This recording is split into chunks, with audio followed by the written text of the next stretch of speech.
Great Expectations by Charles Dickens. Chapter 16. With my head full of George Barnwell, I was at first disposed to believe that I must have had some hand in the attack upon my sister, or at all events that as her near relation, popularly known to be under obligations to her, I was a more legitimate object of suspicion than any one else. But when, in the clearer light of the next morning, I began to reconsider the matter and to hear it discussed around me on all sides, I took another view of the case, which was more reasonable. Joe had been at the Three Jolly Bargemen, smoking his pipe, from 8:15 to 10:15. While he was there, my sister had been seen standing at the kitchen door, and had exchanged good night with a farm labourer going home. The man could not be more particular as to the time at which he saw her (he got into dense confusion when he tried to be) than that it must have been before 9. When Joe went home at 5 minutes before 10, he found her struck down on the floor, and promptly called in assistance. The fire had not then burnt unusually low, nor was the snuff of the candle very long; the candle, however, had been blown out. Nothing had been taken away from any part of the house. Neither, beyond the blowing out of the candle, which stood on the table between the door and my sister, and was behind her when she stood facing the fire and was struck, was there any disarrangement of the kitchen, excepting such as she herself had made in falling and bleeding.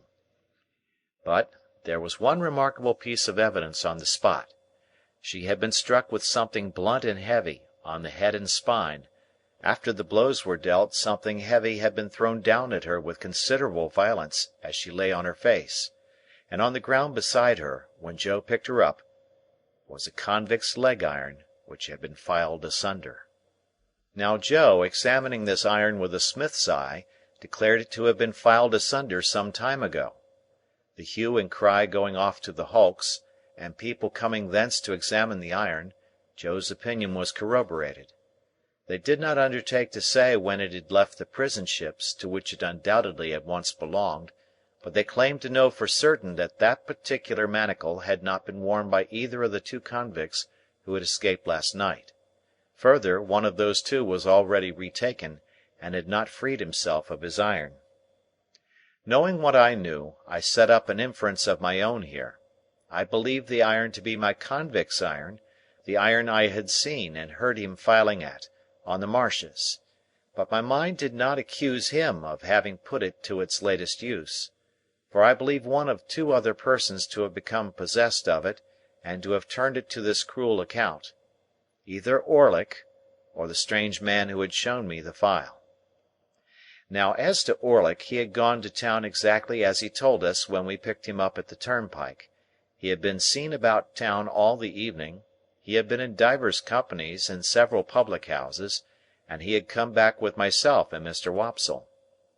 There was nothing against him save the quarrel, and my sister had quarrelled with him, and with everybody else about her, 10,000 times.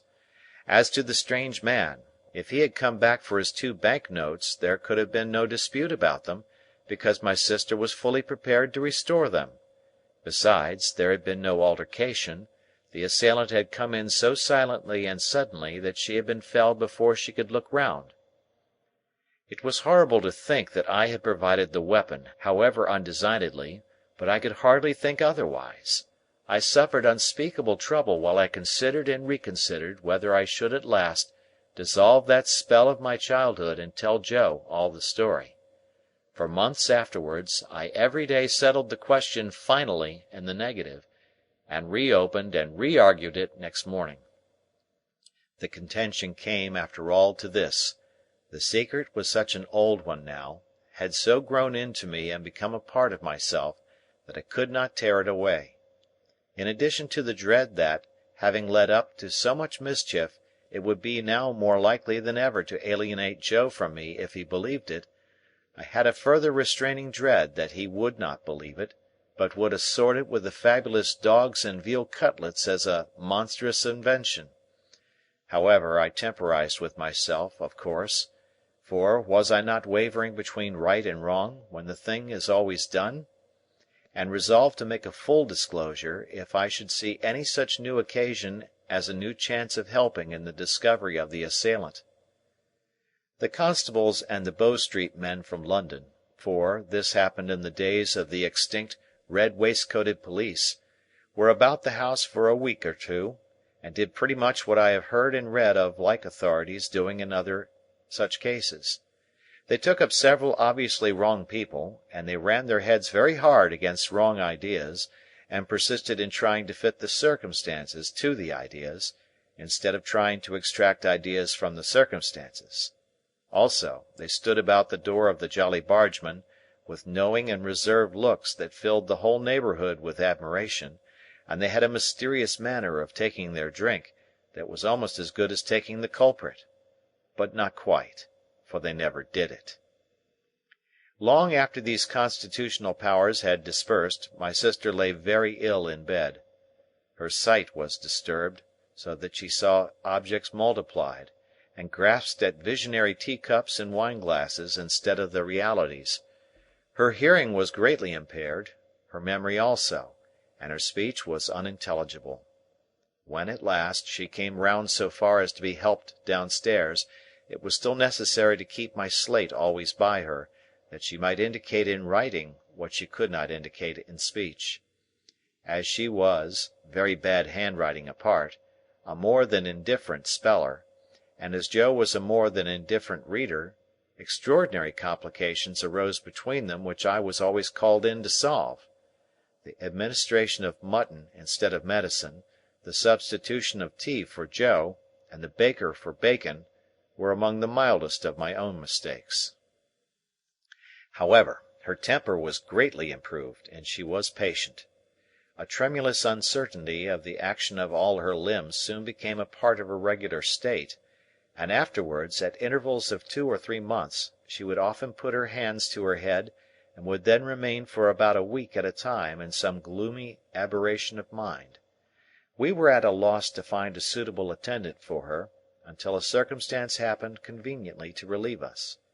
Mr. Wopsle's great-aunt conquered a confirmed habit of living into which she had fallen, and Biddy became a part of our establishment. It may have been about a month after my sister's reappearance in the kitchen, when Biddy came to us with a small speckled box containing the whole of her worldly effects, and became a blessing to the household. Above all, she was a blessing to Joe, for the dear old fellow was sadly cut up by the constant contemplation of the wreck of his wife, and had been accustomed, while attending on her of an evening, to turn to me every now and then and say, with his blue eyes moistened, "Such a fine figure of a woman as she once were, Pip!" Biddy instantly taking the cleverest charge of her, as though she had studied her from infancy, Joe became able in some sort to appreciate the greater quiet of his life, and to get down to the Jolly Bargemen now and then for a change that did him good. It was characteristic of the police people that they had all more or less suspected poor Joe, though he never knew it, and that they had to a man concurred in regarding him as one of the deepest spirits they had ever encountered. Biddy's first triumph in her new office was to solve a difficulty that had completely vanquished me. I had tried hard at it, but had made nothing of it. Thus it was. Again, and again, and again, my sister had traced upon the slate a character that looked like a curious T, and then with utmost eagerness had called our attention to it as something she particularly wanted. I had in vain tried everything producible that began with a T, from tar to toast and tub. At length it had come into my head that the sign looked like a hammer, and on my lustily calling that word in my sister's ear, she had begun to hammer on the table and had expressed a qualified assent. Thereupon I had brought in all our hammers, one after another, but without avail. Then I bethought me of a crutch, the shape being much the same, and I borrowed one in the village, and displayed it to my sister with considerable confidence. But she shook her head to that extent when she was shown it, that we were terrified lest in her weak and shattered state she should dislocate her neck. When my sister found that Biddy was very quick to understand her, this mysterious sign reappeared on the slate. Biddy looked thoughtfully at it, heard my explanation, looked thoughtfully at my sister, looked thoughtfully at Joe, who was always represented on the slate by his initial letter, and ran into the forge, followed by Joe and me. "Why, of course!" cried Biddy, with an exultant face. "Don't you see? It's him!" Orlick, without a doubt. She had lost his name, and could only signify him by his hammer. We told him why we wanted him to come into the kitchen, and he slowly laid down his hammer, wiped his brow with his arm, took another wipe at it with his apron, and came slouching out, with a curious loose vagabond bend in the knees that strongly distinguished him. I confess that I expected to see my sister denounce him, and that I was disappointed by the different result. She manifested the greatest anxiety to be on good terms with him, was evidently much pleased by his being at length produced, and motioned that she would have him given something to drink. She watched his countenance as if she were particularly wishful to be assured that he took kindly to his reception. She showed every possible desire to conciliate him, and there was an air of humble propitiation in all she did, such as I have seen pervade the bearing of a child towards a hard master. After that day, a day rarely passed without her drawing the hammer on her slate, and without Orlick slouching in and standing doggedly before her, as if he knew no more than I did what to make of it.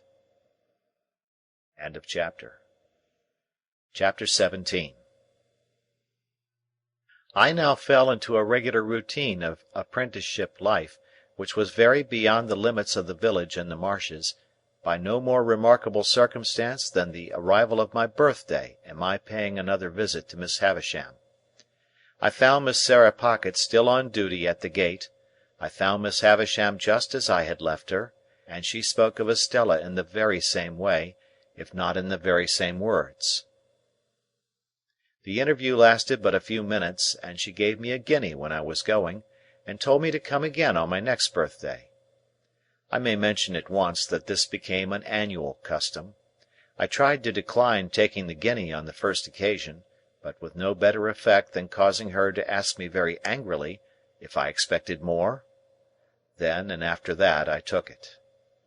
So unchanging was the dull old house, the yellow light in the darkened room, the faded spectre in the chair by the dressing-table glass, that I felt as if the stopping of the clocks had stopped time in that mysterious place, and, while I and everything else outside it grew older, it stood still. Daylight never entered the house as to my thoughts and remembrances of it, any more than as to the actual fact. It bewildered me, and under its influence I continued at heart to hate my trade, and to be ashamed of home. Imperceptibly I became conscious of a change in Biddy, however. Her shoes came up at the heel, her hair grew bright and neat, her hands were always clean. She was not beautiful, she was common, and could not be like Estella, but she was pleasant and wholesome and sweet-tempered. She had not been with us more than a year. I remember her being newly out of mourning at the time it struck me, when I observed to myself one evening that she had curiously thoughtful and attentive eyes that were very pretty and very good. It came of my lifting up my own eyes from a task I was poring at, writing some passages from a book, to improve myself in two ways at once by a sort of stratagem, and seeing Biddy observant of what I was about. I laid down my pen, and Biddy stopped in her needlework without laying it down. "Biddy," said I, "how do you manage it? Either I am very stupid, or you are very clever." "What is it that I manage? I don't know," returned Biddy, smiling. She managed our whole domestic life, and wonderfully too, but I did not mean that, though that made what I did mean more surprising. "How do you manage, Biddy," said I, "to learn everything that I learn, and always to keep up with me?" I was beginning to be rather vain of my knowledge, for I spent my birthday guineas on it, and set aside the greater part of my pocket money for similar investment, though I have no doubt, now, that the little I knew was extremely dear at the price. "I might as well ask you," said Biddy. "How do you manage?" "No, because when I came in from the forge of a night, any one can see me turning to at it. But you never turn to at it, Biddy. "I suppose I must catch it like a cough," said Biddy, quietly, and went on with her sewing. Pursuing my idea as I leaned back in my wooden chair, and looked at Biddy sewing away with her head on one side, I began to think her rather an extraordinary girl. For I called to mind now, that she was equally accomplished in the terms of our trade, and the names of our different sorts of work, and our various tools. In short, whatever I knew, Biddy knew. Theoretically, she was already as good a blacksmith as I, or better. "You are one of those, Biddy," said I, "who make the most of every chance. You never had a chance before you came here, and see how improved you are." Biddy looked at me for an instant, and went on with her sewing. "I was your first teacher, though, wasn't I?" said she, as she sewed. "Biddy!" I exclaimed in amazement. "Why, you are crying!" "No, I am not," said Biddy, looking up and laughing. "What put that in your head?" What could have put it in my head but the glistening of a tear as it dropped on her work? I sat silent, recalling what a drudge she had been until Mr. Wopsle's great aunt successfully overcame that bad habit of living, so highly desirable to be got rid of by some people. I recalled the hopeless circumstances by which she had been surrounded in the miserable little shop, and the miserable little noisy evening school, with that miserable old bundle of incompetence always to be dragged and shouldered. I reflected that even in these untoward times there must have been latent in Biddy what was now developing, for in my first uneasiness and discontent I had turned to her for help, as a matter of course. Biddy sat quietly sewing, shedding no more tears, and while I looked at her and thought about it all, it occurred to me that perhaps I had not been sufficiently grateful to Biddy. I might have been too reserved, and should have patronized her more, though I did not use that precise word in my meditations, with my confidence. "Yes, Biddy," I observed, when I had done turning it over, "you were my first teacher, and that at a time when we little thought of ever being together like this, in this kitchen." "Ah, poor thing!" replied Biddy. It was like her self-forgetfulness to transfer the remark to my sister, and to get up and be busy about her, making her more comfortable. "That's sadly true." "Well," said I, "we must talk together a little more, as we used to do. And I must consult you a little more, as I used to do. Let us have a quiet walk on the marshes next Sunday, Biddy, and a long chat." My sister was never left alone now, but Joe more than readily undertook the care of her on that Sunday afternoon, and Biddy and I went out together. It was summer time, and lovely weather. When we had passed the village and the church and the churchyard, and were out on the marshes and began to see the sails of the ships as they sailed on, I began to combine Miss Havisham and Estella with the prospect in my usual way. When we came to the river side and sat down on the bank, with the water rippling at our feet, making it all more quiet than it would have been without that sound, I resolved that it was a good time and place for the admission of Biddy into my inner confidence. "Biddy," said I, after binding her to secrecy, "I want to be a gentleman." "Oh, I wouldn't if I was you," she returned. "I don't think it would answer." "Biddy," said I with some severity, "I have particular reasons for wanting to be a gentleman." "You know best, Pip, but don't you think you are happier as you are?" "Biddy," I exclaimed impatiently, "I am not at all happy as I am. I am disgusted with my calling and with my life. I have never taken to either, since I was bound. Don't be absurd." "Was I absurd?" said Biddy, quietly raising her eyebrows. "I am sorry for that. I didn't mean to be. I only want you to do well, and to be comfortable." "Well, then, understand once for all that I never shall or can be comfortable, or anything but miserable, there, Biddy, unless I can lead a very different sort of life from the life I lead now." "That's a pity," said Biddy, shaking her head with a sorrowful air. Now I too had often thought it a pity, in the regular kind of quarrel with myself which I was always carrying on, I was half inclined to shed tears of vexation and distress when Biddy gave utterance to her sentiment and my own. I told her she was right, and I knew it was much to be regretted, but still it was not to be helped.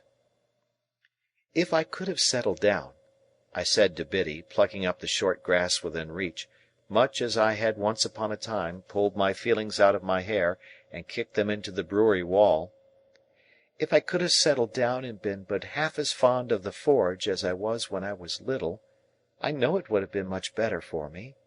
You and I and Joe would have wanted nothing then, and Joe and I would perhaps have gone partners when I was out of my time, and I might even have grown up to keep company with you, and we might have sat on this very bank on a fine Sunday, quite different people. I should have been good enough for you, shouldn't I, Biddy?" Biddy sighed as she looked at the ship sailing on, and returned for answer, "Yes, I am not over particular." It scarcely sounded flattering, but I knew she meant well. "Instead of that," said I, plucking up more grass and chewing a blade or two, "see how I am going on. Dissatisfied, and uncomfortable, and what would it signify to me, being coarse and common, if nobody had told me so?" Biddy turned her face suddenly towards mine, and looked far more attentively at me than she had looked at the sailing ships. "It was neither a very true nor a very polite thing to say," she remarked, directing her eyes to the ships again. "Who said it?" I was disconcerted, for I had broken away without quite seeing where I was going to. It was not to be shuffled off now, however, and I answered, "The beautiful young lady at Miss Havisham's, and she's more beautiful than anybody ever was, and I admire her dreadfully, and I want to be a gentleman on her account." Having made this lunatic confession, I began to throw my torn-up grass into the river, as if I had some thoughts of following it. "Do you want to be a gentleman, to spite her, or to gain her over?" Biddy quietly asked me, after a pause. "I don't know," I mutely answered. "Because if it is to spite her," Biddy pursued, "I should think—but you know best—that might be better and more independently done by caring nothing for her words. And if it is to gain her over, I should think—but you know best—she was not worth gaining over." Exactly what I myself had thought many times. Exactly what was perfectly manifest to me at the moment. But how could I, a poor dazed village lad, avoid that wonderful inconsistency into which the best and wisest of men fall every day? "It may be all quite true," said I to Biddy, "but I admire her dreadfully." In short, I turned over on my face when I came to that, and got a good grasp on the hair on each side of my head, and wrenched it well. All the while knowing the madness of my heart to be so very mad and misplaced, that I was quite conscious it would have served my face right if I had lifted it up by my hair and knocked it against the pebbles as a punishment for belonging to such an idiot. Biddy was the wisest of girls, and she tried to reason no more with me. She put her hand, which was a comfortable hand though roughened by work, upon my hands, one after another, and gently took them out of my hair. Then she softly patted my shoulder in a soothing way, while with my face upon my sleeve I cried a little, exactly as I had done in the brewery yard, and felt vaguely convinced that I was very much ill-used by somebody, or by everybody, I can't say which. "I am glad of one thing," said Biddy, "and that is that you have felt you could give me your confidence, Pip. And I am glad of another thing, and that is, that of course you know you may depend upon my keeping it, and always so far deserving it. If your first teacher—dear, such a poor one, and so much in need of being taught herself—had been your teacher at the present time, she thinks she knows what lessons she would set, but it would be a hard one to learn, and you have got beyond her, and it's of no use now." So, with a quiet sigh for me, Biddy rose from the bank, and said, with a fresh and pleasant change of voice, Shall we walk a little farther, or go home?" "Biddy," I cried, getting up, putting my arms round her neck, and giving her a kiss, "I shall always tell you everything." "Till you're a gentleman," said Biddy. "You know I never shall be, so that's always. Not that I have any occasion to tell you anything, for you know everything I know, as I told you at home the other night." "Ah!" said Biddy quite in a whisper, as she looked away at the ships, and then repeated, with her former pleasant change, "Shall we walk a little farther, or go home?" I said to Biddy we would walk a little farther, and we did so, and the summer afternoon toned down into the summer evening, and it was very beautiful. I began to consider whether I was not more naturally and wholesomely situated, after all, in these circumstances, than playing beggar my neighbour by candlelight in the room with the stopped clocks, and being despised by Estella.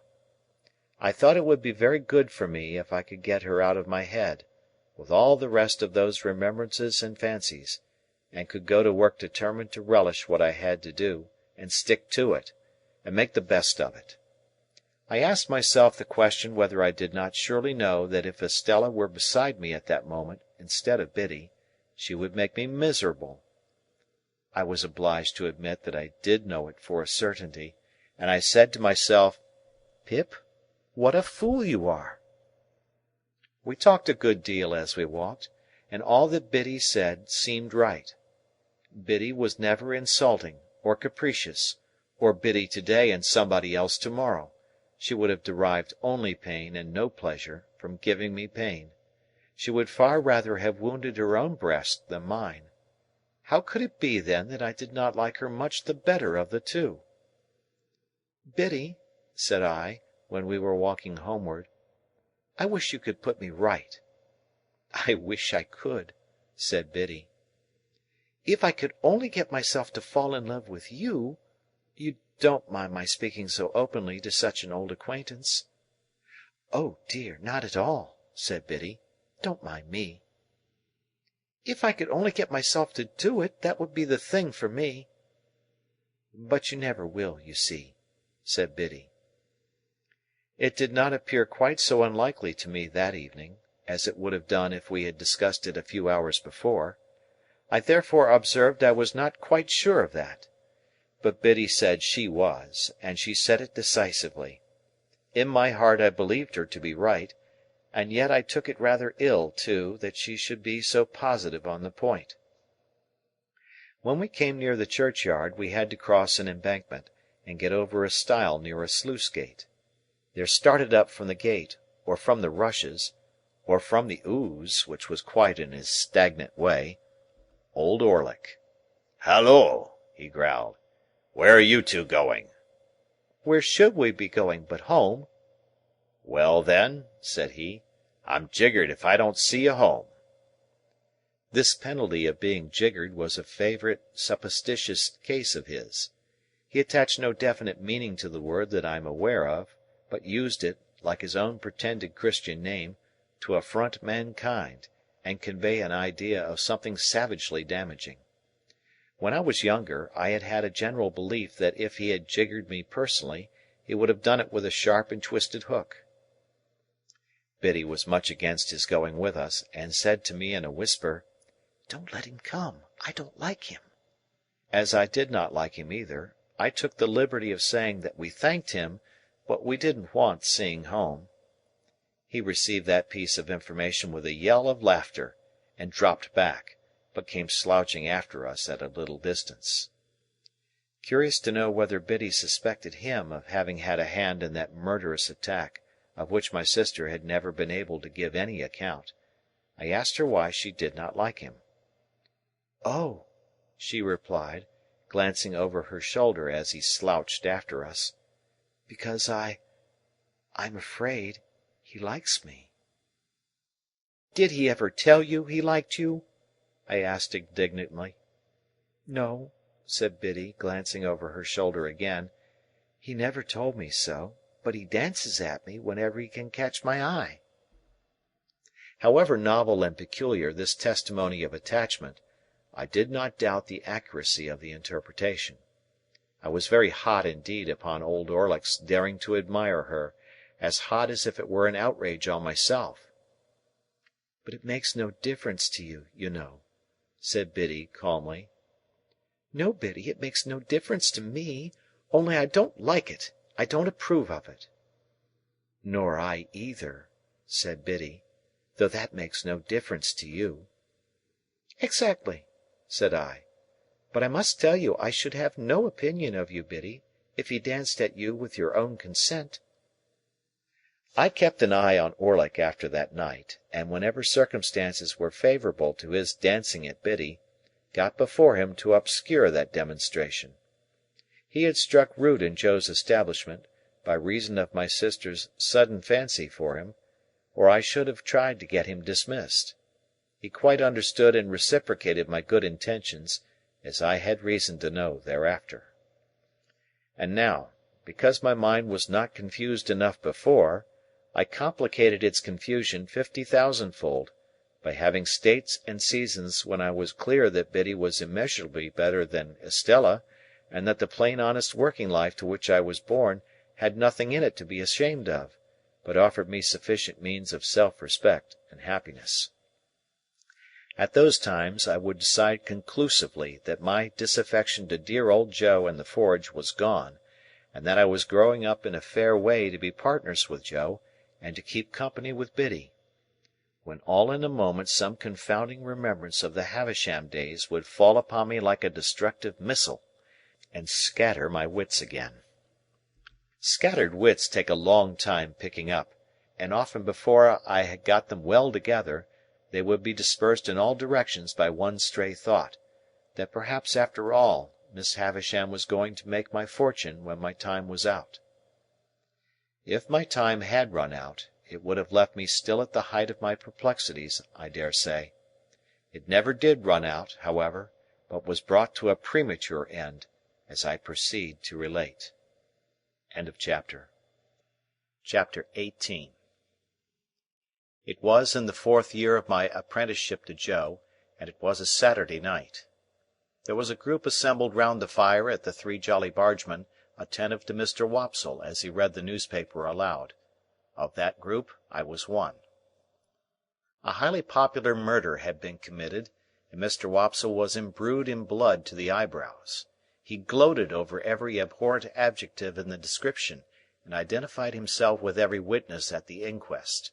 He faintly moaned, "I am done for," as the victim, and he barbarously bellowed, "I'll serve you out," as the murderer. He gave the medical testimony, in pointed imitation of our local practitioner, and he piped and shook, as the aged turnpike keeper who had heard blows, to an extent so very paralytic as to suggest a doubt regarding the mental competency of that witness. The coroner in Mr. Wopsle's hands became Timon of Athens, the beadle Coriolanus. He enjoyed himself thoroughly, and we all enjoyed ourselves, and were delightfully comfortable. In this cosy state of mind we came to the verdict, "Wilful murder." Then, and not sooner, I became aware of a strange gentleman leaning over the back of the settle opposite me, looking on. There was an expression of contempt on his face, and he bit the side of a great forefinger as he watched the group of faces. "Well," said the stranger to Mr. Wopsle, when the reading was done, "you have settled it all to your own satisfaction, I have no doubt?" Everybody started and looked up, as if it were the murderer. He looked at everybody coldly and sarcastically. "Guilty, of course," said he. "Out with it. Come." "So," returned Mr. Wopsle, "without having the honour of your acquaintance, I do say guilty." Upon this we all took courage to unite in a confirmatory murmur. "I know you do," said the stranger. "I knew you would. I told you so. But now I'll ask you a question. Do you know, or do you not know, that the law of England supposes every man to be innocent, until he is proved, to be guilty?" "Sir," Mr. Wopsle began to reply, "as an Englishman myself, I—" "Come," said the stranger, biting his forefinger at him, Don't evade the question. Either you know it or you don't know it. Which is it to be?" He stood with his head on one side and himself on one side, in a bullying, interrogative manner, and he threw his forefinger at Mr. Wopsle, as if it were to mark him out, before biting it again. "Now," said he, "do you know it, or don't you know it?" "Certainly I know it," replied Mr. Wopsle. "Certainly you know it. Then why didn't you say so at first? Now I'll ask you another question," taking possession of Mr. Wopsle, as if he had a right to him. "Do you know that none of these witnesses have yet been cross-examined?" Mr. Wopsle was beginning, "I can only say," when the stranger stopped him. "What? You won't answer the question, yes or no? Now I'll try you again," throwing his finger at him again. "Attend to me. Are you aware, or are you not aware, that none of these witnesses have yet been cross-examined? Come, I only want one word from you. Yes or no?" Mr. Wopsle hesitated, and we all began to conceive rather a poor opinion of him. "Come," said the stranger. "I'll help you. You don't deserve help, but I'll help you. Look at that paper you hold in your hand. What is it?" "What is it?" repeated Mr. Wopsle, eyeing it, much at a loss. "Is it," pursued the stranger in his most sarcastic and suspicious manner, "the printed paper you have just been reading from?" "Undoubtedly." "Undoubtedly. Now turn to that paper, and tell me whether it distinctly states that the prisoner expressly said that his legal advisers instructed him altogether to reserve his defence." "I read that just now," Mr. Wopsle pleaded. "Never mind what you read just now, sir. I don't ask you what you read just now. You may read the Lord's Prayer backwards if you like, and perhaps have done it before to-day. Turn to the paper. No, no, no, my friend, not to the top of the column, you know better than that. To the bottom, to the bottom." We all began to think Mr. Wopsle full of subterfuge. "Well, have you found it?" "Here it is," said Mr. Wopsle. "Now follow that passage with your eye, and tell me whether it distinctly states that the prisoner expressly said that he was instructed by his legal advisers wholly to reserve his defence. Come, do you make that of it?" Mr. Wopsle answered, "Those are not the exact words." "Not the exact words," repeated the gentleman bitterly. "Is that the exact substance?" "Yes," said Mr. Wopsle. "Yes," repeated the stranger, looking round at the rest of the company with his right hand extended towards the witness, Wopsle. "And now I ask you what you say to the conscience of that man who, with that passage before his eyes, can lay his head upon his pillow after having pronounced a fellow creature guilty, unheard." We all began to suspect that Mr. Wopsle was not the man we had thought him, and that he was beginning to be found out.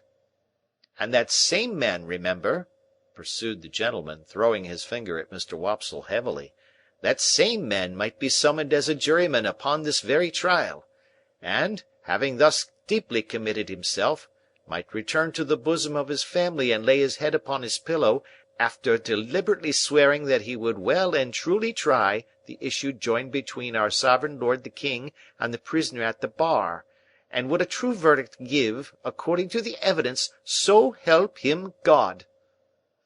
We were all deeply persuaded that the unfortunate Wopsle had gone too far, and had better stop in his reckless career while there was yet time. The strange gentleman, with an air of authority not to be disputed, and with a manner expressive of knowing something secret about every one of us that would effectually do for each individual if he chose to disclose it, left the back of the settle, and came into the space between the two settles, in front of the fire, where he remained standing, his left hand in his pocket, and he biting the forefinger of his right. "From information I have received," said he, looking round at us as we all quailed before him, "I have reason to believe there is a blacksmith among you, By name Joseph or Joe Gargery. Which is the man?" "Here is the man," said Joe. The strange gentleman beckoned him out of his place, and Joe went.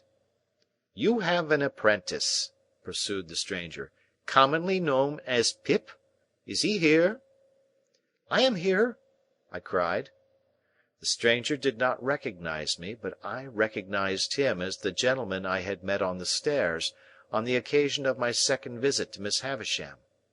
I had known him the moment I saw him looking over the settle, and now that I stood confronting him with his hand upon my shoulder, I checked off again in detail his large head, his dark complexion, his deep-set eyes, his bushy black eyebrows, his large watch-chain, his strong black dots of beard and whisker, and even the smell of scented soap on his great hand.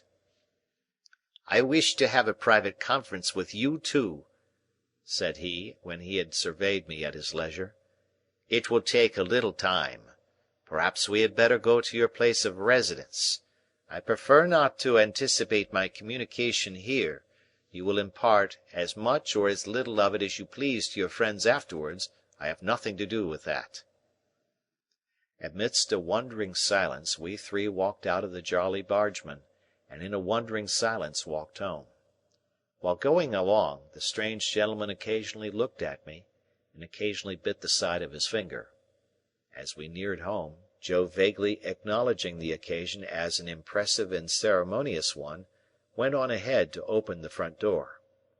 Our conference was held in the state parlour, which was feebly lighted by one candle.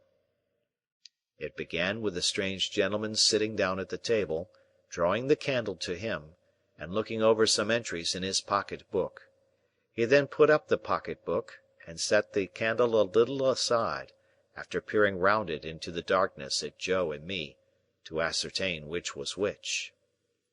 "My name," he said, "is Jaggers, and I am a lawyer in London. I am pretty well known. I have unusual business to transact with you, and I commence by explaining that it is not of my originating. If my advice had been asked, I should not have been here. It was not asked, and you see me here. What I have to do as the confidential agent of another, I do, no less, no more." Finding that he could not see us very well from where he sat, he got up, and threw one leg over the back of a chair and leaned upon it, thus having one foot on the seat of the chair and one foot on the ground. "Now, Joseph Gargery, I am the bearer of an offer to relieve you of this young fellow your apprentice. You would not object to cancel his indentures at his request and for his good? You would want nothing for so doing?" "Lord forbid that I should want anything for not standing in Pip's way," said Joe, staring. "Lord forbidding is pious but not to the purpose," returned Mr. Jaggers. "The question is, would you want anything? Do you want anything?" "The answer is," returned Joe, sternly, "No." I thought Mr. Jaggers glanced at Joe, as if he considered him a fool for his disinterestedness. But I was too much bewildered between breathless curiosity and surprise to be sure of it. "Very well," said Mr. Jaggers. "Recollect the admission you have made, and don't try to go from it presently." "Who's a-going to try?" retorted Joe. "I don't say anybody is. Do you keep a dog?" "Yes, I do keep a dog." "Bear in mind, then, that Bragg is a good dog, but Holdfast is a better. Bear that in mind, will you?" repeated Mr. Jaggers, shutting his eyes and nodding his head at Joe, as if he were forgiving him something. "Now I return to this young fellow, and the communication I have got to make is, that he has great expectations." Joe and I gasped, and looked at one another. "I am instructed to communicate to him," said Mr. Jaggers, throwing his finger at me sideways, "that he will come into a handsome property. Further, that it is the desire of the present possessor of that property that he be immediately removed from his present sphere of life and from this place, and be brought up as a gentleman. In a word, as a young fellow of great expectations." My dream was out. My wild fancy was surpassed by sober reality. Miss Havisham was going to make my fortune on a grand scale. "Now, Mr. Pip," pursued the lawyer, "I address the rest of what I have to say to you. You are to understand first that it is the request of the person from whom I take my instructions that you always bear the name of Pip. You will have no objection, I dare say, to your great expectations being encumbered with that easy condition. But if you have any objections, this is the time to mention it." My heart was beating so fast, and there was such a singing in my ears, that I could scarcely stammer I had no objection. "I should think not. Now, you are to understand, secondly, Mr. Pip, that the name of the person who is your liberal benefactor remains a profound secret, until the person chooses to reveal it. I am empowered to mention that it is the intention of the person to reveal it at first hand by word of mouth to yourself. When or where that intention may be carried out, I cannot say. No one can say. It may be years hence. Now, you are distinctly to understand that you are most positively prohibited from making any inquiry on this head, or any allusion or reference, however distant, to any individual whomsoever as the individual, in all the communications you may have with me. If you have a suspicion in your own breast, keep that suspicion in your own breast. It is not the least to the purpose what the reasons of this prohibition are. They may be the strongest and gravest reasons, or they may be mere whim. This is not for you to inquire into. The condition is laid down. Your acceptance of it and your observance of it as binding is the only remaining condition that I am charged with by the person from whom I take my instructions, and for whom I am not otherwise responsible. That person is the person from whom you derive your expectations, and this secret is solely held by that person and by me. Again, not a very difficult condition with which to encumber such a rise in fortune, but if you have any objection to it, this is the time to mention it. Speak out." Once more I stammered with difficulty that I had no objection. "I should think not. Now, Mr. Pip, I have done with stipulations." Though he called me Mr. Pip, and began rather to make up to me, he still could not get rid of a certain air of bullying suspicion, and even now he occasionally shut his eyes and threw his finger at me while he spoke, as much as to express that he knew all kinds of things to my disparagement, if he only chose to mention them. "We come next to mere details of arrangement. You must know that, although I have used the term expectations more than once, you are not endowed with expectations only. There is already lodged in my hands a sum of money amply sufficient for your suitable education and maintenance. You will please consider me your guardian. Oh!" for I was going to thank him, "I tell you at once, I am paid for my services, or I shouldn't render them. It is considered that you must be better educated, in accordance with your altered position, and that you will be alive to the importance and necessity of at once entering on that advantage." I said I had always longed for it.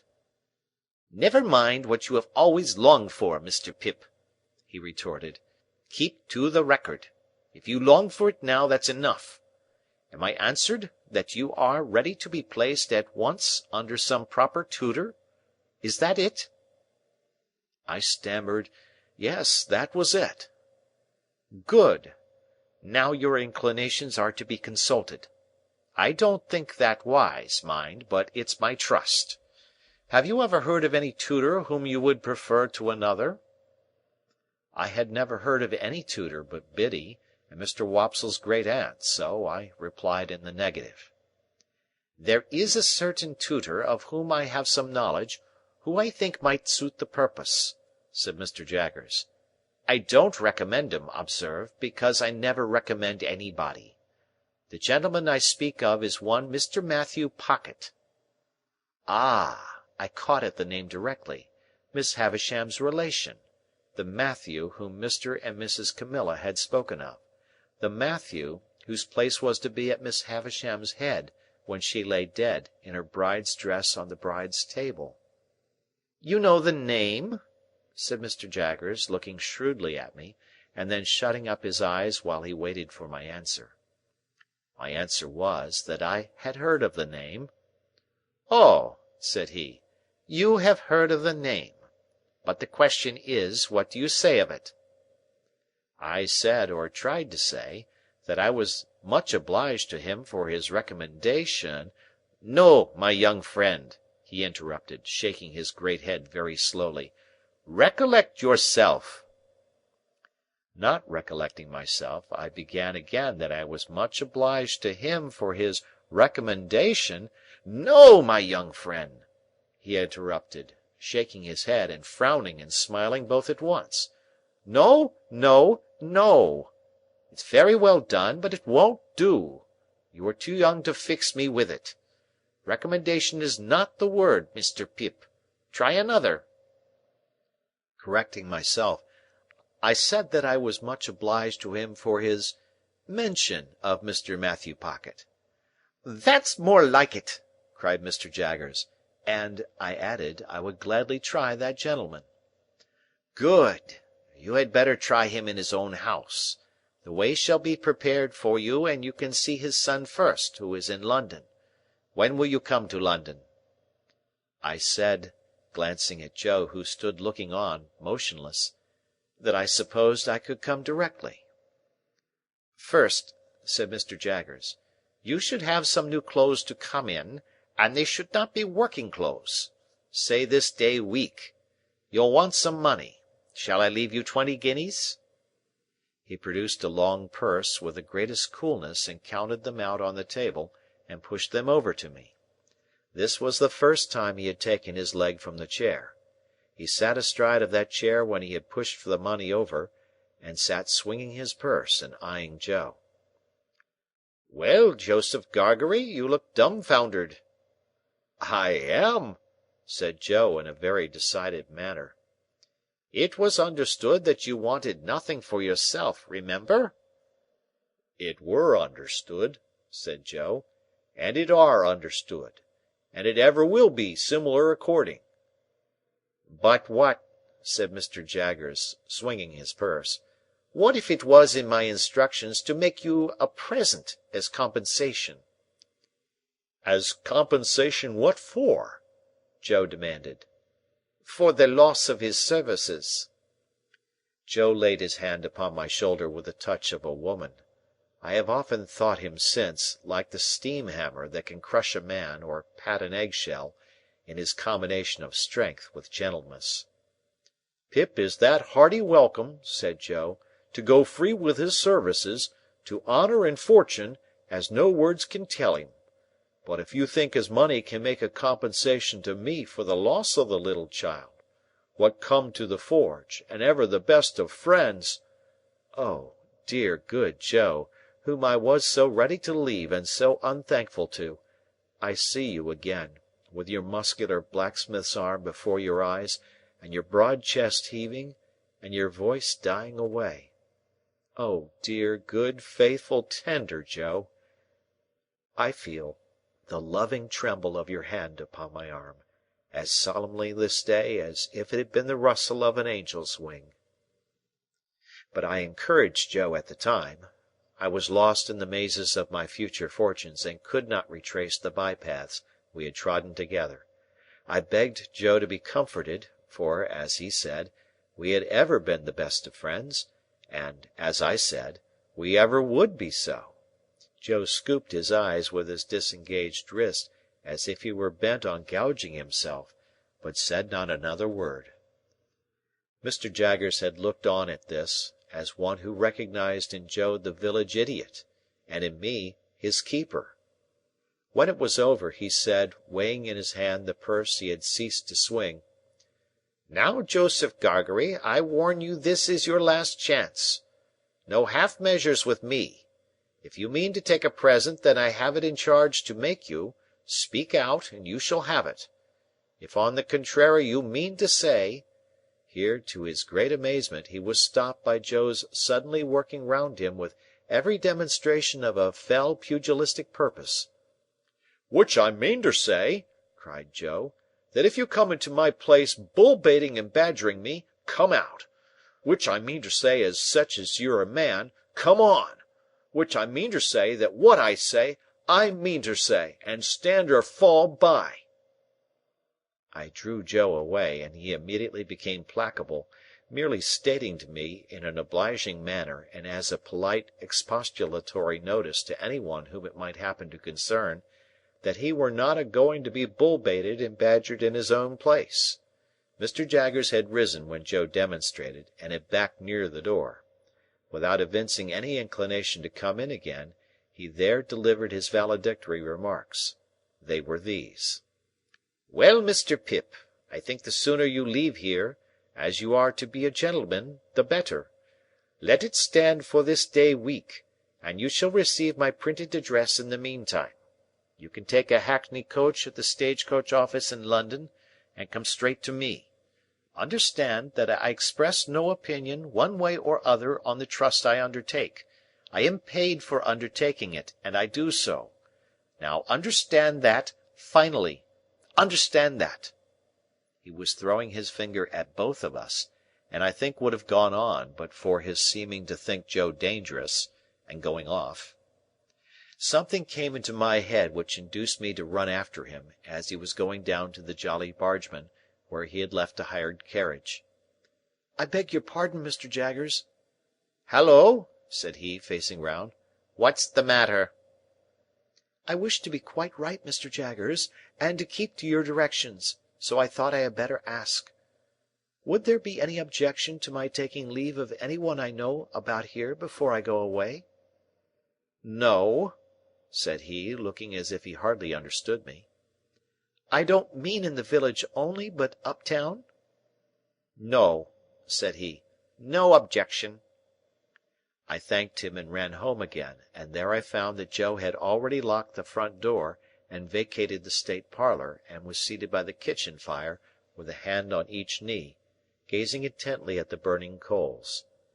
I too sat down before the fire and gazed at the coals, and nothing was said for a long time. My sister was in her cushioned chair in her corner, and Biddy sat at her needlework before the fire, and Joe sat next Biddy, and I sat next Joe in the corner opposite my sister. The more I looked into the glowing coals, the more incapable I became of looking at Joe. The longer the silence lasted, the more unable I felt to speak.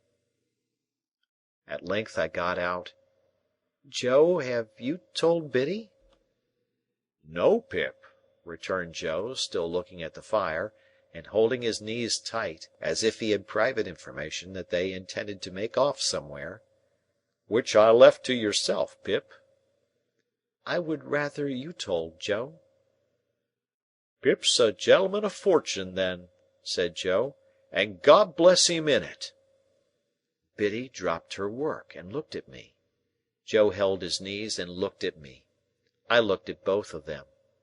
After a pause they both heartily congratulated me, but there was a certain touch of sadness in their congratulations that I rather resented. I took it upon myself to impress Biddy, and through Biddy, Joe, with the grave obligation I considered my friends under, to know nothing and say nothing about the maker of my fortune.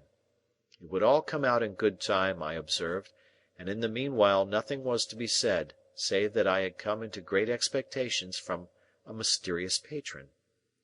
Biddy nodded her head thoughtfully at the fire as she took up her work again, and said she would be very particular; and Joe, still detaining his knees, said, "Ay, ay, I'll be ekervally particular, Pip." And then they congratulated me again, and went on to express so much wonder at the notion of my being a gentleman that I didn't half like it. Infinite pains were then taken by Biddy to convey to my sister some idea of what had happened. To the best of my belief, those efforts entirely failed. She laughed and nodded her head a great many times, and even repeated after Biddy the words Pip and property. But I doubt if they had more meaning in them than an election cry, and I cannot suggest a darker picture of her state of mind. I never could have believed it without experience, but as Joe and Biddy became more at their cheerful ease again, I became quite gloomy. Dissatisfied with my fortune, of course I could not be, but it is possible that I may have been, without quite knowing it, dissatisfied with myself. Anyhow, I sat with my elbow on my knee and my face upon my hand, looking into the fire, as those two talked about my going away, and about what they should do without me, and all that.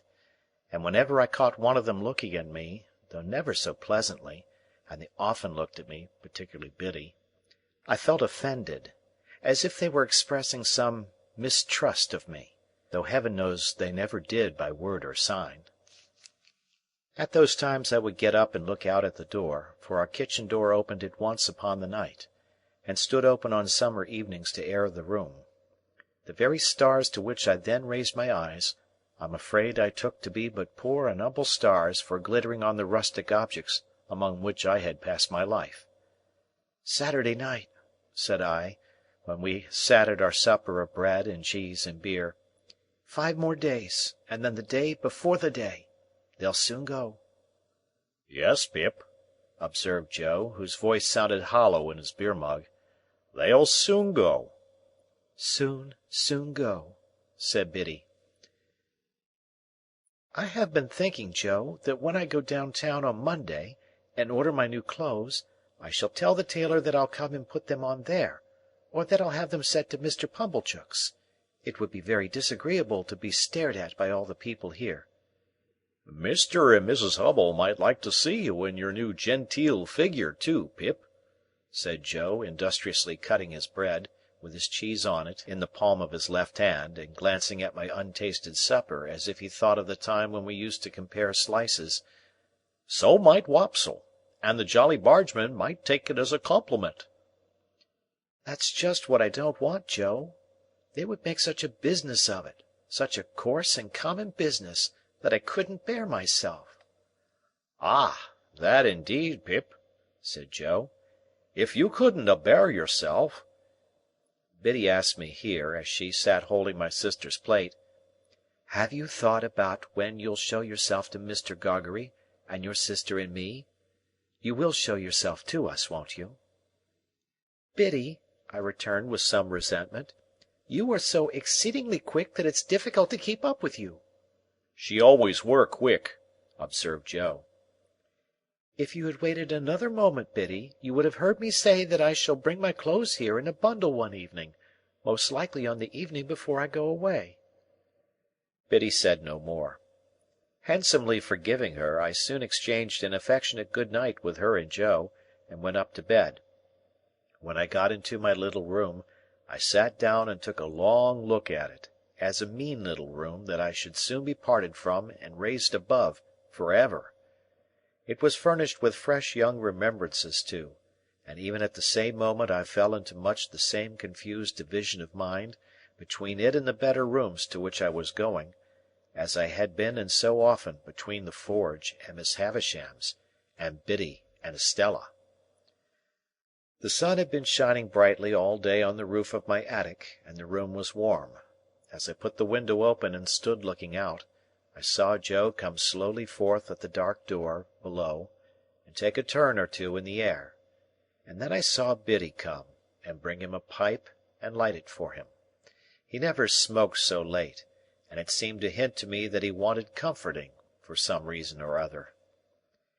He presently stood at the door immediately beneath me, smoking his pipe, and Biddy stood there too, quietly talking to him, and I knew that they talked of me, for I heard my name mentioned in an endearing tone by both of them more than once.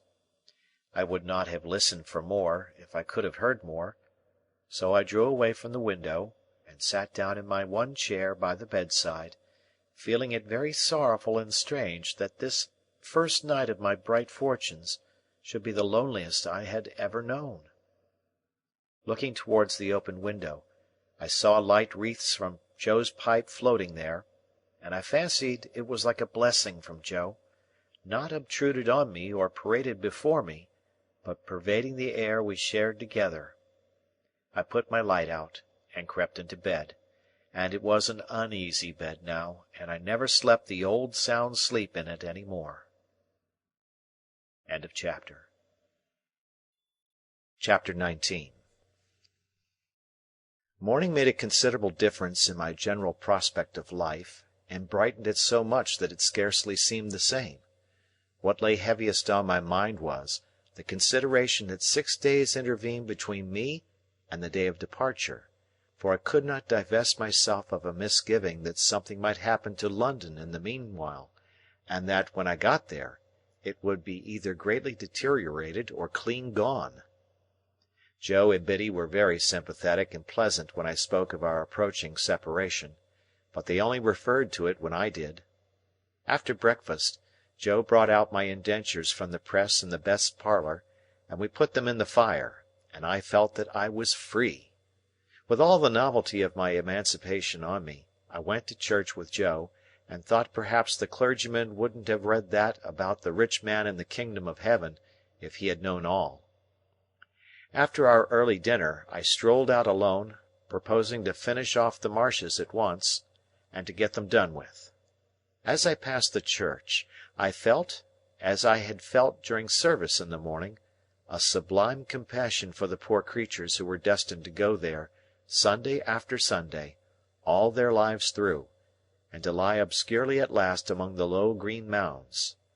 I promised myself that I would do something for them one of these days, and formed a plan in outline for bestowing a dinner of roast beef and plum pudding, a pint of ale, and a gallon of condescension upon everybody in the village.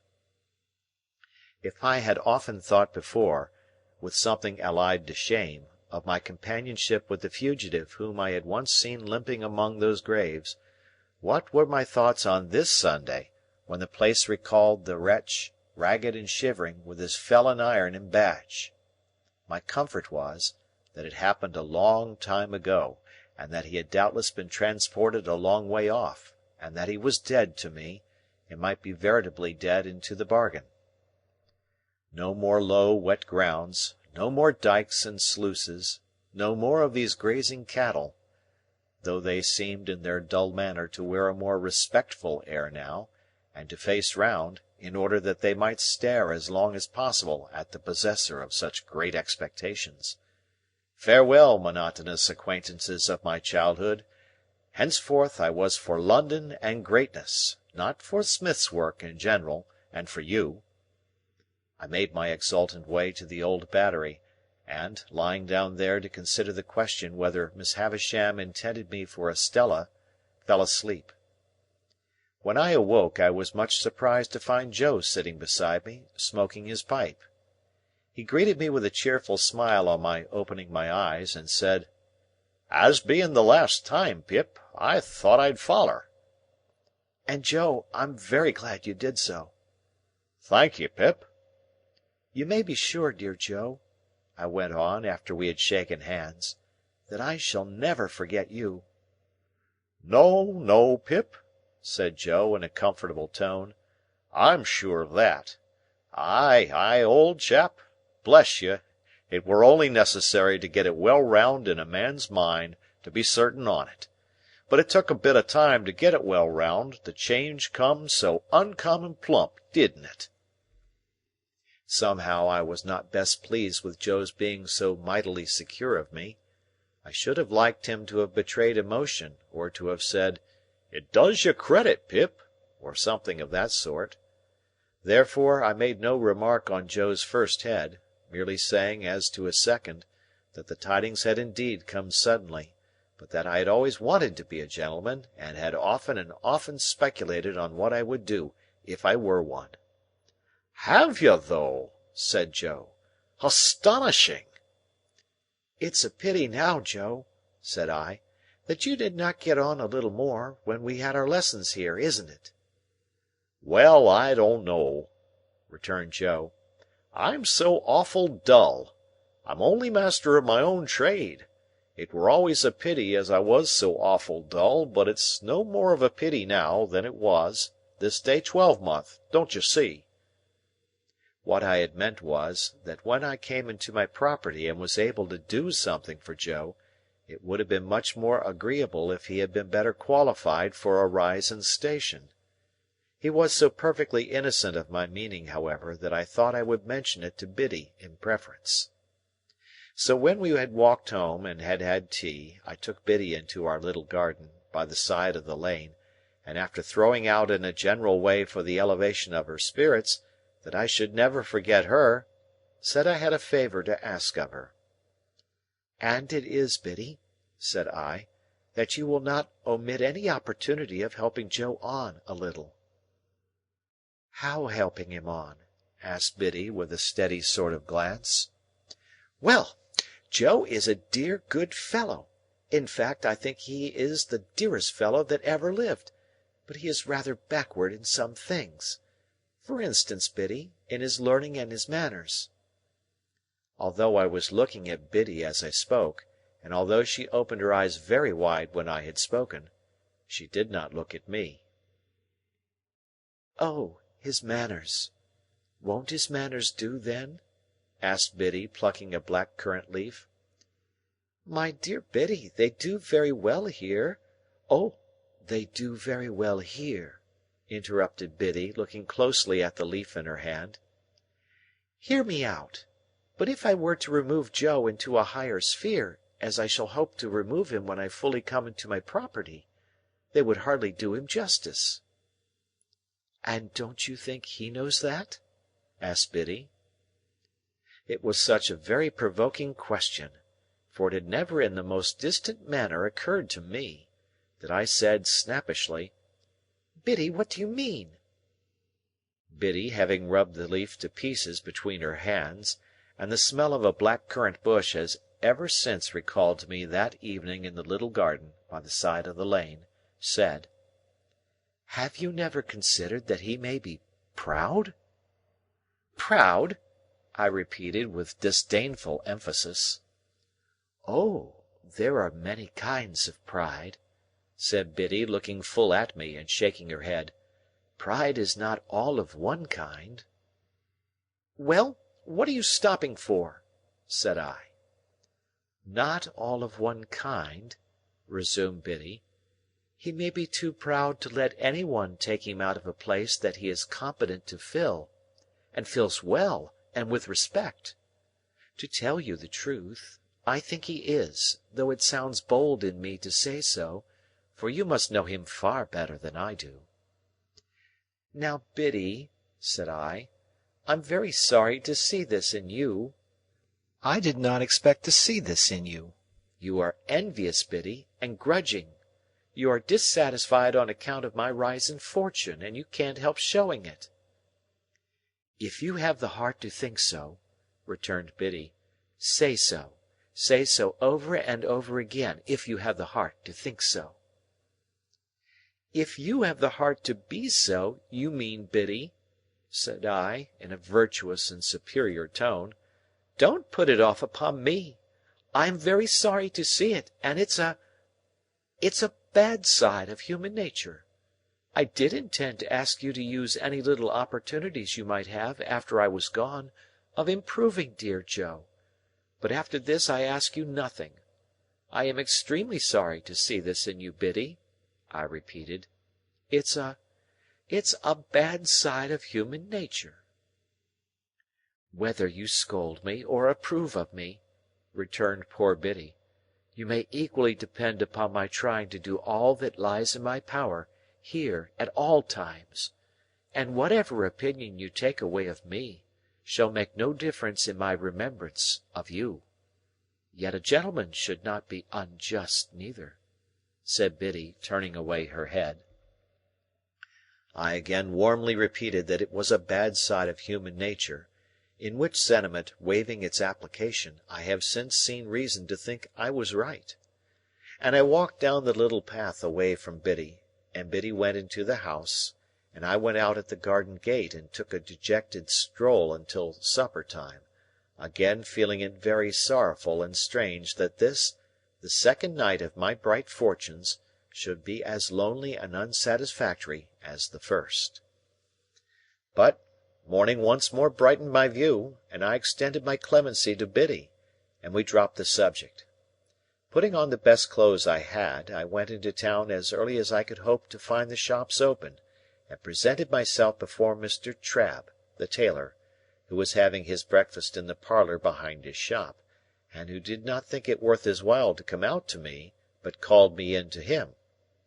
"Well," said Mr. Trabb, in a hail fellow well met kind of way, "how are you, and what can I do for you?" Mr. Trabb had sliced his hot roll into 3 feather beds, and was slipping butter in between the blankets, and covering it up. He was a prosperous old bachelor, and his open window looked into a prosperous little garden and orchard, and there was a prosperous iron safe let into the wall at the side of his fireplace, and I did not doubt that heaps of his prosperity were put away in it in bags. "Mr. Trabb," said I, "it's an unpleasant thing to have to mention, because it looks like boasting, but I have come into a handsome property." A change passed over Mr. Trabb. He forgot the butter in bed, got up from the bedside, and wiped his fingers on the tablecloth, exclaiming, "Lord bless my soul!" "I am going up to my guardian in London," said I, casually drawing some guineas out of my pocket and looking at them, "and I want a fashionable suit of clothes to go in. I wish to pay for them," I added, otherwise I thought he might only pretend to make them, "with ready money." "My dear sir," said Mr. Trabb, as he respectfully bent his body, opened his arms, and took the liberty of touching me on the outside of each elbow, "don't hurt me by mentioning that. May I venture to congratulate you? Would you do me the favour of stepping into the shop?" Mr. Trabb's boy was the most audacious boy in all that countryside. When I had entered he was sweeping the shop, and he had sweetened his labours by sweeping over me. He was still sweeping when I came out into the shop with Mr. Trabb, and he knocked the broom against all possible corners and obstacles, to express, as I understood it, equality with any blacksmith, alive or dead. "Hold that noise!" said Mr. Trabb, with the greatest sternness, "or I'll knock your head off. Do me the favour to be seated, sir. Now this," said Mr. Trabb, taking down a roll of cloth, and tidying it out in a flowing manner over the counter, preparatory to getting his hand under it to show the gloss, "is a very sweet article. I can recommend it for your purpose, sir, because it really is extra super. But you shall see some others. Give me number 4, you," to the boy, and with a dreadfully severe stare, foreseeing the danger of that miscreant's brushing me with it, or making some other sign of familiarity. Mr. Trabb never removed his stern eye from the boy until he had deposited number 4 on the counter, and was at a safe distance again. Then he commanded him to bring number 5 and number 8. "And let me have none of your tricks here," said Mr. Trabb, "or you shall repent it, you young scoundrel, the longest day you have to live." Mr. Trabb then bent over number 4, and in a sort of deferential confidence recommended it to me as a light article for summer wear, an article much in vogue among the nobility and gentry, an article that it would ever be an honour to him to reflect upon a distinguished fellow townsman's, if he might claim me for a fellow townsman, having worn. "Are you bringing numbers 5 and 8, you vagabond?" said Mr. Trabb to the boy after that, "or shall I kick you out of the shop and bring them myself?" I selected the materials for a suit, with the assistance of Mr. Trabb's judgment, and re-entered the parlour to be measured. For although Mr. Trabb had my measure already, and had previously been quite contented with it, he said apologetically that it "wouldn't do under existing circumstances, sir. Wouldn't do at all." So, Mr. Trabb measured and calculated me in the parlour, as if I were an estate and he the finest species of surveyor, and gave himself such a world of trouble that I felt that no suit of clothes could possibly remunerate him for his pains. When he had at last done, and had appointed to send the articles to Mr. Pumblechook's on the Thursday evening, he said, with his hand upon the parlour lock, "I know, sir, that London gentlemen cannot be expected to patronize local work as a rule. But if you would give me a turn now and then in the quality of a townsman, I should greatly esteem it. Good morning, sir. Much obliged. Door!" The last word was flung at the boy, who had not the least notion what it meant. But I saw him collapse as his master rubbed me out with his hands, and my first decided experience of the stupendous power of money was, that it had morally laid upon his back Trabb's boy. After this memorable event, I went to the hatters, and the bootmakers, and the hosiers, and felt rather like Mother Hubbard's dog whose outfit required the services of so many trades. I also went to the coach office, and took my place for 7 o'clock on Saturday morning. It was not necessary to explain everywhere that I had come into a handsome property, but whenever I said anything to that effect, it followed that the officiating tradesman ceased to have his attention diverted through the window by the High Street, and concentrated his mind upon me. When I had ordered everything I wanted, I directed my steps towards Pumblechook's, and, as I approached that gentleman's place of business, I saw him standing at his door. He was waiting for me with great impatience. He had been out early with a chaise cart, and had called at the forge and heard the news. He had prepared a collation for me in the Barnwell parlour, and he too ordered his shopman to "come out of the gangway," as my sacred person passed. "My dear friend," said Mr. Pumblechook, taking me by both hands, when he and I and the collation were alone, "I give you joy of your good fortune. Well deserved, well deserved." This was coming to the point, and I thought it a sensible way of expressing himself. "To think," said Mr. Pumblechook, after snorting admiration at me for some moments, "that I should have been the humble instrument of leading up to this, is a proud reward." I begged Mr. Pumblechook to remember that nothing was to be ever said or hinted on that point. "My dear young friend," said Mr. Pumblechook, "if you will allow me to call you so." I murmured, "Certainly." And Mr. Pumblechook took me by both hands again, and I communicated a movement to his waistcoat, which had an emotional appearance, though it was rather low down. "My dear young friend, rely upon my doing my little all in your absence, by keeping the fact before the mind of Joseph." "Joseph," said Mr. Pumblechook, in the way of a compassionate adjuration. "Joseph, Joseph." Thereupon he shook his head and tapped it, expressing his sense of deficiency in Joseph. "But, my dear young friend," said Mr. Pumblechook, "you must be hungry. You must be exhausted. Be seated. Here is a chicken had round from the boar. Here is a tongue had round from the boar. Here's one or two little things had round from the boar, that I hope you may not despise. But do I," said Mr. Pumblechook, getting up again the moment after he had sat down, "see afore me him as I ever sported with in his times of happy infancy? And may I— This "may I" meant might he shake hands? I consented, and he was fervent, and then sat down again. "Here is wine," said Mr. Pumblechook. "Let us drink. Thanks to Fortune, and may she ever pick out her favourites with equal judgment.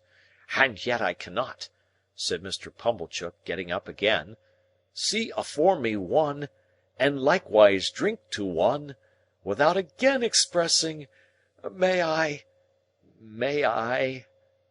I said he might, and he shook hands with me again, and emptied his glass and turned it upside down. I did the same, and if I had turned myself upside down before drinking, the wine could not have gone more direct to my head.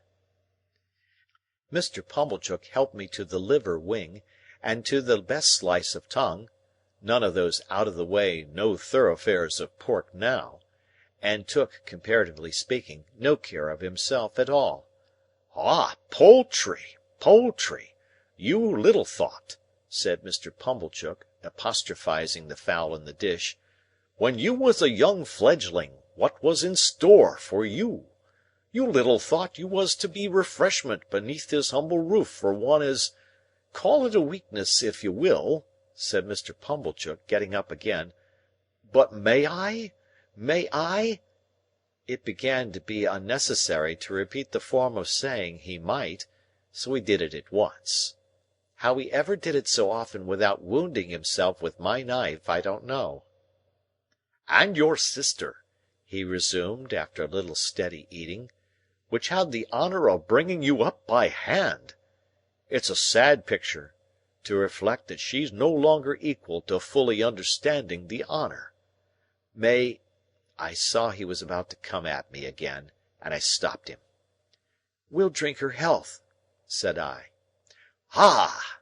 cried Mr. Pumblechook, leaning back in his chair, quite flaccid with admiration. "That's the way you know 'em, sir." I don't know who "sir" was, but he certainly was not I, and there was no third person present. "That's the way you know the noble-minded, sir.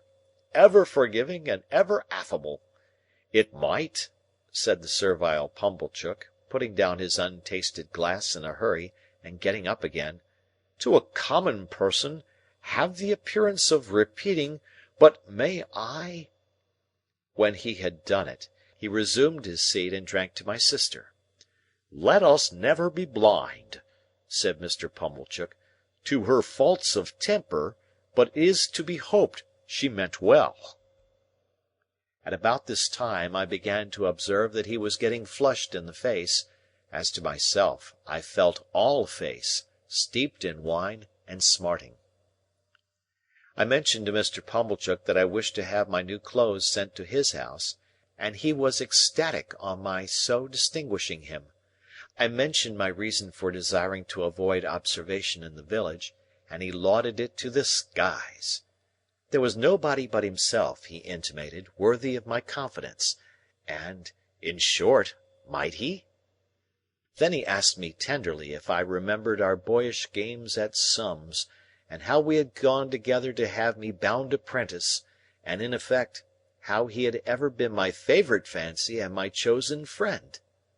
If I had taken 10 times as many glasses of wine as I had, I should have known that he never had stood in that relation towards me, and should in my heart of hearts have repudiated the idea. Yet for all that, I remember feeling convinced that I had been much mistaken in him, and that he was a sensible, practical, good-hearted, prime fellow. By degrees he fell to reposing such great confidence in me as to ask my advice in reference to his own affairs. He mentioned that there was an opportunity for a great amalgamation and monopoly of the corn and seed trade on those premises, if enlarged, such as had never occurred before in that or any other neighbourhood. What alone was wanting to the realization of a vast fortune, he considered to be more capital. Those were the 2 little words, more capital. Now it appeared to him, Pumblechook, that if that capital were got into the business through a sleeping partner, sir, which sleeping partner would have nothing to do but walk in, by self or deputy, whenever he pleased, and examine the books, and walk in twice a year and take his profits away in his pocket, to the tune of 50 per cent. It appeared to him that that might be an opening for a young gentleman of spirit combined with property, which would be worthy of his attention. But what did I think? He had great confidence in my opinion, and what did I think? I gave it as my opinion. Wait a bit. The united vastness and distinctness of this view so struck him, that he no longer asked if he might shake hands with me, but said he really must, and did. We drank all the wine, and Mr. Pumblechook pledged himself over and over again to keep Joseph up to the mark, I don't know what mark, and to render me efficient and constant service, I don't know what service. He also made known to me for the first time in my life, and certainly after having kept his secret wonderfully well, that he had always said of me, "That boy is no common boy, and mark me, his fortune will be no common fortune."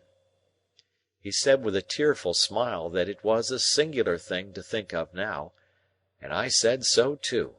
Finally, I went out into the air, with a dim perception that there was something unwonted in the conduct of the sunshine, and found that I had slumberously got to the turnpike without having taken any account of the road.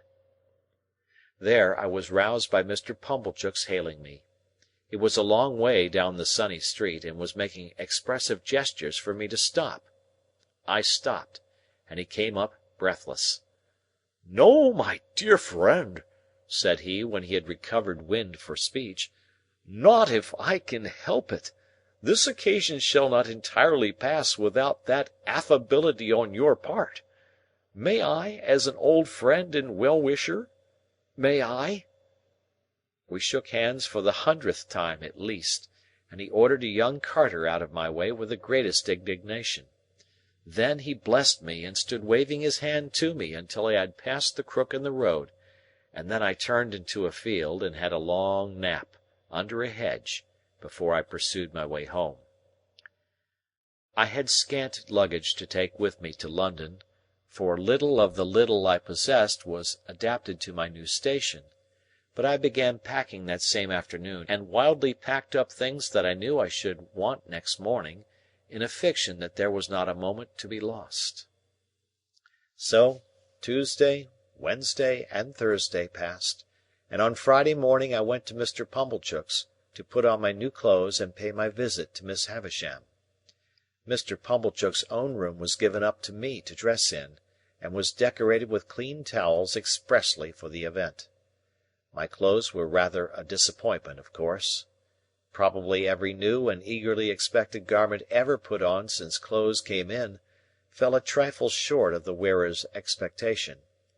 But after I had had my new suit on for some half an hour, and had gone through an immensity of posturing with Mr. Pumblechook's very limited dressing-glass, in the futile endeavour to see my legs, it seemed to fit me better. It being market morning at a neighbouring town some 10 miles off, Mr. Pumblechook was not at home. I had not told him exactly when I meant to leave, and was not likely to shake hands with him again before departing. This was all as it should be, and I went out in my new array, fearfully ashamed of having to pass the shopman, and suspicious after all that I was at a personal disadvantage, something like Joe's in his Sunday suit. I went circuitously to Miss Havisham's by all the back ways, and rang at the bell constrainedly, on account of the stiff long fingers of my gloves. Sarah Pocket came to the gate, and positively reeled back when she saw me so changed, her walnut-shell countenance likewise turned from brown to green and yellow. "You!" said she. "You! Good gracious! What do you want?" "I am going to London, Miss Pocket," said I, "and want to say good-bye to Miss Havisham." I was not expected, for she left me locked in the yard, while she went to ask if I were to be admitted. After a very short delay, she returned and took me up, staring at me all the way.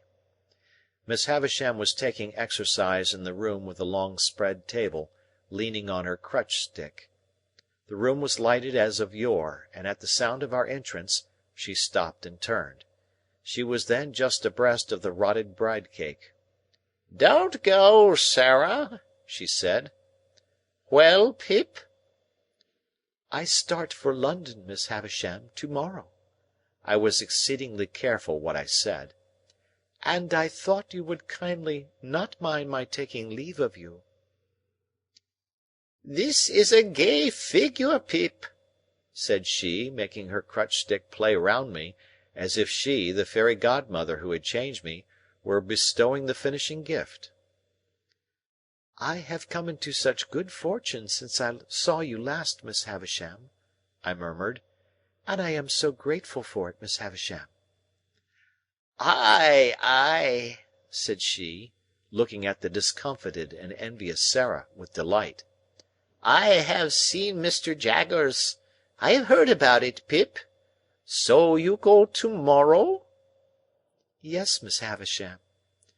"And you are adopted by a rich person?" "Yes, Miss Havisham." "Not named?" "No, Miss Havisham." "And Mr. Jaggers is made your guardian?" "Yes, Miss Havisham."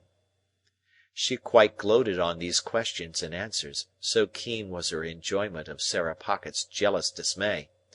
"Well," she went on, "you have a promising career before you. Be good, deserve it, and abide by Mr. Jaggers' instructions." She looked at me, and looked at Sarah, and Sarah's countenance wrung out of her watchful face a cruel smile. "Good-bye, Pip. You will always keep the name of Pip, you know." "Yes, Miss Havisham." "Good-bye, Pip." She stretched out her hand, and I went down on my knee and put it to my lips. I had not considered how I should take leave of her. It came naturally to me at the moment to do this. She looked at Sarah Pocket with triumph in her weird eyes, and so I left my fairy godmother, with both her hands on her crutch-stick, standing in the midst of the dimly lighted room beside the rotten bride-cake that was hidden in cobwebs. Sarah Pocket conducted me down, as if I were a ghost who must be seen out. She could not get over my appearance, and was in the last degree confounded. I said, "Good-bye, Miss Pocket," but she merely stared, and did not seem collected enough to know that I had spoken. Clear of the house, I made the best of my way back to Pumblechook's, took off my new clothes, made them into a bundle, and went back home in my older dress, carrying it, to speak the truth, much more at my ease too, though I had the bundle to carry. And now, those 6 days which were to have run out so slowly, had run out fast and were gone, and to-morrow looked me in the face more steadily than I could look at it. As the 6 evenings had dwindled away to 5, to 4, to 3, to 2, I had become more and more appreciative of the society of Joe and Biddy. On this last evening, I dressed myself out in my new clothes for their delight, and sat in my splendour until bedtime. We had a hot supper on the occasion, graced by the inevitable roast fowl, and we had some flip to finish with. We were all very low, and none the higher for pretending to be in spirits. I was to leave our village at 5 in the morning, carrying my little hand portmanteau, and I had told Joe that I wished to walk away all alone. I am afraid, sore afraid, that this purpose originated in my sense of the contrast there would be between me and Joe if we went to the coach together. I had pretended with myself that there was nothing of this taint in the arrangement, but when I went up to my little room on this last night, I felt compelled to admit that it might be so, and had an impulse upon me to go down again and entreat Joe to walk with me in the morning. I did not. All night there were coaches in my broken sleep, going to wrong places instead of to London, and having in the traces, now dogs, now cats, now pigs, now men, never horses. Fantastic failures of journeys occupied me until the day dawned and the birds were singing. Then I got up and partly dressed, and sat at the window to take a last look out, and in taking it, fell asleep. Biddy was astir so early to get my breakfast that, although I did not sleep at the window an hour, I smelt the smoke of the kitchen fire when I started up, with a terrible idea that it must be late in the afternoon. But long after that, and long after I had heard the clinking of the teacups and was quite ready, I wanted the resolution to go downstairs. After all, I remained up there, repeatedly unlocking and unstrapping my small portmanteau, and locking and strapping it up again, until Biddy called to me that I was late. It was a hurried breakfast with no taste in it. I got up from the meal saying with a sort of briskness, as if it had only just occurred to me, "Well, I suppose I must be off." And then I kissed my sister, who was laughing and nodding and shaking in her usual chair, and kissed Biddy, and threw my arms around Joe's neck. Then I took up my little portmanteau and walked out. The last I saw of them was, when I presently heard a scuffle behind me, and looking back, saw Joe throwing an old shoe after me, and Biddy throwing another old shoe. I stopped, to wave my hat, and dear old Joe waved his strong right arm above his head, crying huskily, "Hurrah!" and Biddy put her apron to her face. I walked away at a good pace, thinking it was easier to go than I had supposed it would be, and reflecting that it would never have done to have had an old shoe thrown after the coach, in sight of all the High Street. I whistled and made nothing of going. But the village was very peaceful and quiet, and the light mists were solemnly rising, as if to show me the world, and I had been so innocent and little there, and all beyond was so unknown and great, that in a moment with a strong heave and sob I broke into tears. It was by the finger-post at the end of the village, and I laid my hand upon it and said, "Good-bye, O my dear, dear friend!" Heaven knows we need never be ashamed of our tears, for they are rain upon the blinding dust of earth, overlying our hard hearts. I was better after I had cried than before, more sorry, more aware of my own ingratitude, more gentle. If I had cried before, I should have had Joe with me then. So subdued I was by those tears, and by their breaking out again in the course of the quiet walk, that when I was on the coach, and it was clear of the town, I deliberated with an aching heart whether I would not get down when we changed horses, and walk back, and have another evening at home, and a better parting. We changed, and I had not made up my mind, and still reflected for my comfort that it would be quite practicable to get down and walk back, when we changed again. And while I was occupied with those deliberations, I would fancy an exact resemblance to Joe in some man coming along the road towards us, and my heart would beat high, as if he could possibly be there. We changed again, and yet again, and it was now too late and too far to go back, and I went on. And the mists had all solemnly risen now, and the world lay spread before me. This is the end of the first stage of Pip's expectations. End of chapter. Chapter 20. The journey from our town to the metropolis was a journey of about 5 hours. It was a little past midday when the 4-horse stage-coach by which I was a passenger got into the rabble of traffic frayed out about the Cross Keys, Wood Street, Cheapside, London. We Britons had at that time particularly settled that it was treasonable to doubt our having and our being the best of everything. Otherwise, while I was scared by the immensity of London, I think I might have had some faint doubts whether it were not ugly, crooked, narrow, and dirty.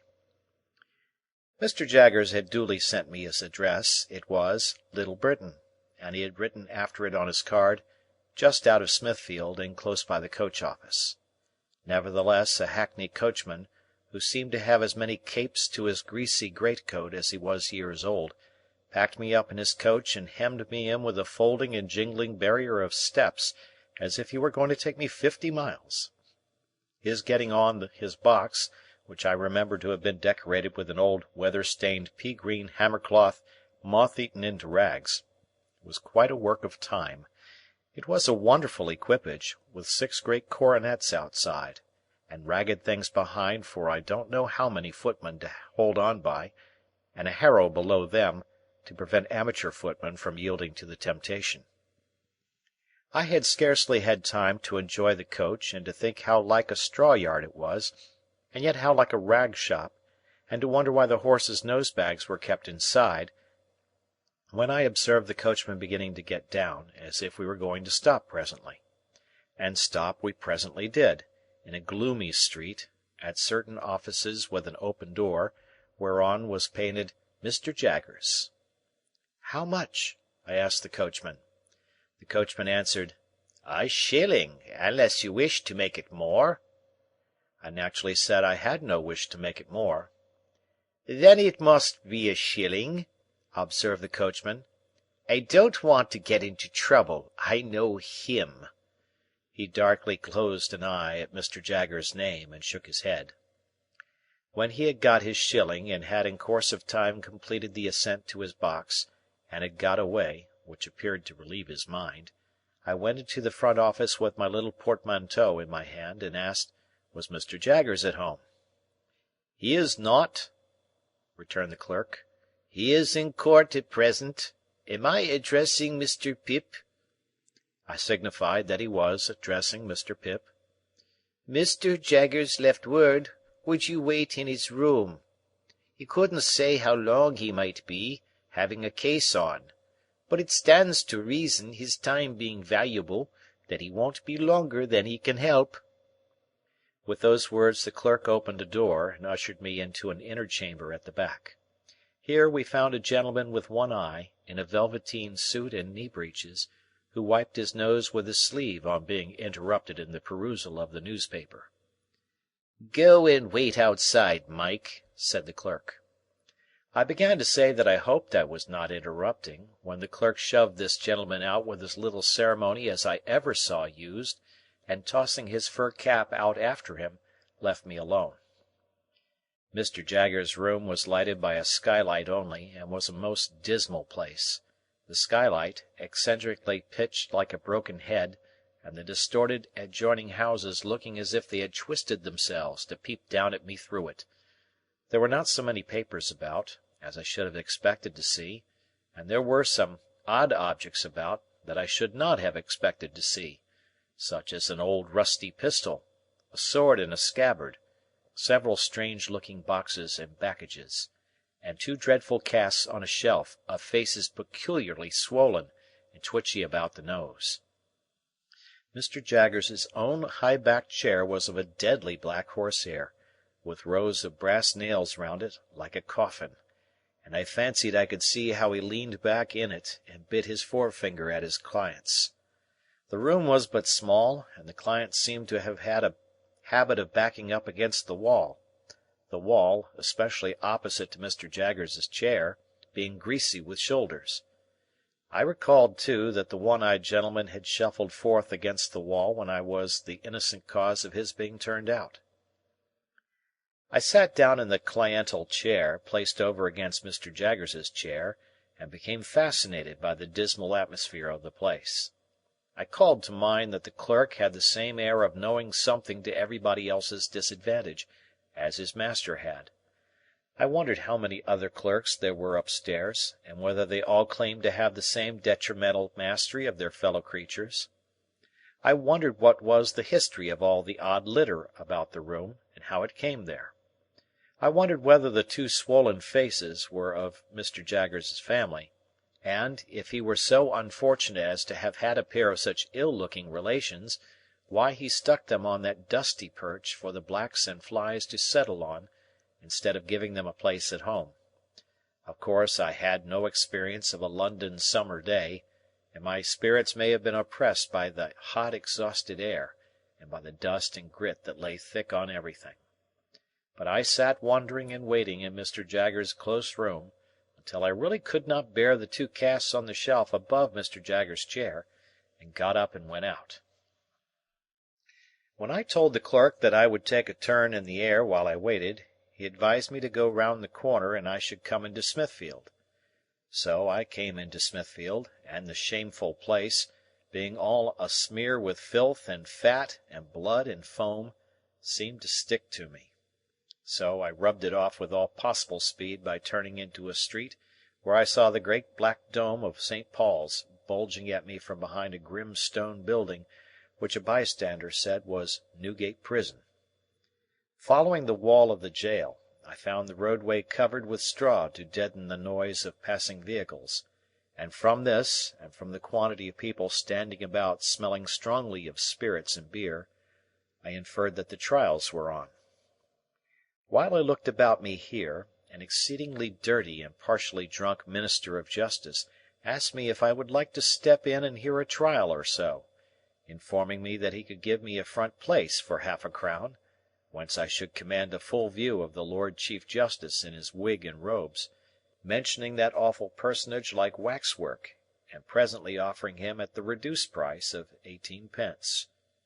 As I declined the proposal on the plea of an appointment, He was so good as to take me into a yard and show me where the gallows was kept, and also where people were publicly whipped, and then he showed me the debtors' door, out of which culprits came to be hanged, heightening the interest of that dreadful portal by giving me to understand that 4 on 'em would come out at that door the day after tomorrow at 8 in the morning, to be killed in a row.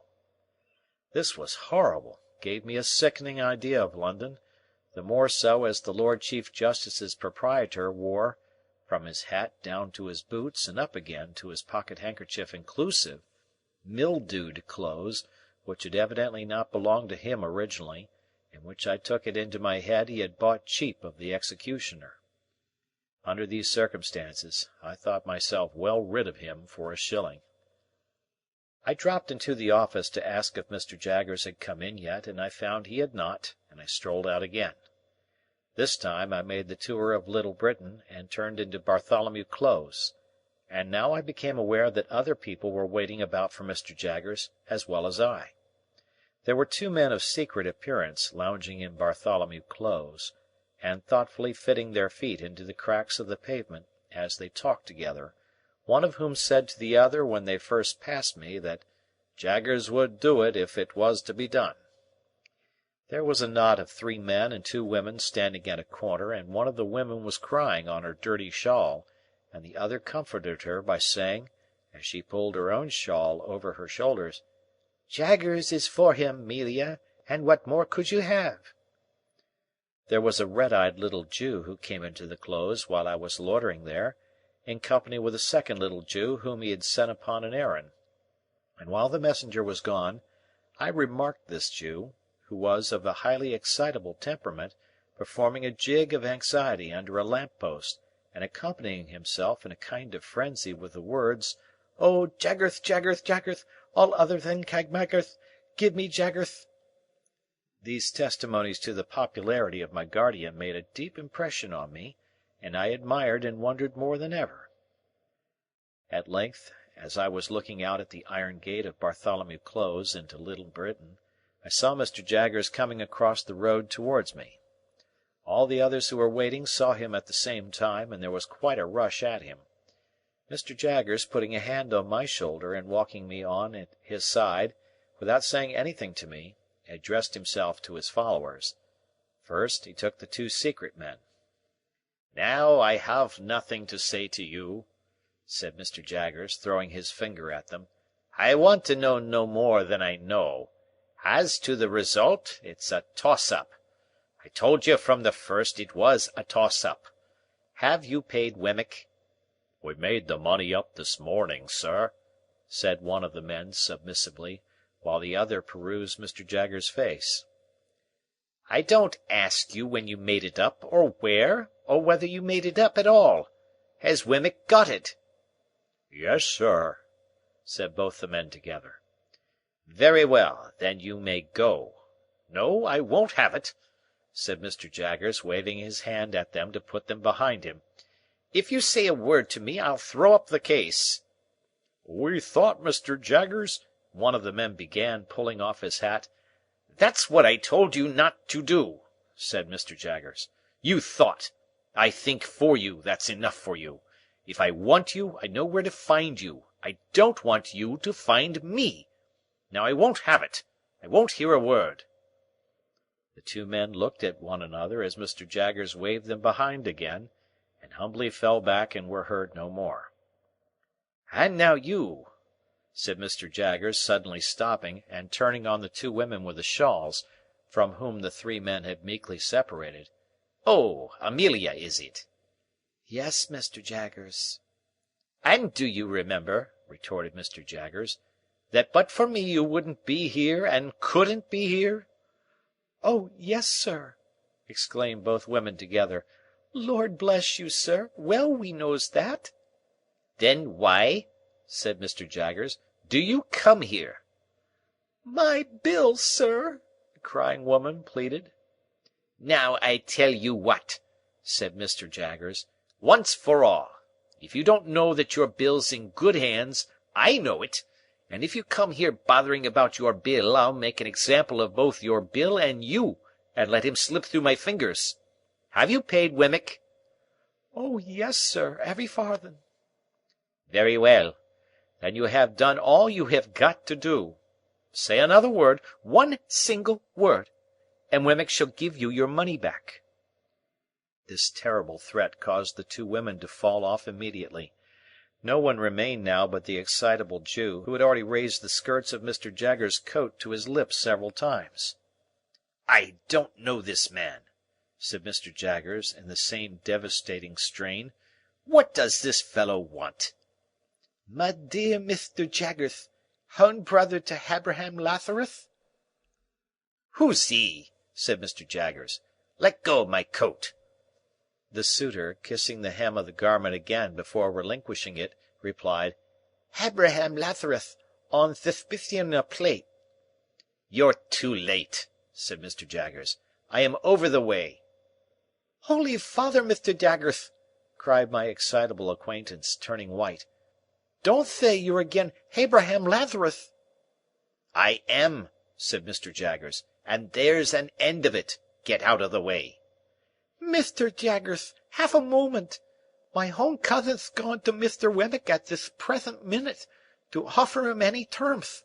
Mr. Jaggers, half a quarter of a moment. If you'd have the condescension to be bought off from the other side, at any superior price, money no object. Mr. Jaggers, Mr. My guardian threw his supplicant off with supreme indifference, and left him dancing on the pavement as if it were red hot. Without further interruption, we reached the front office, where we found the clerk and the man in velveteen with the fur cap. "Here's Mike," said the clerk, getting down from his stool and approaching Mr. Jaggers confidentially.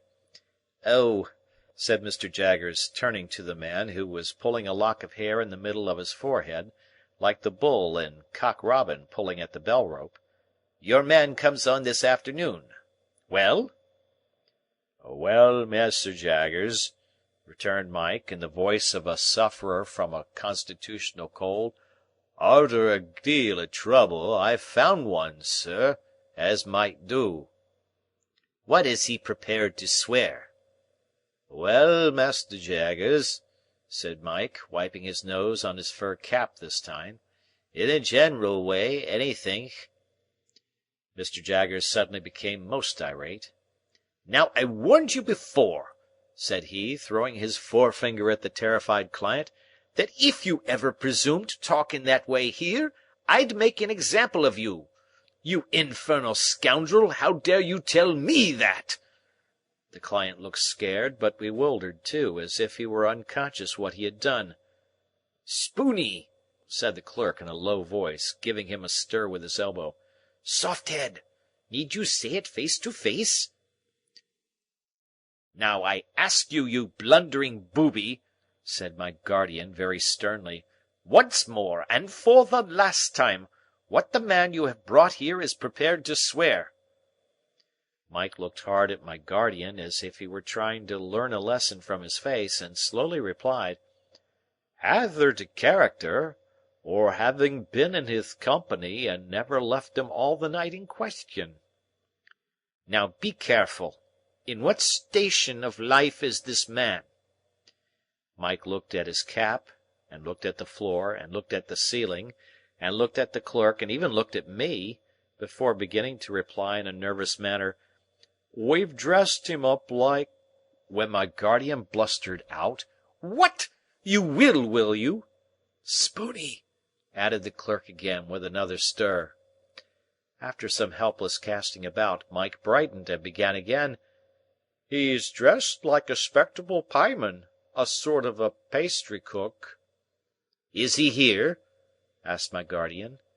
"I left him," said Mike, "a settin' on some door steps round the corner." "Take him past that window, and let me see him."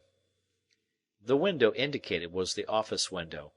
We all three went to it, behind the wire blind, and presently saw the client go by in an accidental manner, with a murderous-looking tall individual, in a short suit of white linen and a paper cap. This guileless confectioner was not by any means sober, and had a black eye and the green stage of recovery, which was painted over. "Tell him to take his witness away directly," said my guardian to the clerk, in extreme disgust, "and ask him what he means by bringing such a fellow as that." My guardian then took me into his own room, and while he lunched, standing, from a sandwich box and a pocket flask of sherry (he seemed to bully his very sandwich as he ate it), informed me what arrangements he had made for me. I was to go to Barnard's Inn, to young Mr. Pocket's rooms, where a bed had been sent in for my accommodation.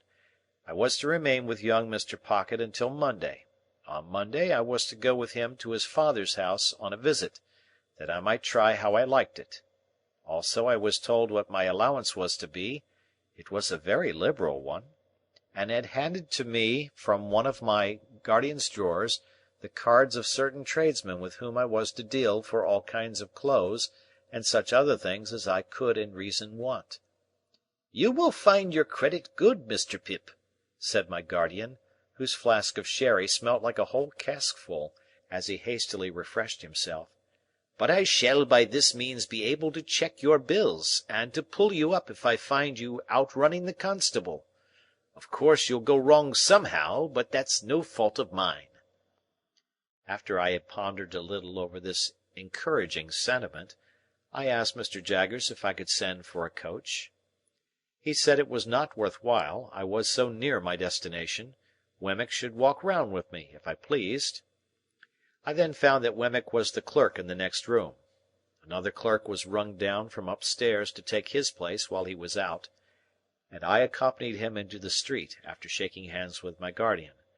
We found a new set of people lingering outside, but Wemmick made a way among them by saying coolly yet decisively, "I tell you it's no use. He won't have a word to say to one of you," and we soon got clear of them, and went on side by side. Chapter 21.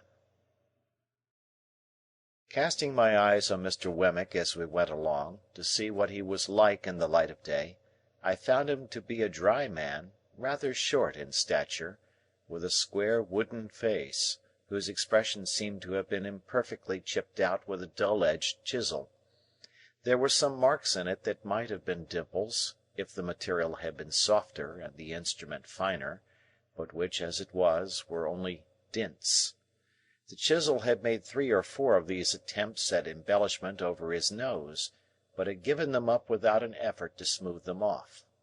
I judged him to be a bachelor from the frayed condition of his linen, and he appeared to have sustained a good many bereavements, for he wore at least 4 mourning rings, besides a brooch representing a lady and a weeping willow at a tomb with an urn on it.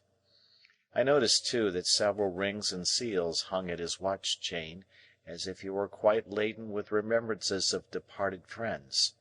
He had glittering eyes, small, keen, and black, and thin, wide, mottled lips. He had had them, to the best of my belief, from 40 to 50 years. "So you were never in London before?" said Mr. Wemmick to me. "No," said I. "I was new here once," said Mr. Wemmick. "Rum to think of now." "You are well acquainted with it now?" "Why, yes," said Mr. Wemmick. "I know the moves of it." "Is it a very wicked place?" I asked, more for the sake of saying something than for information. "You may get cheated, robbed, and murdered in London, but there are plenty of people anywhere who'll do that for you." "If there is bad blood between you and them," said I, to soften it off a little. "Oh, I don't know about bad blood," returned Mr. Wemmick. "There's not much bad blood about. They'll do it, if there's anything to be got by it." "That makes it worse." "You think so?" returned Mr. Wemmick. "Much about the same, I should say." He wore his hat on the back of his head, and looked straight before him, walking in a self-contained way as if there were nothing in the streets to claim his attention. His mouth was such a post-office of a mouth that he had a mechanical appearance of smiling. We had got to the top of Holborn Hill before I knew that it was merely a mechanical appearance, and that he was not smiling at all. "Do you know where Mr. Matthew Pocket lives?" I asked Mr. Wemmick. Yes," said he, nodding in the direction. "At Hammersmith, west of London." "Is that far?" "Well, say 5 miles." "Do you know him?" "Why, you're a regular cross-examiner," said Mr. Wemmick, looking at me with an approving air. "Yes, I know him. I know him." There was an air of toleration or depreciation about his utterance of these words that rather depressed me, and I was still looking sideways at his block of a face in search of any encouraging note to the text, when he said, here we were, at Barnard's Inn. My depression was not alleviated by the announcement, for I had supposed that establishment to be an hotel kept by Mr. Barnard, to which the Blue Boar in our own town was a mere public-house. Whereas I had now found Barnard to be a disembodied spirit, or a fiction, and his inn the dingiest collection of shabby buildings ever squeezed together in a rank corner as a club for tom-cats. We entered this haven through a wicket gate, and was disgorged by an introductory passage into a melancholy little square that looked to me like a flat burying-ground. I thought it had the most dismal trees in it, and the most dismal sparrows, and the most dismal cats, and the most dismal houses, in number 6 or so, that I had ever seen.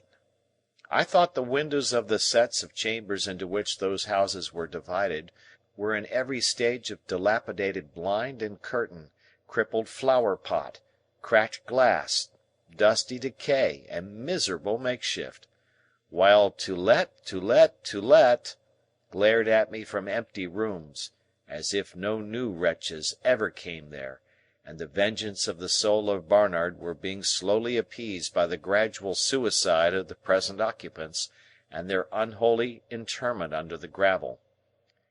A frowsy morning of soot and smoke attired this forlorn creation of Barnard, and it had strewn ashes on its head, and was undergoing penance and humiliation as a mere dust-hole.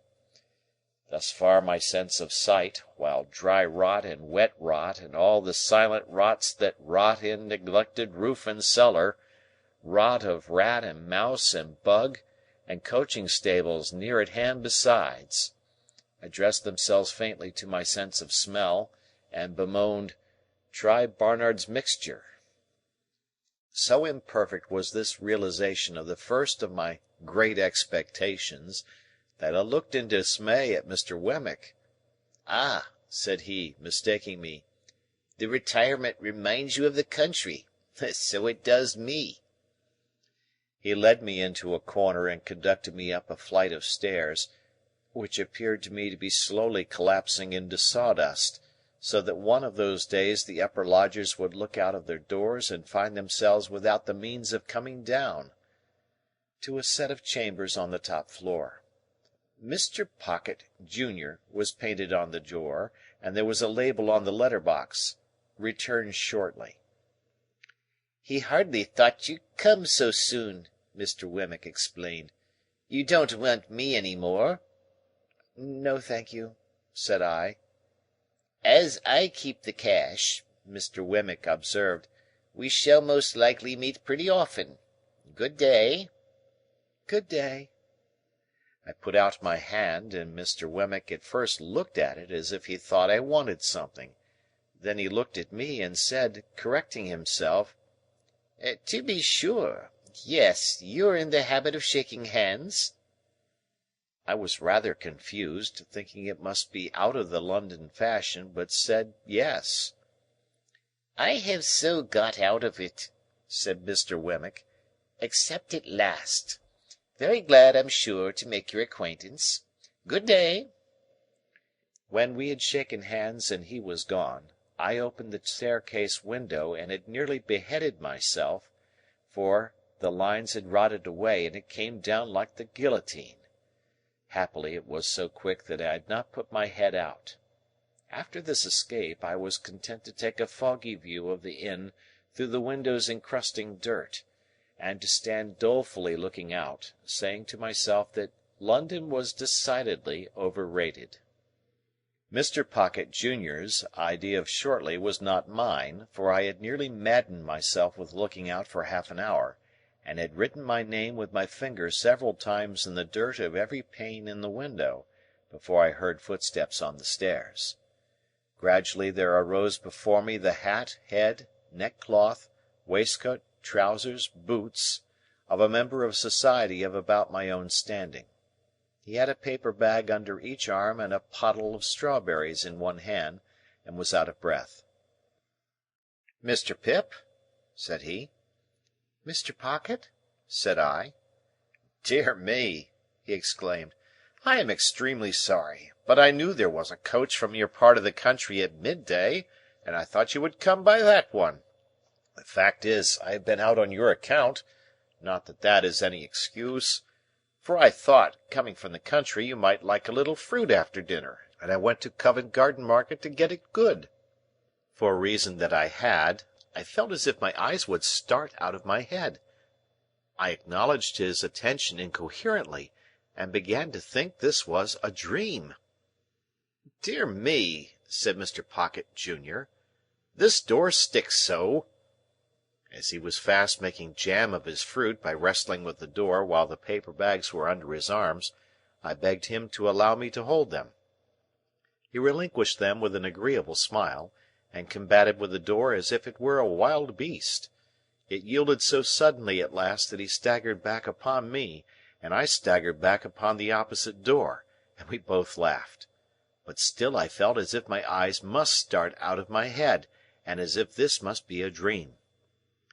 "Pray come in," said Mr. Pocket, Junior. "Allow me to lead the way. I'm rather bare here, but I hope you'll be able to make out tolerably well till Monday. My father thought you would get on more agreeably through tomorrow with me than with him, and might like to take a walk about London. I am sure I shall be very happy to show London to you. As to our table, you won't find that bad, I hope, for it will be supplied from our coffee-house here, and, it is only right I should add, at your expense, such being Mr. Jaggers's directions. As to our lodging, it's not by any means splendid, because I have my own bread to earn, and my father hasn't anything to give me, and I shouldn't be willing to take it if he had. This is our sitting-room. Just such chairs and tables and carpet and so forth, you see, as they could spare from home. You mustn't give me credit for the tablecloth and spoons and castors, because they come for you from the coffee-house. This is my little bedroom. Rather musty, but Barnard's is musty. This is your bedroom. The furniture's hired for the occasion, but I trust it will answer the purpose. If you should want anything, I'll go and fetch it. The chambers are retired, and we shall be alone together, but we shan't fight, I dare say. But, dear me, I beg your pardon, you're holding the fruit all this time. Pray let me take those bags from you. I am quite ashamed." As I stood opposite to Mr. Pocket, Junior, delivering him the bags, 1, 2, I saw the starting appearance come into his own eyes that I knew to be in mine, and he said, falling back, "Lord bless me! You're the prowling boy!" "And you," said I, "are the pale young gentleman."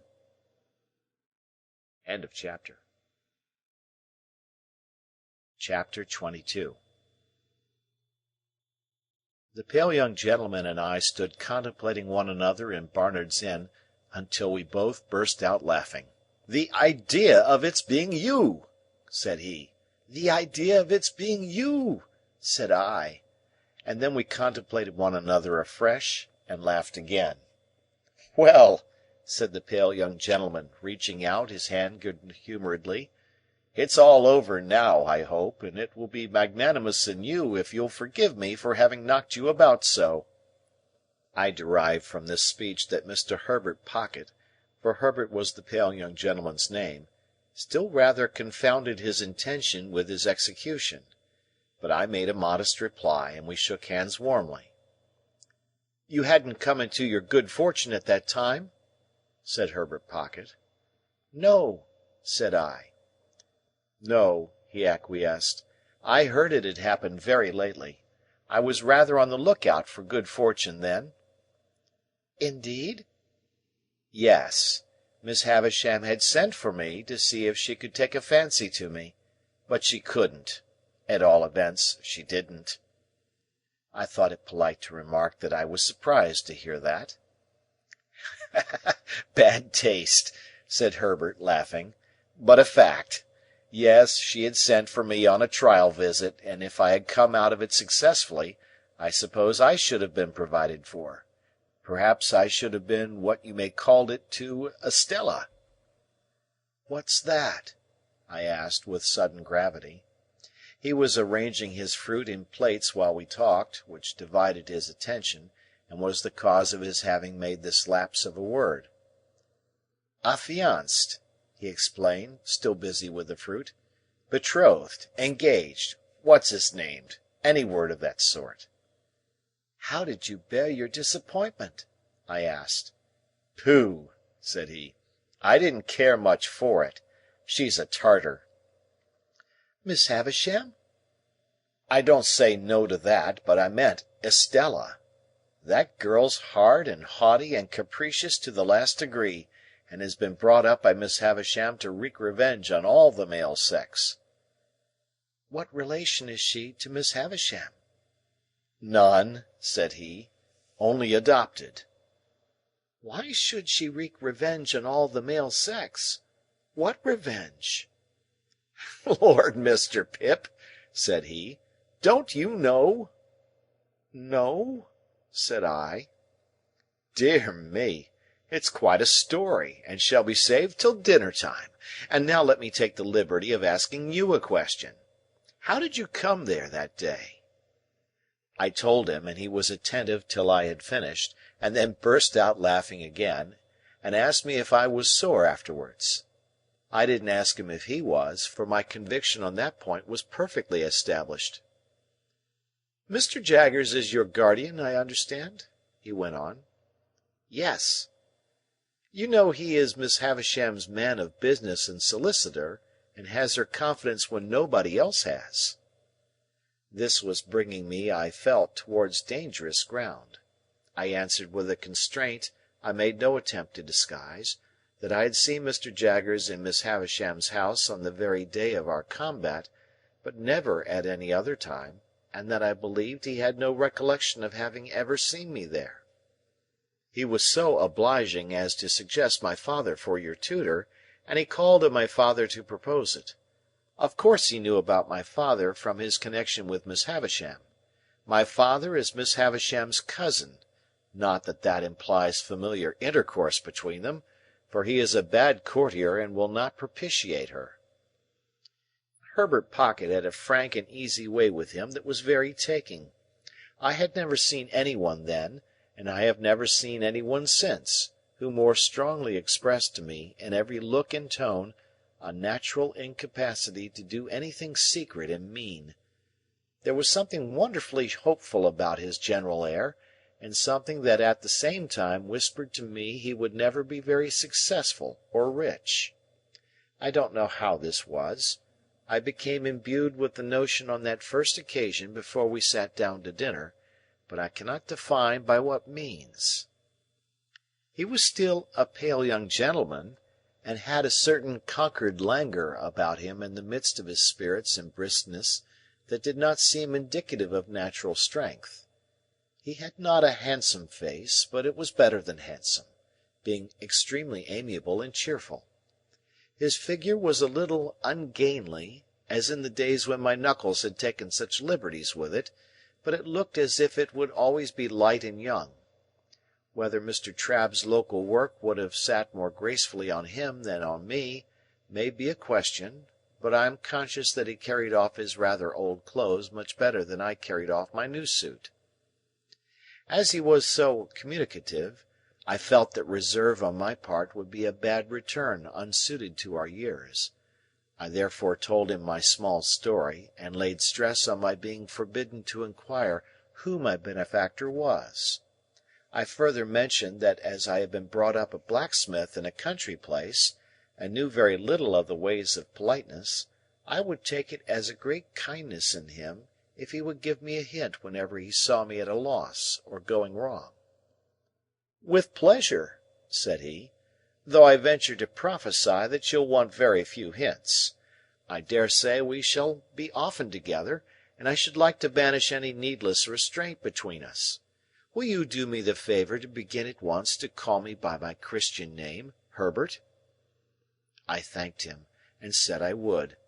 I informed him in exchange that my Christian name was Philip.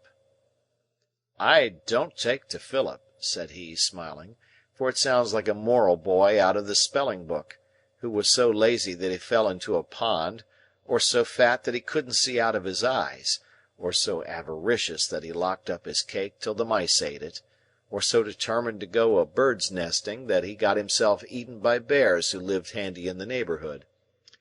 I tell you what I should like. We are so harmonious, and you have been a blacksmith. Would you mind it?"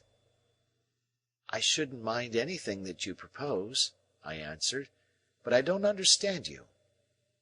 "Would you mind Handel for a familiar name? There's a charming piece of music by Handel, called the Harmonious Blacksmith." "I should like it very much." "Then, my dear Handel," said he, turning round as the door opened, "here is the dinner, and I must beg of you to take the top of the table, because the dinner is of your providing." This I would not hear of, so he took the top, and I faced him. It was a nice little dinner, seemed to me then a very Lord Mayor's feast, and it acquired additional relish from being eaten under those independent circumstances, with no old people by, and with London all around us. This again was heightened by a certain gipsy character that set the banquet off, for while the table was, as Mr. Pumblechook might have said, the lap of luxury, being entirely furnished forth from the coffee-house, the circumjacent region of sitting-room was of a comparatively pastureless and shifty character, imposing on the waiter the wandering habits of putting the covers on the floor, where he fell over them, the melted butter in the armchair, the bread on the bookshelves, the cheese in the coal-scuttle, and the boiled fowl into my bed in the next room, where I found much of its parsley and butter in a state of congelation when I retired for the night. All this made the feast delightful, and when the waiter was not there to watch me, my pleasure was without alloy. We had made some progress in the dinner when I reminded Herbert of his promise to tell me about Miss Havisham. "True," he replied. "I'll redeem it at once. Let me introduce the topic, Handel, by mentioning that in London it is not the custom to put the knife in the mouth, for fear of accidents, and that while the fork is reserved for that use, it is not put further in than necessary. It is scarcely worth mentioning, only it's as well to do as other people do. Also, the spoon is not generally used overhand, but under. This has two advantages. You get at your mouth better, which after all is the object, and you save a good deal of the attitude of opening oysters on the part of the right elbow." He offered these friendly suggestions in such a lively way that we both laughed, and I scarcely blushed. "Now," he pursued, "concerning Miss Havisham. Miss Havisham, you must know, was a spoilt child. Her mother died when she was a baby, and her father denied her nothing. Her father was a country gentleman down in your part of the world, and was a brewer. I don't know why it should be a crack thing to be a brewer, but it is indisputable that while you cannot possibly be genteel and bake, you may be as genteel as never was, and brew. You see it every day." "Yet a gentleman may not keep a public-house, may he?" said I. "Not on any account," returned Herbert, "but a public-house may keep a gentleman. Well, Mr. Havisham was very rich and very proud. So was his daughter." "Miss Havisham was an only child?" I hazarded. "Stop a moment. I'm coming to that. No, she was not an only child. She had a half-brother. Her father privately married again. His cook, I rather think." "I thought he was proud," said I. "My good Handel, so he was. He married his second wife privately, because he was proud, and in course of time she died. When she was dead, I apprehend he first told his daughter what he had done, and then the son became a part of the family, residing in the house you are acquainted with. As the son grew a young man, he turned out riotous, extravagant, undutiful, altogether bad. At last his father disinherited him, but he softened when he was dying, and left him well off, though not nearly so well off as Miss Havisham. Take another glass of wine, and excuse my mentioning that society as a body does not expect one to be so strictly conscientious in emptying one's glass, as to turn it bottom upwards with the rim on one's nose. I had been doing this. In an excess of attention to his recital, I thanked him and apologized. He said, "Not at all," and resumed. Miss Havisham was now an heiress, and you may suppose was looked after as a great match. Her half-brother had now ample means again, but what with debts and what with new madness wasted them most fearfully again. There were stronger differences between him and her than there had been betwixt him and his father, and it is suspected that he cherished a deep and mortal grudge against her as having influenced the father's anger. Now, I come to the cruel part of the story. Merely breaking off, my dear Handel, to remark that a dinner napkin will not go into a tumbler. Why I was trying to pack mine into my tumbler, I am wholly unable to say. I only know that I found myself, with a perseverance worthy of a much better cause, making the most strenuous exertions to compress it within those limits. Again I thanked him and apologized, and again he said in the cheerfullest manner, "Not at all, I am sure," and resumed. There appeared upon the scene, say at the races, or the public balls, or anywhere else you like, a certain man, who made love to Miss Havisham. I never saw him, for this happened 25 years ago, before you and I were, Handel, but I have heard my father mention that he was a showy man, and the kind of man for the purpose. But that he was not to be, without ignorance or prejudice, mistaken for a gentleman, my father most strongly asseverates, because it is a principle of his that no man who was not a true gentleman at heart ever was, since the world began, a true gentleman in manner. He says, no varnish can hide the grain of the wood, and that the more varnish you put on, the more the grain will express itself.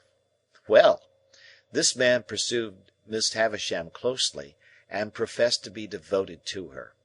I believe she had not much shown susceptibility up to that time, but all the susceptibility she possessed certainly came out then, and she passionately loved him.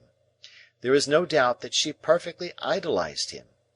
He practised on her affection in that systematic way that he got great sums of money from her, and he induced her to buy her brother out of a share in the brewery, which had been weakly left him by his father, at an immense price, on the plea that when he was her husband he must hold and manage it all.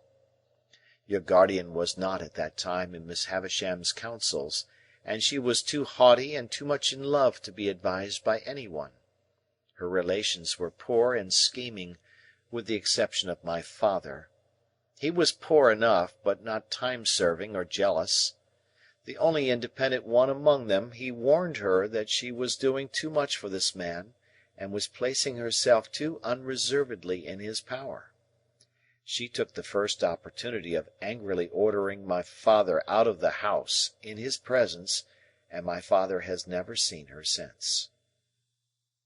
I thought of her having said, "Matthew will come and see me at last when I am laid dead upon that table," and I asked Herbert whether his father was so inveterate against her.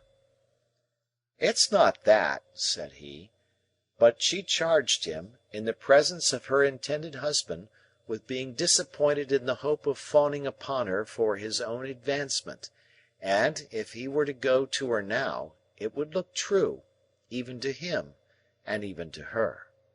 To return to the man, and make an end of him. The marriage day was fixed, the wedding dresses were bought, the wedding tour was planned out, the wedding guests were invited. The day came, but not the bridegroom. He wrote her a letter." "Which she received," I struck in, when she was dressing for her marriage? At 20 minutes to 9? At the hour and minute, said Herbert, nodding, at which she afterwards stopped all the clocks. What was in it, further than that it most heartlessly broke the marriage off, I can't tell you, because I don't know. When she recovered from a bad illness that she had, she laid the whole place waste, as you have seen it, and she has never since looked upon the light of day. Is that all the story? I asked, after considering it.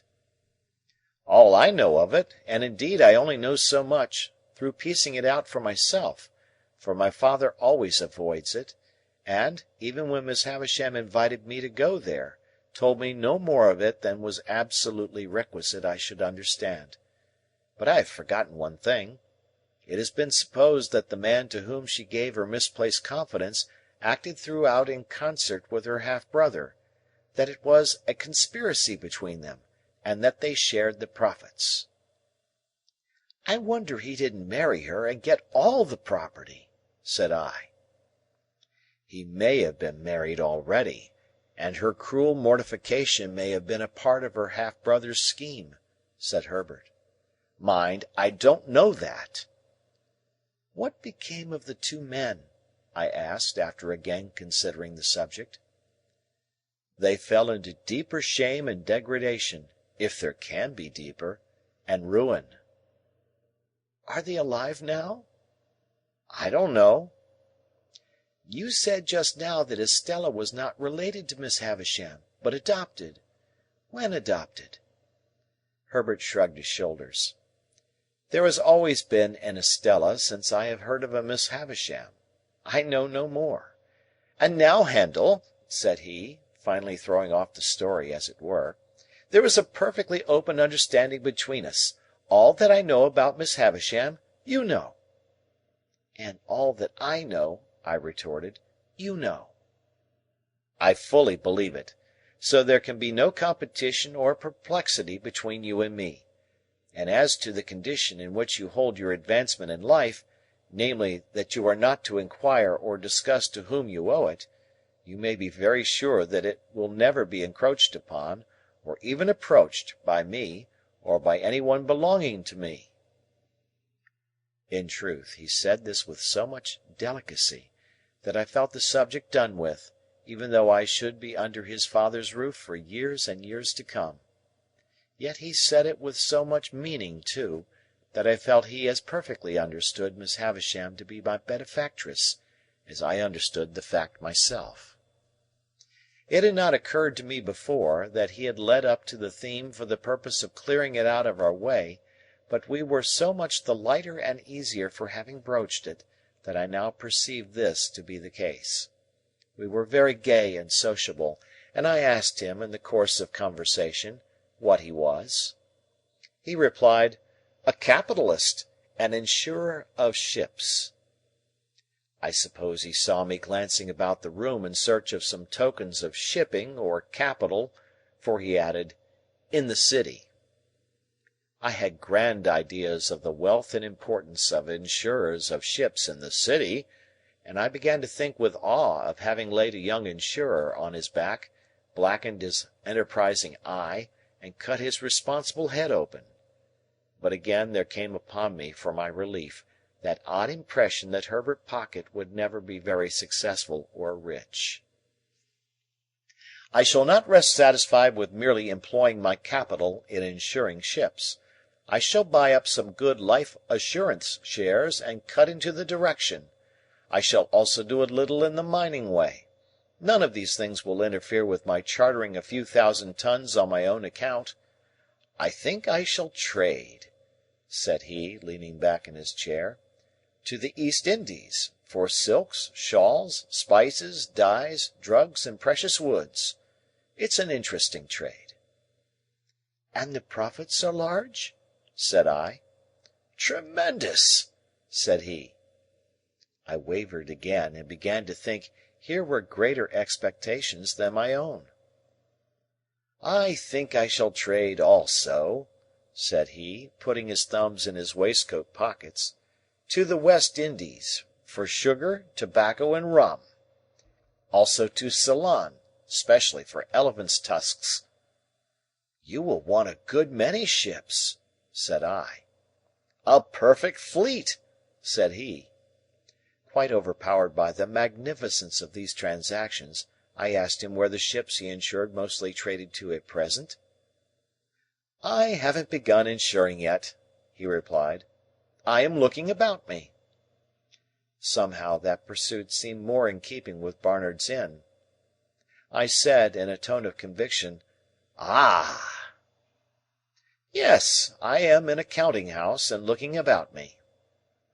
"Is a counting house profitable?" I asked. "Do you mean to the young fellow who's in it?" he asked, in reply. "Yes, to you." "Why, no, not to me." He said this with the air of one carefully reckoning up and striking a balance. "Not directly profitable. That is, it doesn't pay me anything, and I have to keep myself." This certainly had not been a profitable appearance, and I shook my head as if I would imply that it would be difficult to lay by much accumulative capital from such a source of income. "But the thing is," said Herbert Pocket, "that you look about you. That's the grand thing. You are in a counting house, you know, and you look about you." It struck me as a singular implication that you couldn't be out of a counting house, you know, and look about you, but I silently deferred to his experience. "Then the time comes," said Herbert, "when you see your opening, and you go in, and you swoop upon it, and you make your capital, and then there you are! When you have once made your capital, you have nothing to do but employ it." This was very like his way of conducting that encounter in the garden, very like. His manner of bearing his poverty, too, exactly corresponded to his manner of bearing that defeat. It seemed to me that he took all blows and buffets now with just the same air as he had taken mine then. It was evident that he had nothing around him but the simplest necessaries, for everything that I remarked upon turned out to have been sent in on my account from the coffee-house or somewhere else. Yet, having already made his fortune in his own mind, he was so unassuming with it that I felt quite grateful to him for not being puffed up. It was a pleasant addition to his naturally pleasant ways, and we got on famously. In the evening we went out for a walk in the streets, and went half-price to the theatre, and next day we went to church at Westminster Abbey, and in the afternoon we walked in the parks, and I wondered who shod all the horses there, and wished Joe did. On a moderate computation, it was many months, that Sunday, since I had left Joe and Biddy. The space interposed between myself and them partook of that expansion, and our marshes were any distance off. That I could have been at our old church in my old church-going clothes, on the very last Sunday that ever was, seemed a combination of impossibilities, geographical and social, solar and lunar. Yet, in the London streets so crowded with people, and so brilliantly lighted in the dusk of evening, there were depressing hints of reproaches for that I had put the poor old kitchen at home so far away, and in the dead of night, the footsteps of some incapable impostor of a porter, mooring about Barnard's Inn, under pretence of watching it, fell hollow on my heart. On the Monday morning at 9:15, Herbert went to the counting-house to report himself, to look about him too, I suppose, and I bore him company. He was to come away in an hour or two to attend me to Hammersmith, and I was to wait about for him. It appeared to me that the eggs from which young insurers were hatched were incubated in dust and heat, like the eggs of ostriches, judging from the places to which those incipient giants repaired on a Monday morning.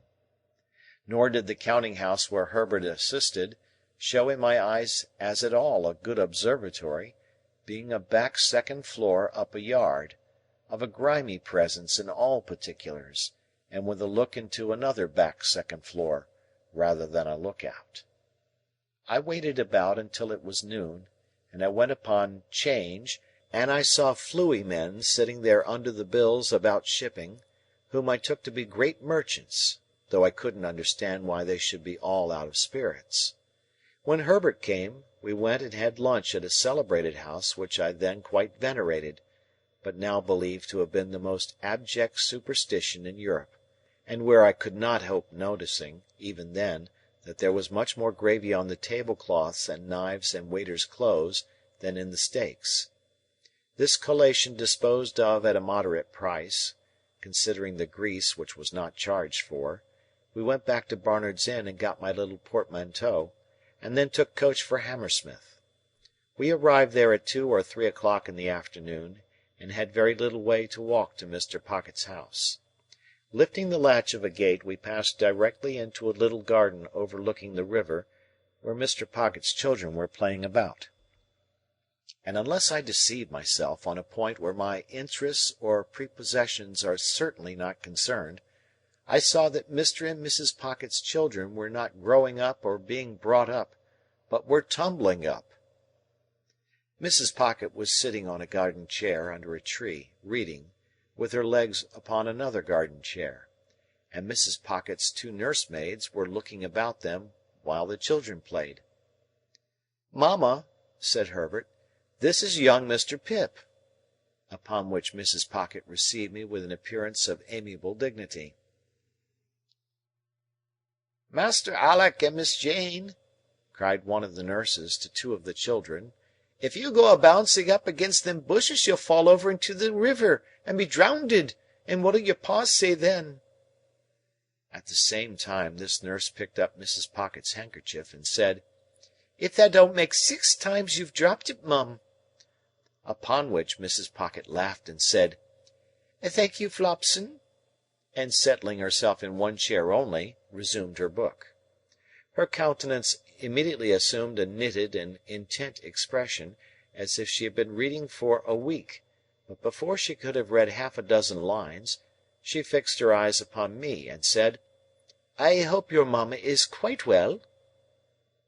This unexpected inquiry put me into such a difficulty, that I began saying in the absurdest way that if there had been any such person, I had no doubt she would have been quite well, and would have been very much obliged and would have sent her compliments, when the nurse came to my rescue. "Well," she cried, picking up the pocket-handkerchief, "if that don't make 7 times! What are you a-doing of this afternoon, mum?" Mrs. Pocket received her property, at first with a look of unutterable surprise, as if she had never seen it before, and then with a laugh of recognition, and said, "Thank you, Flopson," and forgot me, and went on reading. I found, now I had leisure to count them, that there were no fewer than 6 little Pockets present, in various stages of tumbling up. I had scarcely arrived at the total when a 7th was heard, as in the region of air, wailing dolefully. "If there ain't baby!" said Flopson, appearing to think it most surprising. "Make haste up, Millers!" Millers, who was the other nurse, retired into the house, and by degrees the child's wailing was hushed and stopped, as if it were a young ventriloquist with something in its mouth. Mrs. Pocket read all the time, and I was curious to know what the book could be. We were waiting, I suppose, for Mr. Pocket to come out to us. At any rate, we waited there, and so I had an opportunity of observing the remarkable family phenomenon that whenever any of the children strayed near Mrs. Pocket in their play, they always tripped themselves up and tumbled over her, always very much to her momentary astonishment and their own more enduring lamentation. I was at a loss to account for this surprising circumstance, and could not help giving my mind to speculations about it, until by and by Millers came down with the baby, which baby was handed to Flopson, which Flopson was handing it to Mrs. Pocket, when she too went fairly head foremost over Mrs. Pocket, baby and all, and was caught by Herbert and myself. "Gracious me, Flopson!" said Mrs. Pocket, looking off her book for a moment. "Everybody's tumbling." "Gracious you indeed, mum!" returned Flopson, very red in the face. "What have you got there?" "I got here, Flopson?" asked Mrs. Pocket. "Why, if it ain't your footstool!" cried Flopson. "And if you keep it under your skirts like that, who's to help tumbling? Here! Take the baby, Mum, and give me your book." Mrs. Pocket acted on the advice, and inexpertly danced the infant a little in her lap, while the other children played about it. This had lasted but a very short time, when Mrs. Pocket issued summary orders that they were all to be taken into the house for a nap. Thus I made the second discovery on that first occasion, that the nurture of the little Pockets consisted of alternately tumbling up and lying down. Under these circumstances, when Flopson and Millers had got the children into the house, like a little flock of sheep, and Mr. Pocket came out of it to make my acquaintance, I was not much surprised to find that Mr. Pocket was a gentleman with a rather perplexed expression of face, and with his very grey hair disordered on his head, as if he didn't quite see his way to putting anything straight.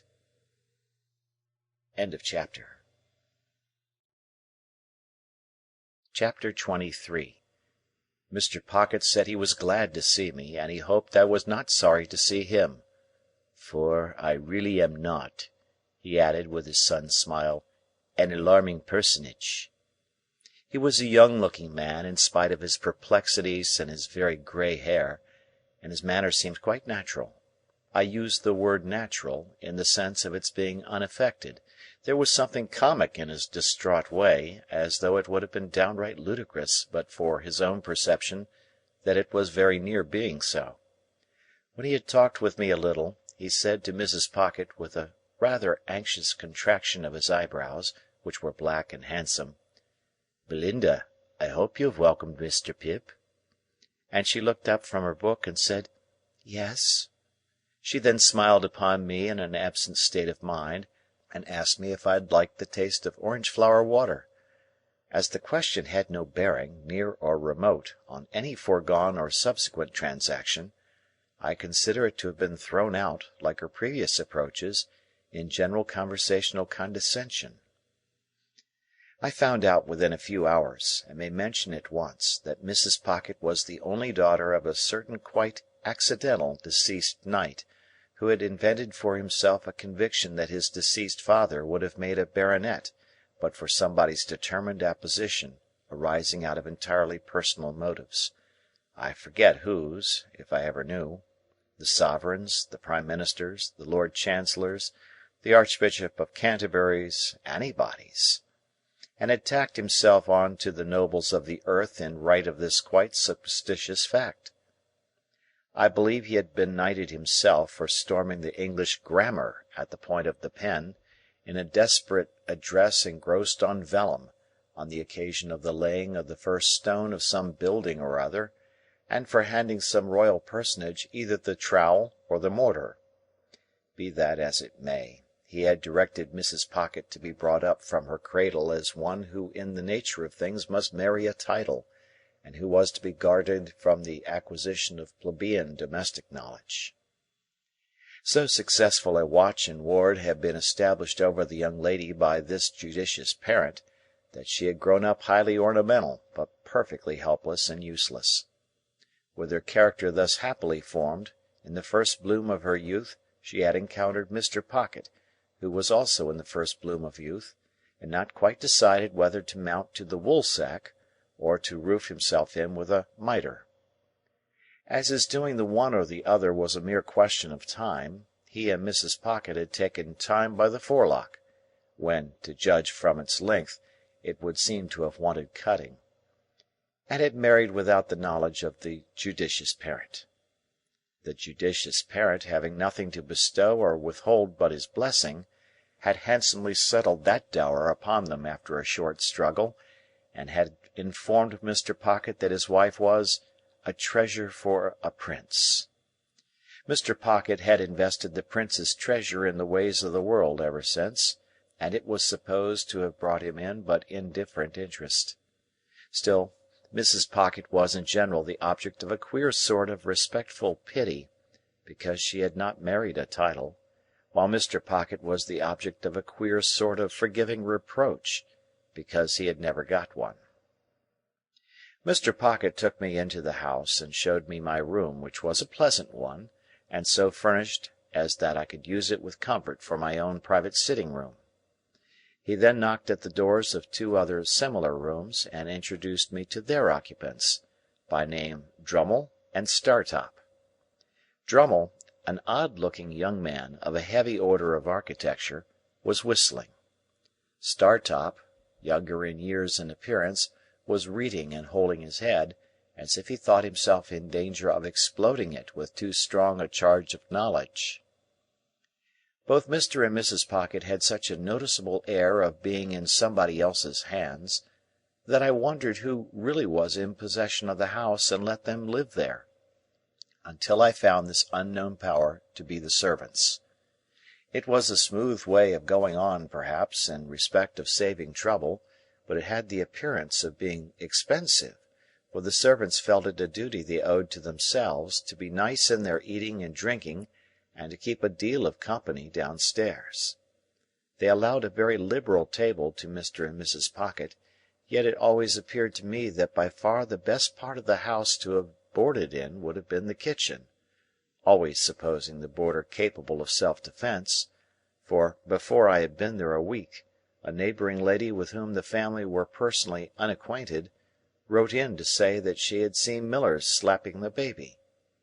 This greatly distressed Mrs. Pocket, who burst into tears on receiving the note, and said that it was an extraordinary thing that the neighbours couldn't mind their own business. By degrees I learnt, and chiefly from Herbert, that Mr. Pocket had been educated at Harrow and at Cambridge, where he had distinguished himself, but that when he had had the happiness of marrying Mrs. Pocket very early in life, he had impaired his prospects and taken up the calling of a grinder.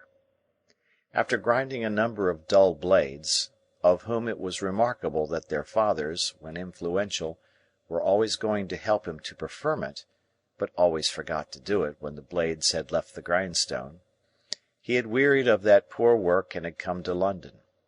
Here, after gradually failing in loftier hopes, he had read with divers who had lacked opportunities or neglected them, and had refurbished divers others for special occasions, and had turned his acquirements to the account of literary compilation and correction, and on such means, added to some very moderate private resources, still maintained the house I saw. Mr. and Mrs. Pocket had a toady neighbour, a widow lady of that highly sympathetic nature that she agreed with everybody, blessed everybody, and shed smiles and tears on everybody, according to circumstances. This lady's name was Mrs. Coiler, and I had the honour of taking her down to dinner on the day of my installation. She gave me to understand on the stairs that it was a blow to dear Mrs. Pocket that dear Mr. Pocket should be under the necessity of receiving gentlemen to read with him. That did not extend to me, she told me in a gush of love and confidence. At that time I had known her something less than 5 minutes. If they were all like me, it would be quite another thing. "But dear Mr. Pocket," said Mrs. Coiler, "after her early disappointment—not that dear Mr. Pocket was to blame in that—requires so much luxury and elegance." "Yes, ma'am," I said to stop her, for I was afraid she was going to cry. "And she is of so aristocratic a disposition—" "Yes, ma'am," I said again, with the same object as before. "That it is hard," said Mrs. Coiler, "to have dear Mr. Pocket's time and attention diverted from dear Mrs. Pocket." I could not help thinking that it might be harder if the butcher's time and attention were diverted from dear Mrs. Pocket, but I said nothing, and indeed had enough to do in keeping a bashful watch upon my company manners. It came to my knowledge, through what passed between Mrs. Pocket and Drummle while I was attentive to my knife and fork, spoon, glasses, and other instruments of self-destruction, that Drummle, whose Christian name was Bentley, was actually the next heir but one to a baronetcy.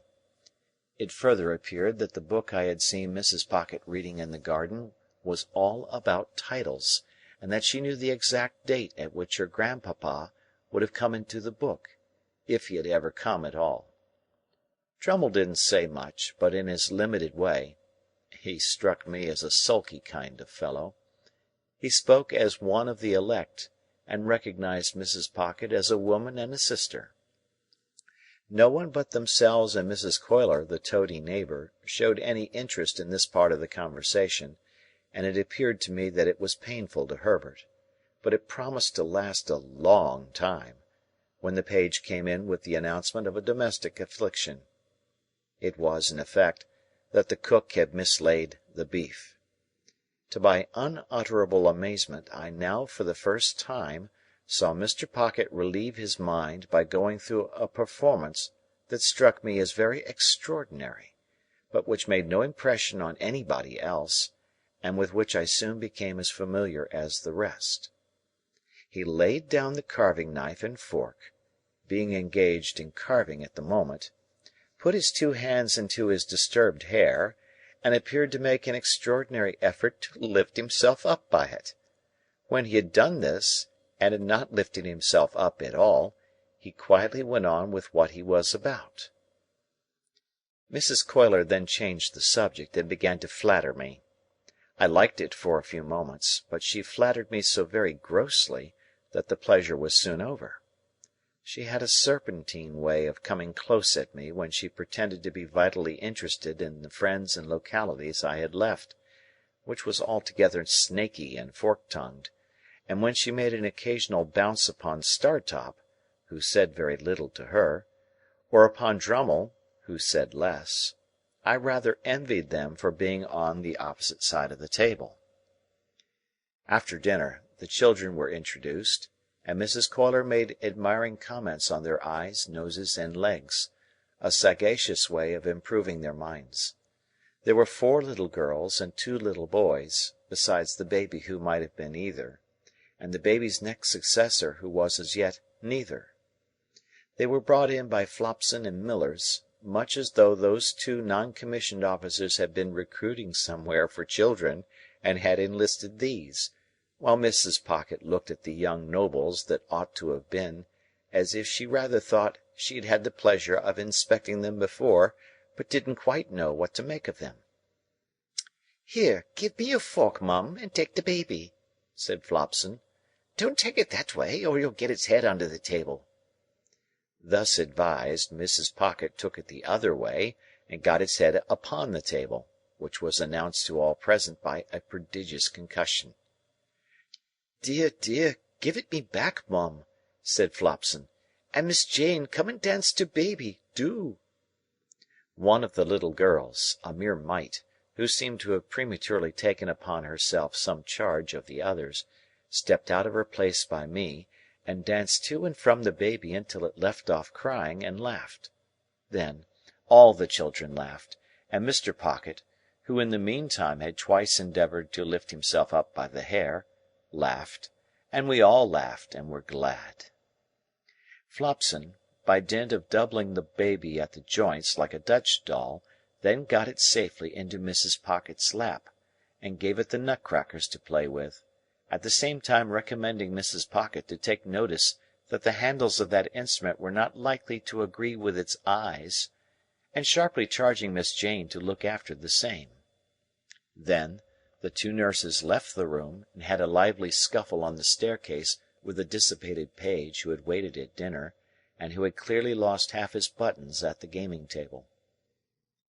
I was made very uneasy in my mind by Mrs. Pocket's falling into a discussion with Drummle respecting 2 baronetcies, while she ate a sliced orange steeped in sugar and wine, and forgetting all about the baby on her lap, who did most appalling things with the nutcrackers. At length little Jane, perceiving its young brains to be imperilled, softly left her place, and with many small artifices coaxed the dangerous weapon away. Mrs. Pocket finishing her orange at about the same time, and not approving of this, said to Jane, "You naughty child, how dare you? Go and sit down this instant." "Mamma dear," lisped the little girl, "baby would have put his eyes out." "How dare you tell me so?" retorted Mrs. Pocket. Go and sit down in your chair this moment." Mrs. Pocket's dignity was so crushing that I felt quite abashed, as if I myself had done something to rouse it. "Belinda," remonstrated Mr. Pocket, from the other end of the table, "how can you be so unreasonable? Jane only interfered for the protection of baby." "I will not allow anybody to interfere," said Mrs. Pocket. "I am surprised, Matthew, that you should expose me to the affront of interference." "Good God!" cried Mr. Pocket, in an outbreak of desolate desperation. "Are infants to be nutcrackered into their tombs, and is nobody to save them?" "I will not be interfered with by Jane," said Mrs. Pocket, with a majestic glance at that innocent little offender. "I hope I know my poor grandpapa's position. Jane, indeed!" Mr. Pocket got his hands in his hair again, and this time really did lift himself some inches out of his chair. "Hear this!" he helplessly exclaimed to the elements. "Babies are to be nutcrackered dead, for people's poor grandpapa's positions." Then he let himself down again, and became silent. We all looked awkwardly at the tablecloth while this was going on.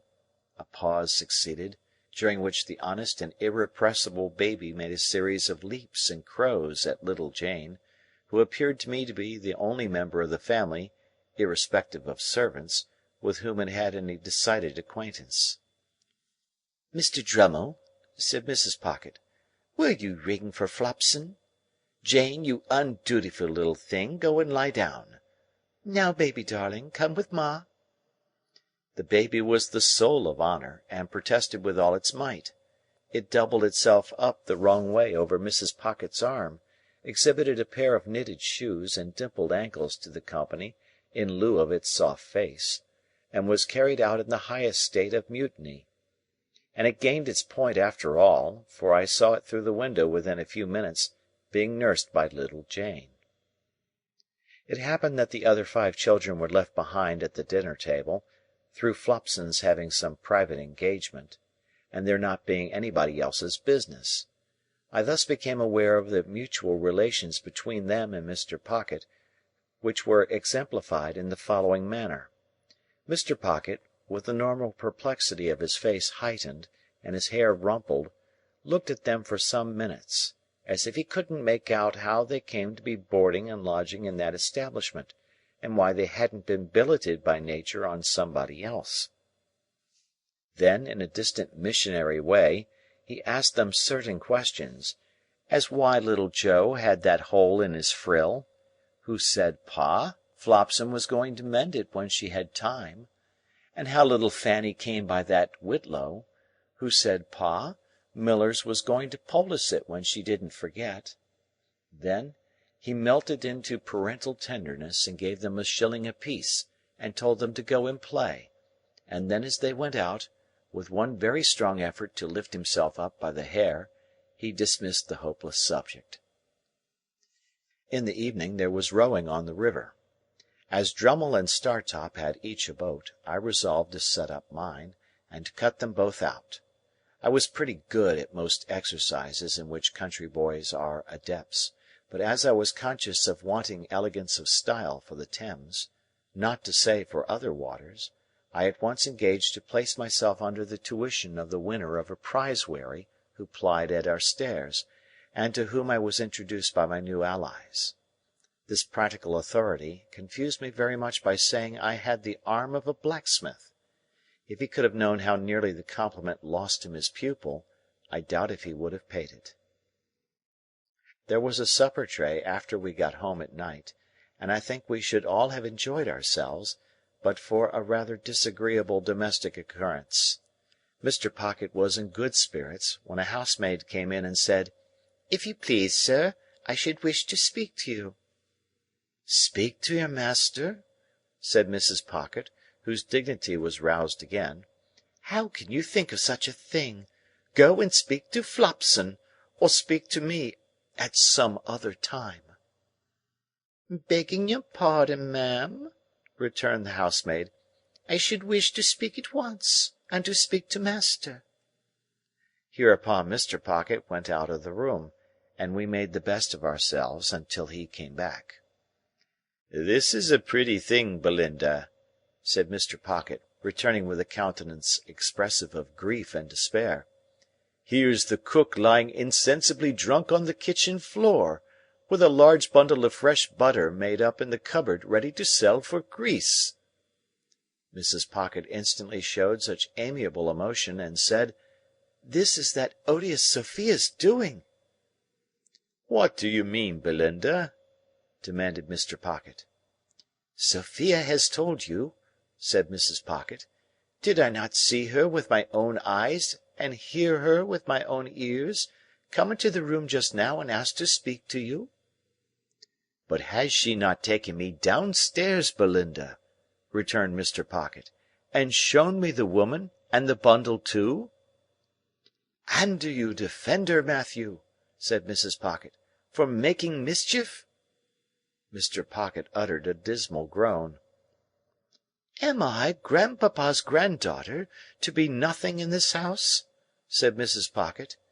"Besides, the cook has always been a very nice, respectful woman, and said in the most natural manner when she came to look after the situation, that she felt I was born to be a duchess." There was a sofa where Mr. Pocket stood, and he dropped upon it in the attitude of the dying gladiator. Still in that attitude, he said, with a hollow voice, "Good night, Mr. Pip," when I deemed it advisable to go to bed and leave him.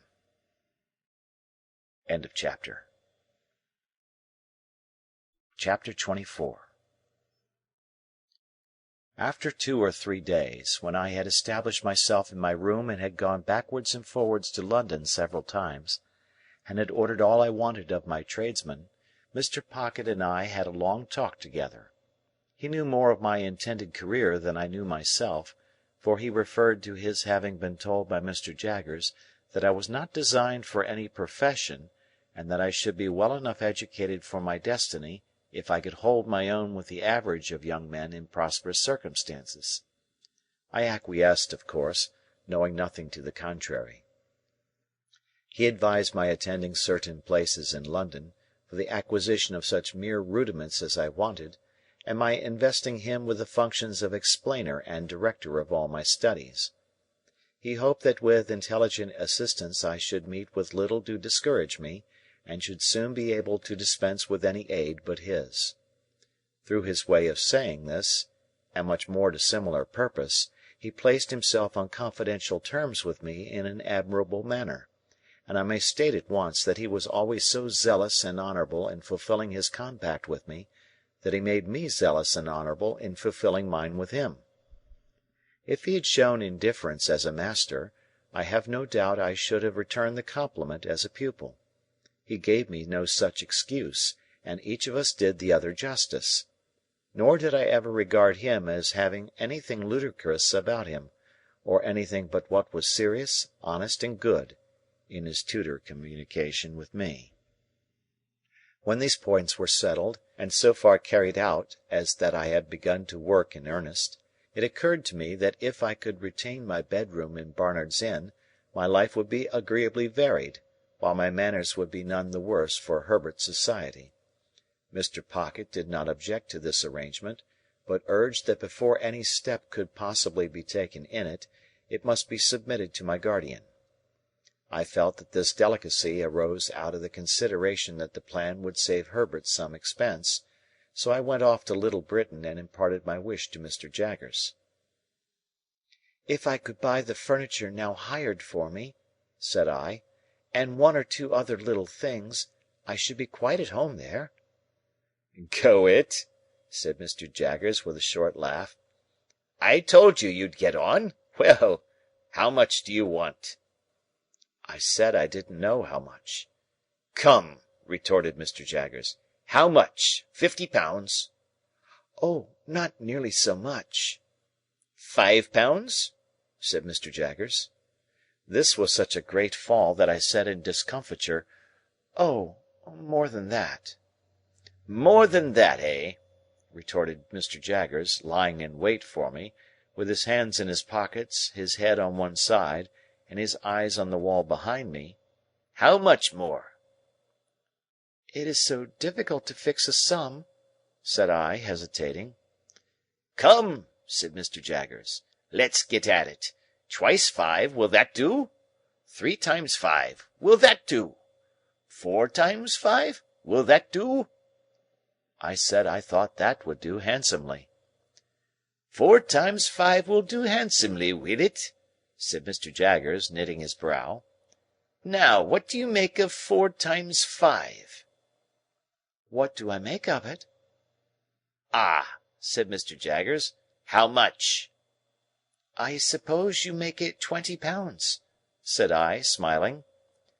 "Never mind what I make it, my friend," observed Mr. Jaggers, with a knowing and contradictory toss of his head.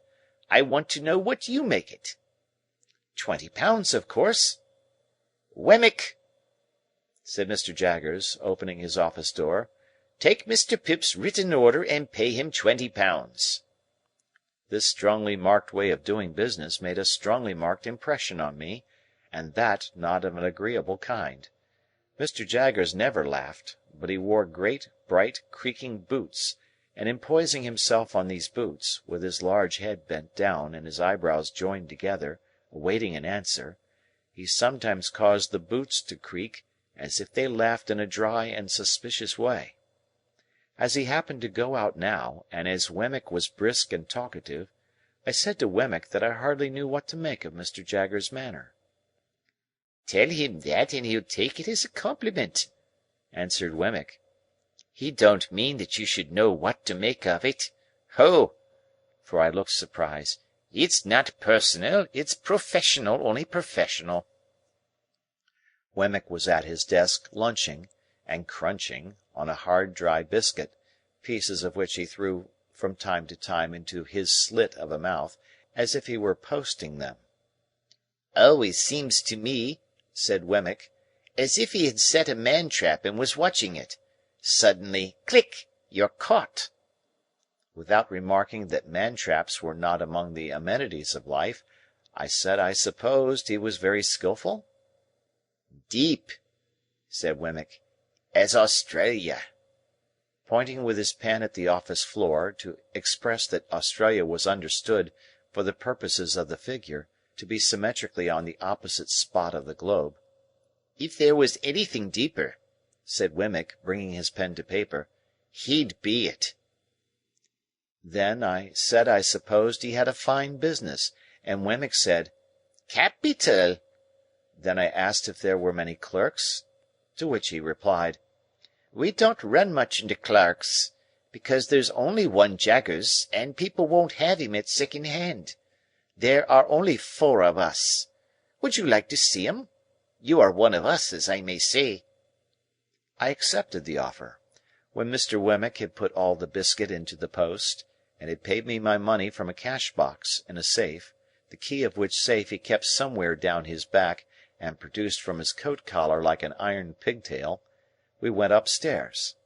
The house was dark and shabby, and the greasy shoulders that had left their mark in Mr. Jaggers' room seemed to have been shuffling up and down the staircase for years. In the front first floor, a clerk who looked something between a publican and a rat-catcher, a large, pale, puffed, swollen man, was attentively engaged with 3 or 4 people of shabby appearance, whom he treated as unceremoniously as everybody seemed to be treated who contributed to Mr. Jaggers' coffers.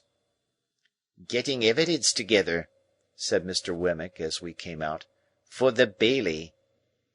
In the room over that, a little flabby terrier of a clerk with dangling hair (his cropping seemed to have been forgotten when he was a puppy) was similarly engaged with a man with weak eyes, whom Mr. Wemmick presented to me as a smelter who kept his pot always boiling, and who would melt me anything I pleased, and who was in an excessive white perspiration, as if he had been trying his art on himself. In a back room, a high-shouldered man with a face-ache tied up in dirty flannel, who was dressed in old black clothes that bore the appearance of having been waxed, was stooping over his work of making fair copies of the notes of the other 2 gentlemen, for Mr. Jaggers's own use. This was all the establishment. When we went downstairs again, Wemmick led me into my guardian's room, and said, "This you've seen already." "Pray," said I, as the two odious casts, with a twitchy leer upon them, caught my sight again, "whose likenesses are those?" "These," said Wemmick, getting upon a chair and blowing the dust off the horrible heads before bringing them down, "these are two celebrated ones. Famous clients of ours that got us a world of credit.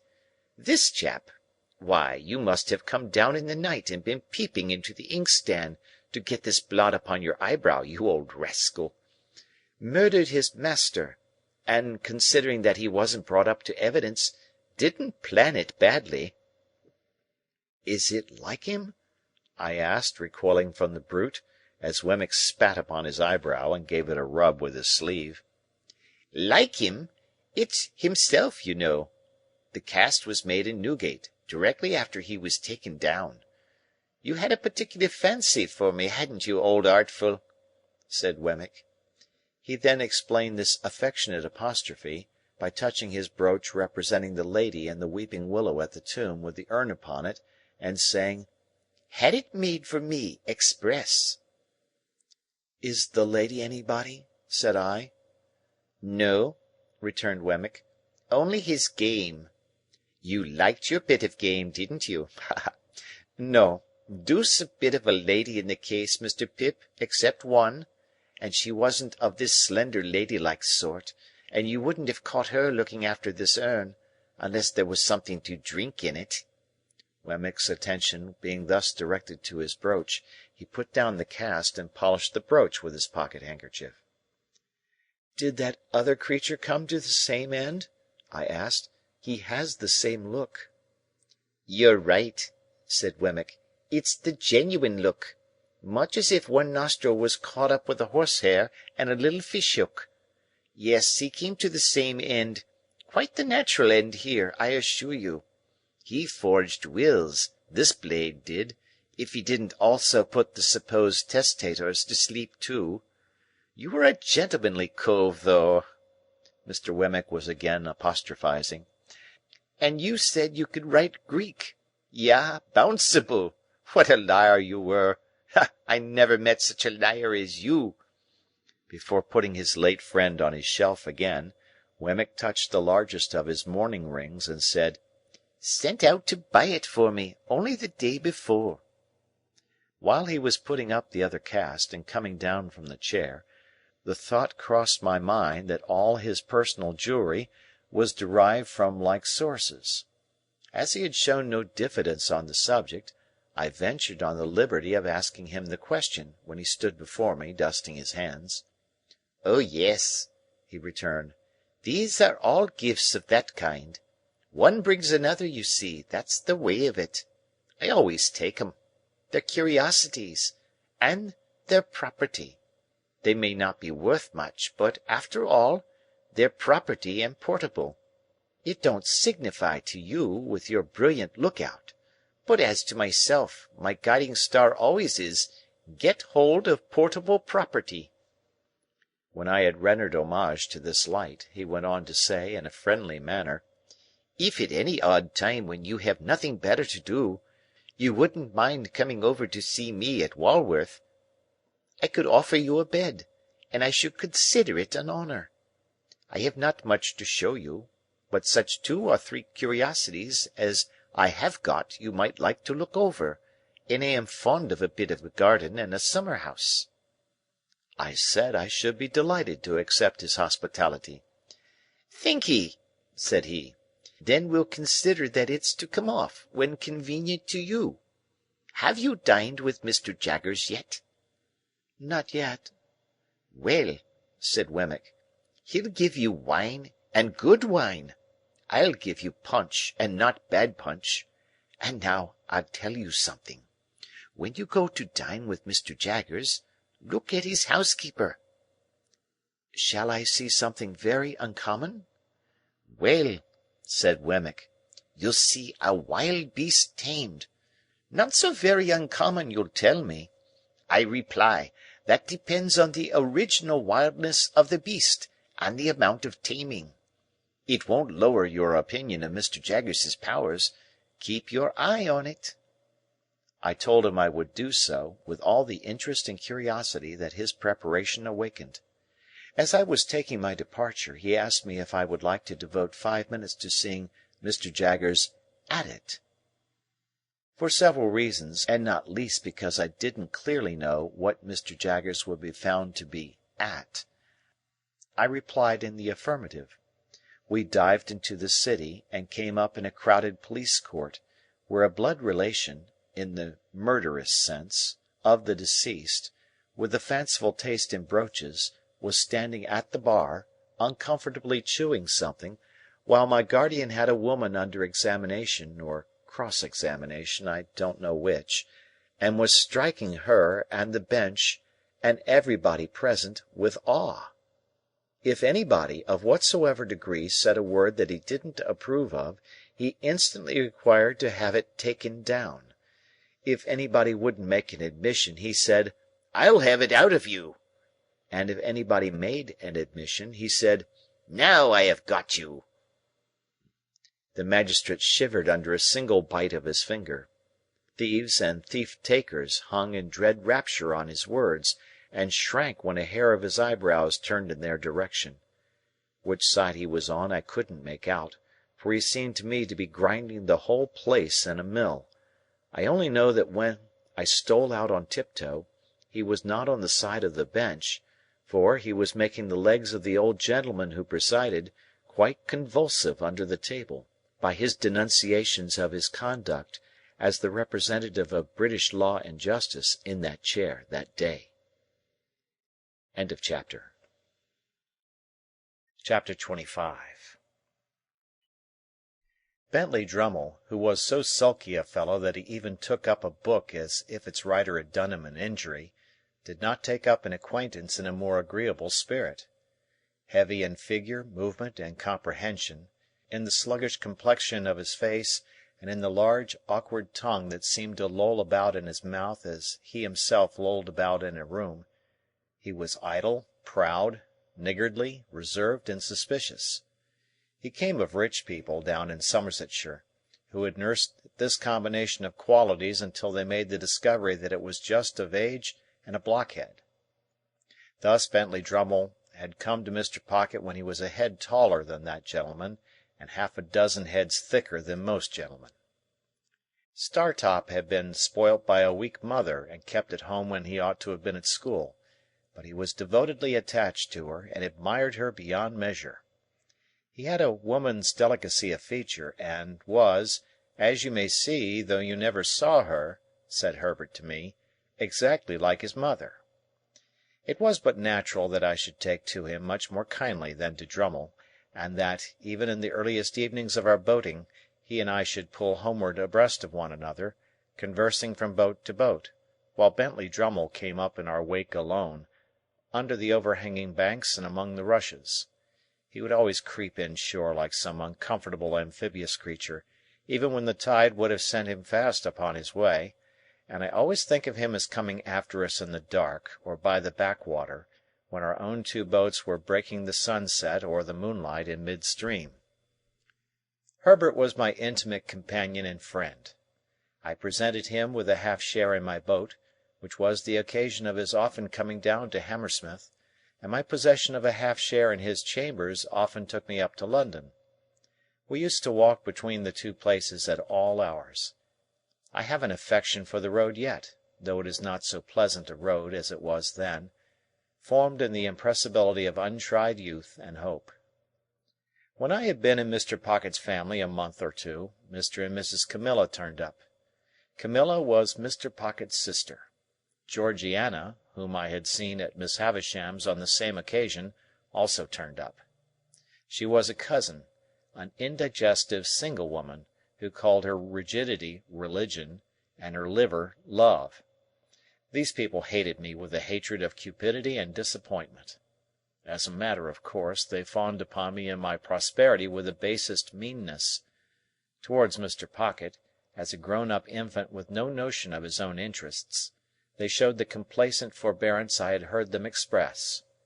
Mrs. Pocket they held in contempt, but they allowed the poor soul to have been heavily disappointed in life, because that shed a feeble reflected light upon themselves. These were the surroundings among which I settled down and applied myself to my education. I soon contracted expensive habits, and began to spend an amount of money that within a few short months I should have thought almost fabulous, but through good and evil I stuck to my books. There was no other merit in this than my having sense enough to feel my deficiencies.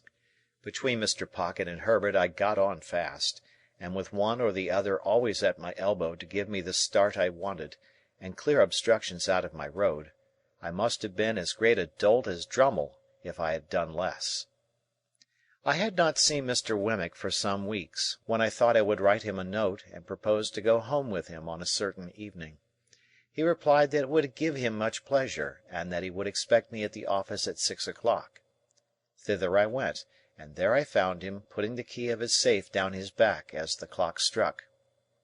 "Did you think of walking down to Walworth?" said he. "Certainly," said I, "if you approve." "Very much," was Wemmick's reply, "for I have had my legs under the desk all day, and shall be glad to stretch them. Now I'll tell you what I have got for supper, Mr. Pip. I have got a stewed steak, which is of home preparation, and a cold roast fowl, which is from the cook's shop. I think it's tender, because the master of the shop was a juryman in some cases of ours the other day, and we let him down easy. I reminded him of it when I bought the fowl, and I said, 'Pick us out a good one, Old Britain, because if we had chosen to keep you in the box another day or two, we could have easily done it.' He said to that, 'Let me make you a present of the best fowl in the shop.' I let him, of course. As far as it goes, it's property and portable. You don't object to an aged parent, I hope?" I really thought he was still speaking of the fowl until he added, "Because I have got an aged parent at my place." I then said what politeness required. "So you haven't dined with Mr. Jaggers yet?" he pursued as we walked along. "Not yet." "He told me so this afternoon when he heard you were coming. I expect you'll have an invitation to-morrow. He's going to ask your pals, too. 3 of them, ain't there?" Although I was not in the habit of counting Drummle as one of my intimate associates, I answered, "Yes." "Well, he's going to ask the whole gang." I hardly felt complimented by the word. "And whatever he gives you, he'll give you good. Don't look forward to variety, but you'll have excellence. And there's another rum thing in his house," proceeded Wemmick after a moment's pause, as if the remark followed on the housekeeper understood. "He never lets a door or window be fastened at night." "Is he never robbed?" "That's it," returned Wemmick. "He says, and gives it out publicly, 'I want to see the man who'll rob me.' Lord bless you, I have heard him 100 times, if I have heard him once, say to regular cracksmen in our front office, 'You know where I live now, no bolt is ever drawn there, why don't you do a stroke of business with me? Come, can't I tempt you?' Not a man of them, sir, would be bold enough to try it on, for love or money." "They dread him so much?" said I. "Dread him?" said Wemmick. "I believe you they dread him. No, but he's artful, even in his defiance of them. No silver, sir. Britannia metal, every spoon." "So they wouldn't have much," I observed, "even if they—" "Ah! But he would have much," said Wemmick, cutting me short. "And they know it. He'd have their lives, and the lives of scores of 'em. He'd have all he could get. And it's impossible to say what he couldn't get, if he gave his mind to it." I was falling into meditation on my guardian's greatness when Wemmick remarked, "As to the absence of plate, that's only his natural depth, you know. A river's its natural depth, and he's his natural depth. Look at his watch-chain. That's real enough." "It's very massive," said I. "Massive?" repeated Wemmick. "I think so. And his watch is a gold repeater, and worth £100 if it's worth a penny. Mr. Pip, there are about 700 thieves in this town who know all about that watch. There's not a man, a woman, or a child among them who wouldn't identify the smallest link in that chain, and drop it as if it was red-hot, if inveigled into touching it." At first with such discourse, and afterwards with conversation of a more general nature, did Mr. Wemmick and I beguile the time and the road, until he gave me to understand that we had arrived in the district of Walworth. It appeared to be a collection of back lanes, ditches, and little gardens, and to present the aspect of a rather dull retirement. Wemmick's house was a little wooden cottage in the midst of plots of garden, and the top of it was cut out and painted like a battery mounted with guns. "My own doing," said Wemmick. "Looks pretty, don't it?" I highly commended it. I think it was the smallest house I ever saw, with the queerest Gothic windows, by far the greater part of them sham, and a Gothic door almost too small to get in at. "That's a real flagstaff, you see," said Wemmick, "and on Sundays I run up a real flag. Then look here. After I have crossed this bridge, I hoist it up, so, and cut off the communication." The bridge was a plank, and it crossed a chasm about 4 feet wide and 2 deep. But it was very pleasant to see the pride with which he hoisted it up and made it fast, smiling as he did so, with a relish and not merely mechanically. "At 9 o'clock every night, Greenwich time," said Wemmick, "the gun fires. There he is, you see, and when you hear him go, I think you'll say he's a stinger." The piece of ordnance referred to was mounted in a separate fortress, constructed of lattice-work. It was protected from the weather by an ingenious little tarpaulin contrivance in the nature of an umbrella. "Then, at the back," said Wemmick, "out of sight, so as not to impede the idea of fortifications, for it's a principle with me, if you have an idea, carry it out and keep it up. I don't know whether that's your opinion," I said decidedly.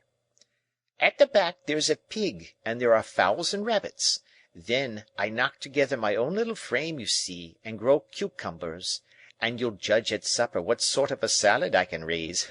So, sir," said Wemmick, smiling again, but seriously too, as he shook his head, "if you can suppose the little place besieged, it would hold out a devil of a time in point of provisions."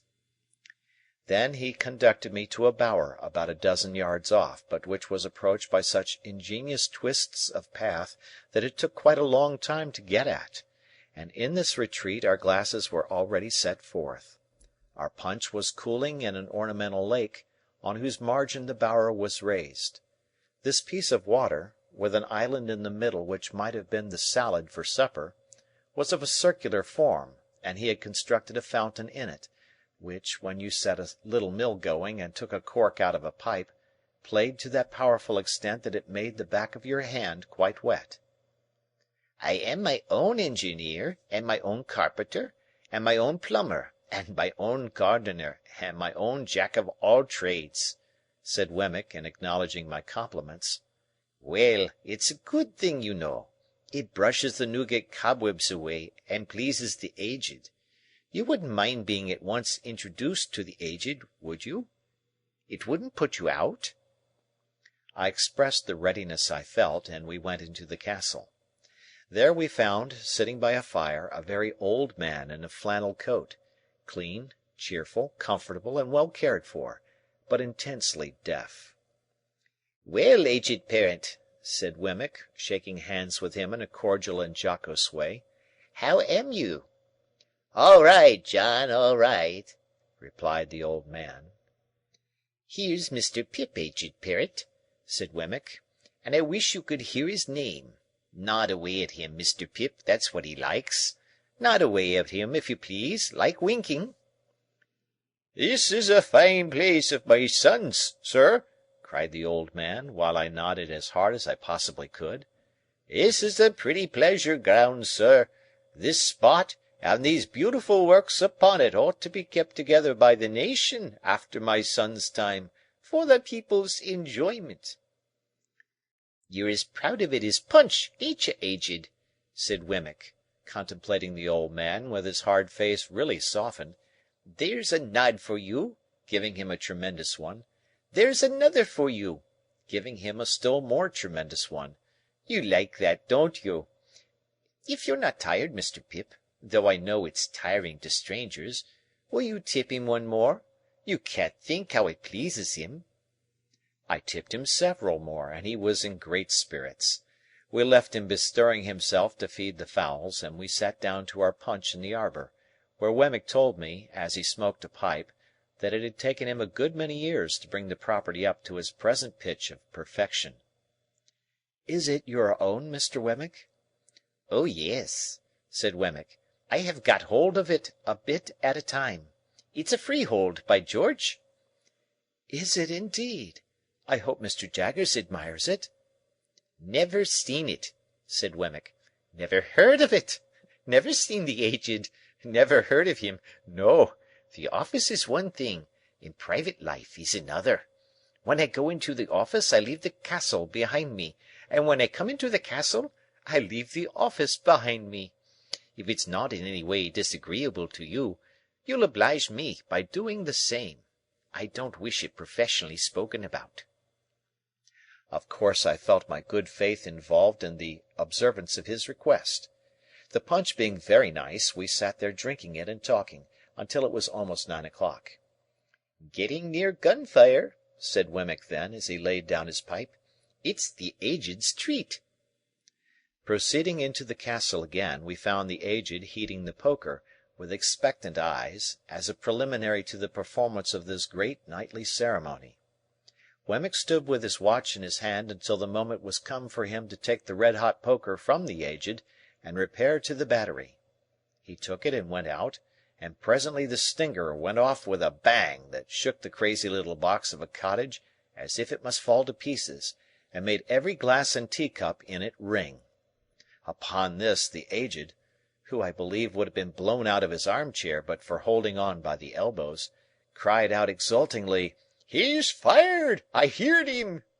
And I nodded at the old gentleman until it is no figure of speech to declare that I absolutely could not see him. The interval between that time and supper Wemmick devoted to showing me his collection of curiosities. They were mostly of a felonious character, comprising the pen with which a celebrated forgery had been committed, a distinguished razor or two, some locks of hair, and several manuscript confessions written under condemnation, upon which Mr. Wemmick set particular value as being, to use his own words, "Every one of 'em lies, sir." These were agreeably dispersed among small specimens of china and glass, various neat trifles made by the proprietor of the museum, and some tobacco stoppers carved by the Aged. They were all displayed in that chamber of the castle into which I had been first inducted, and which served, not only as the general sitting-room, but as the kitchen too, if I might judge from a saucepan on the hob, and a brazen bijou over the fireplace, designed for the suspension of a roasting-jack. There was a neat little girl in attendance who looked after the Aged in the day. When she had laid the supper-cloth, the bridge was lowered to give her means of egress, and she withdrew for the night. The supper was excellent, and though the castle was rather subject to dry rot insomuch that it tasted like a bad nut, and though the pig might have been farther off, I was heartily pleased with my whole entertainment. Nor was there any drawback on my little turret bedroom, beyond there being such a very thin ceiling between me and the flagstaff, that when I lay down on my back in bed, it seemed as if I had to balance that pole on my forehead all night. Wemmick was up early in the morning, and I am afraid I heard him cleaning my boots. After that he fell to gardening, and I saw him from my Gothic window pretending to employ the Aged, and nodding at him in a most devoted manner. Our breakfast was as good as the supper, and at 8:30 precisely we started for Little Britain. By degrees Wemmick got drier and harder as we went along, and his mouth tightened into a post-office again. At last, when we got to his place of business and he pulled out his key from his coat-collar, he looked as unconscious of his Walworth property as if the castle and the drawbridge and the arbour and the lake and the fountain and the Aged had all been blown into space together by the last discharge of the stinger.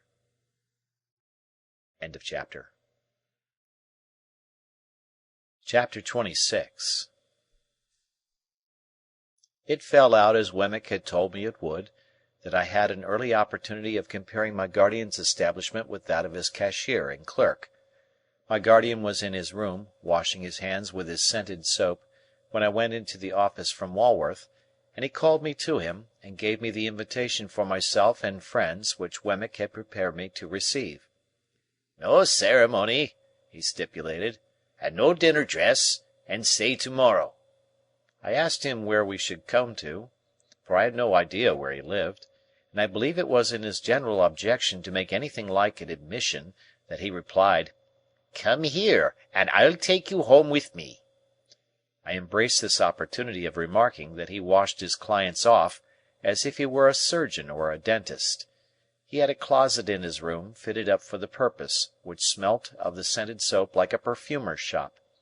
It had an unusually large jack-towel on a roller inside the door, and he would wash his hands, and wipe them and dry them all over his towel, whenever he came in from a police court or dismissed a client from his room. When I and my friends repaired to him at 6 o'clock next day, he seemed to have been engaged on a case of a darker complexion than usual, for we found him with his head butted into this closet, not only washing his hands, but laving his face and gargling his throat. And even when he had done all that, and had gone all round the jack-towel, he took out his penknife and scraped the case out of his nails before he put his coat on. There were some people slinking about as usual when we passed out into the street, who were evidently anxious to speak with him, but there was something so conclusive in the halo of scented soap which encircled his presence, that they gave it up for that day. As we walked along westward, he was recognized ever and again by some face in the crowd of the streets, and whenever that happened he talked louder to me, but he never otherwise recognized anybody, or took notice that anybody recognized him. He conducted us to Gerrard Street, Soho, to a house on the south side of that street. Rather a stately house of its kind, but dolefully in want of painting, and with dirty windows. He took out his key and opened the door, and we all went into a stone hall, bare, gloomy, and little used. So, up a dark brown staircase into a series of 3 dark brown rooms on the first floor. There were carved garlands on the panelled walls, and as he stood among them giving us welcome, I know what kind of loops I thought they looked like. Dinner was laid in the best of these rooms. The second was his dressing-room, the third his bedroom. He told us that he held the whole house, but rarely used more of it than we saw. The table was comfortably laid, no silver in the service of course, and at the side of his chair was a capacious dumb-waiter, with a variety of bottles and decanters on it, and 4 dishes of fruit for dessert. I noticed throughout that he kept everything under his own hand and distributed everything himself. There was a bookcase in the room. I saw from the backs of the books that they were about evidence, criminal law, criminal biography, trials, acts of Parliament, and such things. The furniture was all very solid and good, like his watch-chain. It had an official look, however, and there was nothing merely ornamental to be seen. In a corner was a little table of papers with a shaded lamp, so that he seemed to bring the office home with him in that respect too, and to wheel it out of an evening and fall to work. As he had scarcely seen my 3 companions until now, for he and I had walked together, he stood on the hearth-rug, after ringing the bell, and took a searching look at them. To my surprise he seemed at once to be principally if not solely interested in Drummle. "Pip," said he, putting his large hand on my shoulder, and moving me to the window, "I don't know one from the other. Who's the spider?" "The spider?" said I. "The blotchy, sprawly, sulky fellow." "That's Bentley Drummle," I replied. "The one with the delicate face is Startop." Not making the least account of "the one with the delicate face," he returned, "Bentley Drummle is his name, is it? I like the look of that fellow." He immediately began to talk to Drummle, not at all deterred by his replying in his heavy reticent way, but apparently led on by it to screw discourse out of him. I was looking at the two, when there came between me and them the housekeeper, with the first dish for the table. She was a woman of about 40, I supposed, but I may have thought her younger than she was. Rather tall, of a lithe, nimble figure, extremely pale, with large faded eyes, and a quantity of streaming hair.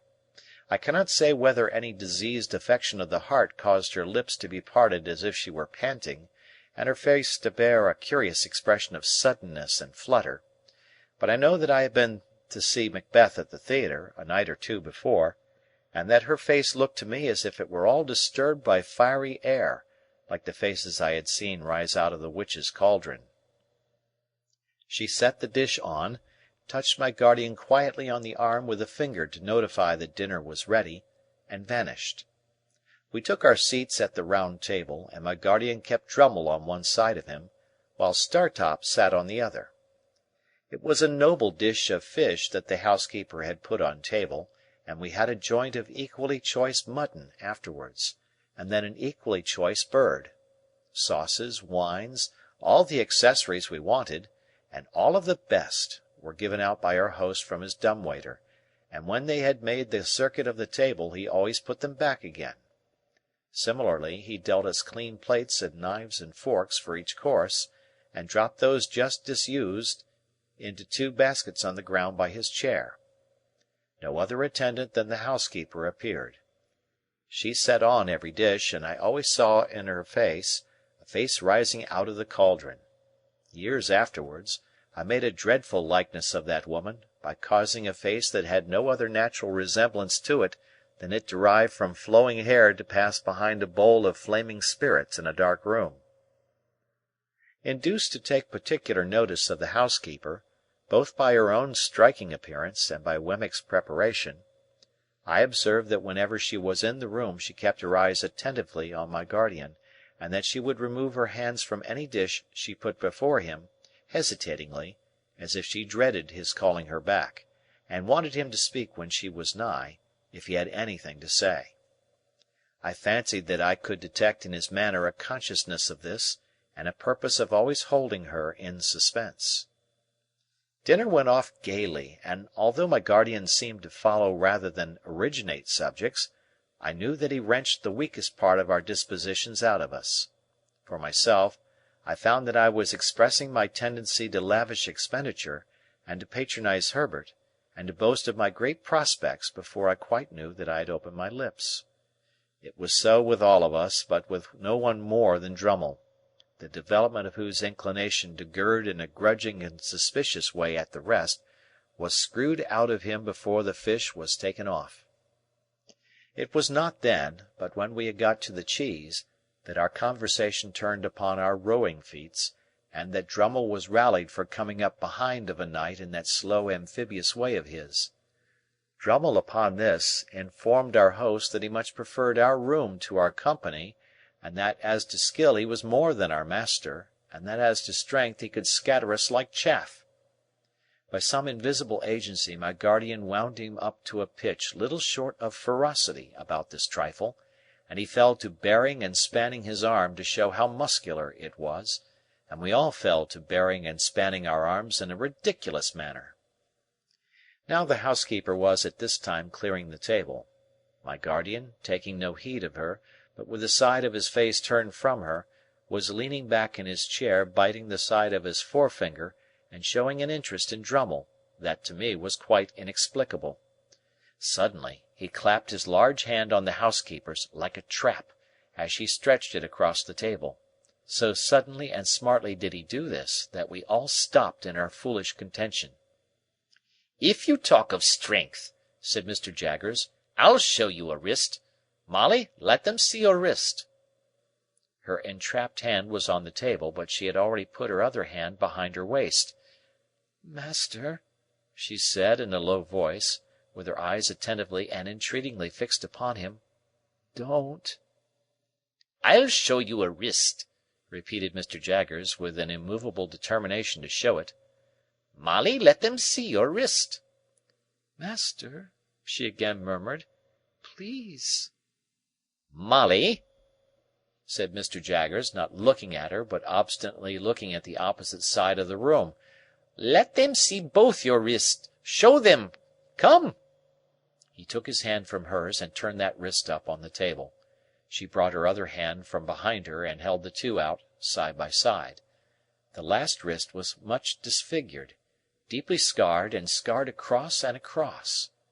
When she held her hands out she took her eyes from Mr. Jaggers and turned them watchfully on every one of the rest of us in succession. "There's power here," said Mr. Jaggers, coolly tracing out the sinews with his forefinger. "Very few men have the power of wrist that this woman has.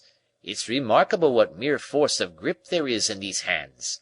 I have had occasion to notice many hands, but I never saw stronger in that respect, man's or woman's, than these." While he said these words in a leisurely, critical style, she continued to look at every one of us in regular succession as we sat. The moment he ceased, she looked at him again. "That'll do, Molly," said Mr. Jaggers, giving her a slight nod. "You have been admired and can go." She withdrew her hands and went out of the room, and Mr. Jaggers, putting the decanters on from his dumb-waiter, filled his glass and passed round the wine. "At 9:30, gentlemen," said he, "we must break up. Pray make the best use of your time. I am glad to see you all. Mr. Drummle, I drink to you." If his object in singling out Drummle was to bring him out still more, it perfectly succeeded. In a sulky triumph Drummle showed his morose depreciation of the rest of us in a more and more offensive degree, until he became downright intolerable. Through all his stages Mr. Jaggers followed him with the same strange interest. He actually seemed to serve as a zest to Mr. Jaggers' wine. In our boyish want of discretion I dare say we took too much to drink, and I know we talked too much.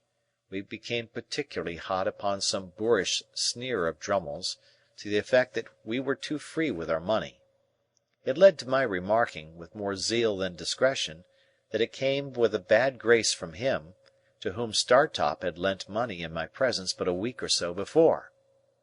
"Well," retorted Drummle, "he'll be paid." "I don't mean to imply that he won't," said I, "but it might make you hold your tongue about us and our money, I should think." "You should think," retorted Drummle. "O Lord!" "I dare say," I went on, meaning to be very severe, "that you wouldn't lend money to any of us if we wanted it." "You are right," said Drummle. "I wouldn't lend one of you a sixpence. I wouldn't lend anybody a sixpence." "Rather mean to borrow under those circumstances, I should say." "You should say," repeated Drummle. "O Lord!" This was so very aggravating, the more especially as I found myself making no way against his surly obtuseness, that I said, disregarding Herbert's efforts to check me, "Come, Mr. Drummle, since we are on the subject, I'll tell you what passed between Herbert here and me when you borrowed that money." "I don't want to know what passed between Herbert there and you," growled Drummle, and I think he added in a lower growl that we might both go to the devil and shake ourselves.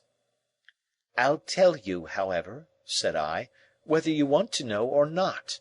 We said that as you put it in your pocket very glad to get it, you seemed to be immensely amused at his being so weak as to lend it." Drummle laughed outright, and sat laughing in our faces, with his hands in his pockets and his round shoulders raised, plainly signifying that it was quite true, and that he despised us as asses all. Hereupon Startop took him in hand, though with a much better grace than I had shown, and exhorted him to be a little more agreeable. Startop being a lively, bright young fellow, and Drummle being the exact opposite, the latter was always disposed to resent him as a direct personal affront. He now retorted in a coarse, lumpish way, and Startop tried to turn the discussion aside with some small pleasantry that made us all laugh.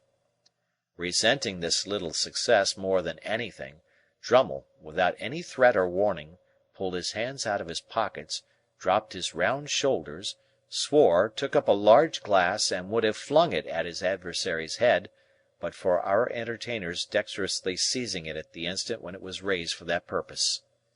"Gentlemen," said Mr. Jaggers, deliberately putting down the glass, and hauling out his gold repeater by its massive chain, "I am exceedingly sorry to announce that it's 9:30.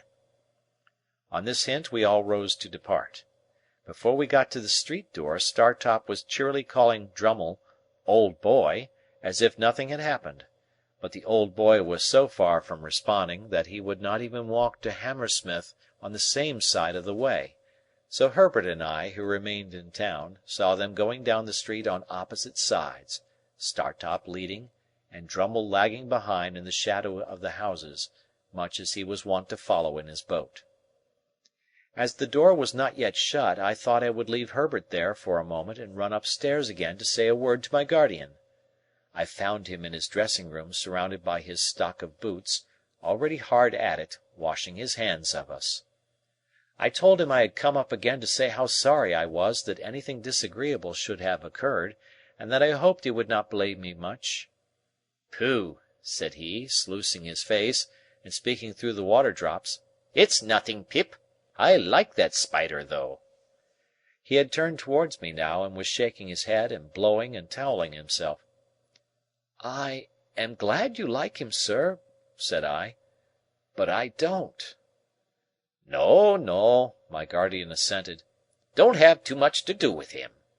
Keep as clear of him as you can. But I like the fellow, Pip. He is one of the true sort. Why, if I was a fortune-teller—" Looking out of the towel, he caught my eye. "But I am not a fortune-teller," he said, letting his head drop into a festoon of towel, and toweling away at his 2 ears. "You know what I am, don't you? Good night, Pip." "Good night, sir." In about a month after that, the Spider's time with Mr. Pocket was up for good, and to the great relief of all the house but Mrs. Pocket, he went home to the family whole.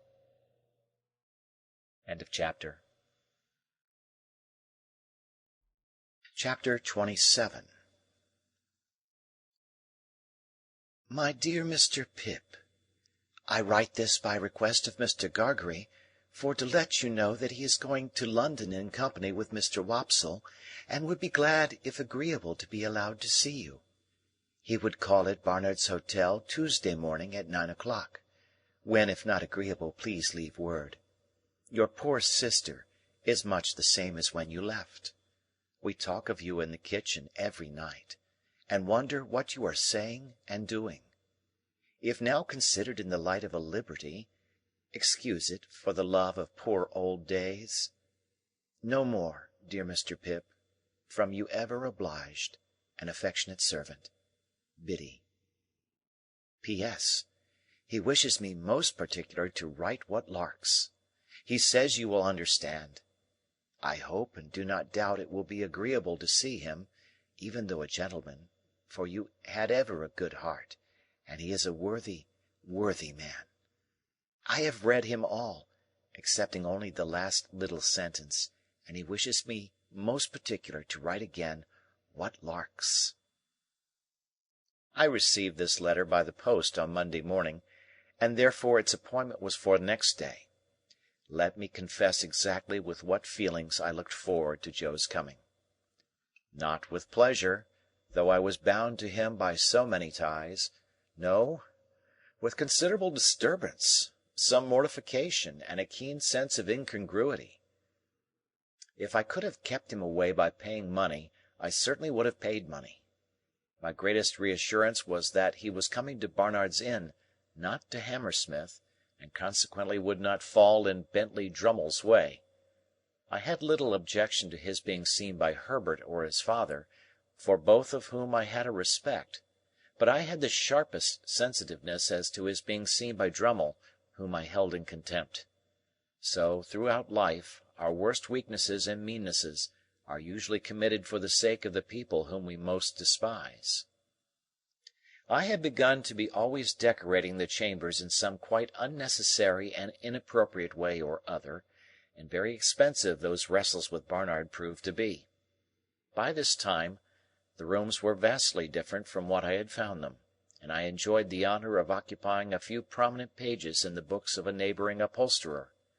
I had got on so fast of late that I had even started a boy in boots, top boots, in bondage and slavery, to whom I might have been said to pass my days. For, after I had made the monster, out of the refuse of my washerwoman's family, and had clothed him with a blue coat, canary waistcoat, white cravat, creamy breeches, and the boots already mentioned, I had to find him a little to do and a great deal to eat, and with both of those horrible requirements he haunted my existence. This avenging phantom was ordered to be on duty at 8 on Tuesday morning in the hall. It was 2 feet square, as charged for floorcloth, and Herbert suggested certain things for breakfast that he thought Joe would like. While I felt sincerely obliged to him for being so interested and considerate, I had an odd, half-provoked sense of suspicion upon me that if Joe had been coming to see him, he wouldn't have been quite so brisk about it. However, I came into town on the Monday night to be ready for Joe, and I got up early in the morning and caused the sitting-room and breakfast-table to assume their most splendid appearance. Unfortunately, the morning was drizzly, and an angel could not have concealed the fact that Barnard was shedding sooty tears outside the window, like some weak giant of a sweep. As the time approached, I should have liked to run away, but the avenger pursuant to orders was in the hall, and presently I heard Joe on the staircase. I knew it was Joe, by his clumsy manner of coming upstairs, his state boots being always too big for him, and by the time it took him to read the names on the other floors in the course of his ascent. When at last he stopped outside our door, I could hear his finger tracing over the painted letters of my name, and I afterwards distinctly heard him breathing in at the keyhole. Finally, he gave a faint, single rap, and Pepper, such was the compromising name of the avenging boy, announced, "Mr. Gargery," and I thought he never would have been done wiping his feet, and that I must have gone out to lift him off the mat, but at last he came in. "Joe, how are you, Joe?" "Pip, how are you, Pip?" With his good honest face all glowing and shining, and his hat put down on the floor between us, he caught both my hands and worked them straight up and down, as if I had been the last patented pump. "I am glad to see you, Joe. Give me your hat." But Joe, taking it up carefully with both hands, like a bird's nest with eggs in it, wouldn't hear of parting with that piece of property, and persisted in standing talking over it in a most uncomfortable way.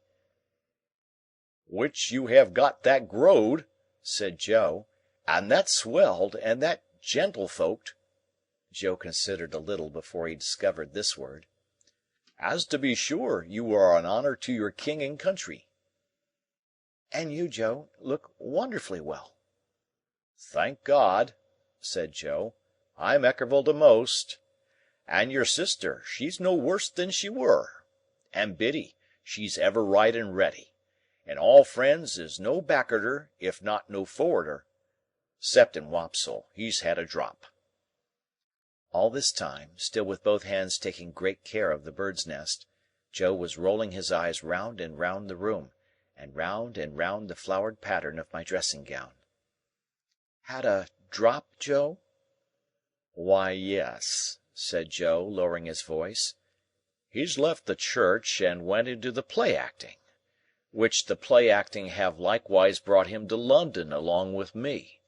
And his wish were," said Joe, getting the bird's nest under his left arm for the moment, and groping in it for an egg with his right, "if no offence, as I would hand you that."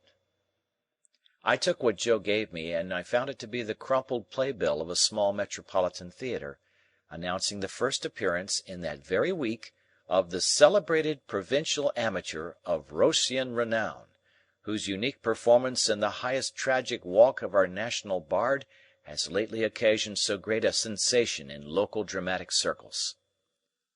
"Were you at his performance, Joe?" I inquired. "I were," said Joe, with emphasis and solemnity. "Was there a great sensation?" "Why," said Joe, "yes, there certainly were a peck of orange peel. Particular when he see the ghost. though I put it to yourself, sir, whether it were calculated to keep a man up to his work with a good heart, to be continually cutting in betwixt him and the ghost with Amen. A man may have had a misfortune and been in the church," said Joe, lowering his voice to an argumentative and feeling tone, "but that is no reason why you should put him out at such a time. Which I mean to say, if the ghost of a man's own father cannot be allowed to claim his attention, what can, sir? When his morning 'at is unfortunately made so small as that the weight of the black feathers brings it off, try to keep it on how you may." A ghost-seeing effect in Joe's own countenance informed me that Herbert had entered the room.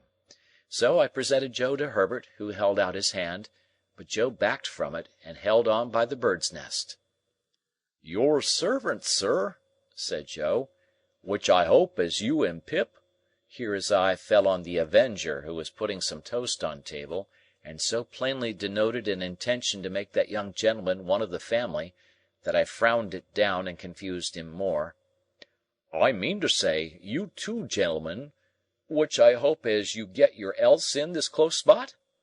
For the present may be a wery good inn, according to London opinions," said Joe confidentially, "and I believe its character do stand, but I wouldn't keep a pig in it myself, not in the case that I wished him to fatten wholesome and to eat with a meller flavour on him." Having borne this flattering testimony to the merits of our dwelling-place, and having incidentally shown this tendency to call me "sir," Joe, being invited to sit down to table, looked all round the room for a suitable spot on which to deposit his hat, as if it were only on some very rare substances in nature that it could find a resting-place, and ultimately stood it on an extreme corner of the chimney-piece, from which it ever afterwards fell off at intervals. "Do you take tea or coffee, Mr. Gargery?" asked Herbert, who always presided of a morning. "Thank you, sir," said Joe, stiff from head to foot. "I'll take whichever is most agreeable to yourself." "What do you say to coffee?" "Thank ye, sir," returned Joe, evidently dispirited by the proposal. "Since you are so kind as to make choice of coffee, I will not run contrary to your own opinions. But don't you never find it a little eaten?" "Say tea, then," said Herbert, pouring it out. Here Joe's hat tumbled off the mantelpiece, and he started out of his chair and picked it up, and fitted it to the same exact spot. As if it were an absolute point of good breeding that it should tumble off again soon. "When did you come to town, Mr. Gargery?" "Were it yesterday afternoon?" said Joe, after coughing behind his hand, as if he had had time to catch the whooping cough since he came. "No, it were not." "Yes, it were." "Yes, it were yesterday afternoon," with an appearance of mingled wisdom, relief, and strict impartiality. "Have you seen anything of London yet?" "Why, yes, sir," said Joe. "Me and Wopsle went off straight to look at the blacking warehouse, but we didn't find that it come up to its likeness in the red bills at the shop doors, which I mean to say," added Joe in an explanatory manner, "as it there drawed too architectural."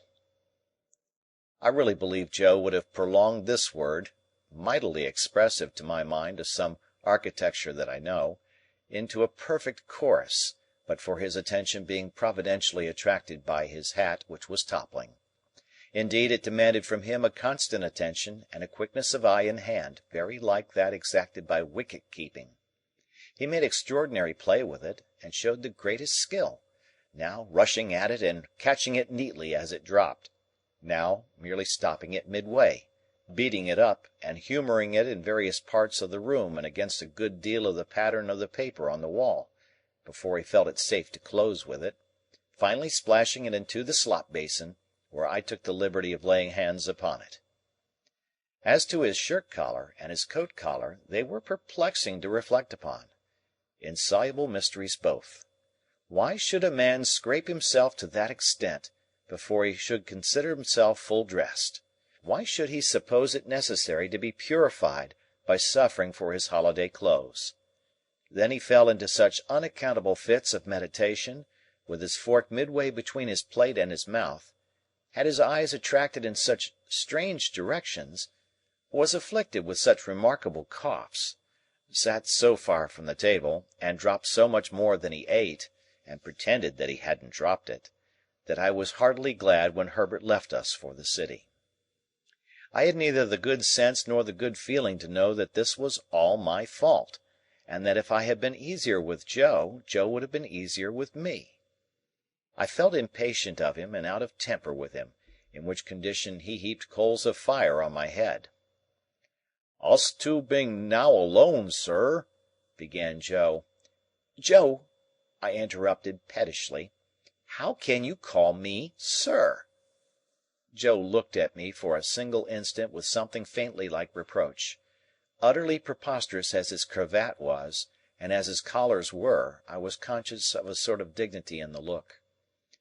"Us two being now alone," resumed Joe, "and me having the intentions and abilities to stay not many minutes more, I will now conclude, leastways begin, to mention what have led to my having had the present honour. For was it not," said Joe, with his old air of lucid exposition, "that my only wish were to be useful to you, I should not have had the honour of breaking victuals in the company and abode of gentlemen."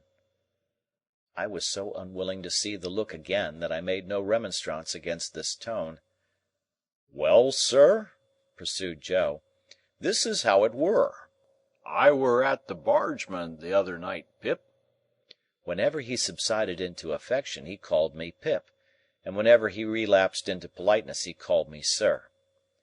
"When there come up in the shay-cart Pumblechook, which that same identical," said Joe, going down a new track, "do comb my hair the wrong way sometimes, awful, by giving out up and down town as it were him which ever had your infant companionation, and were looked upon as a playfellow by yourself."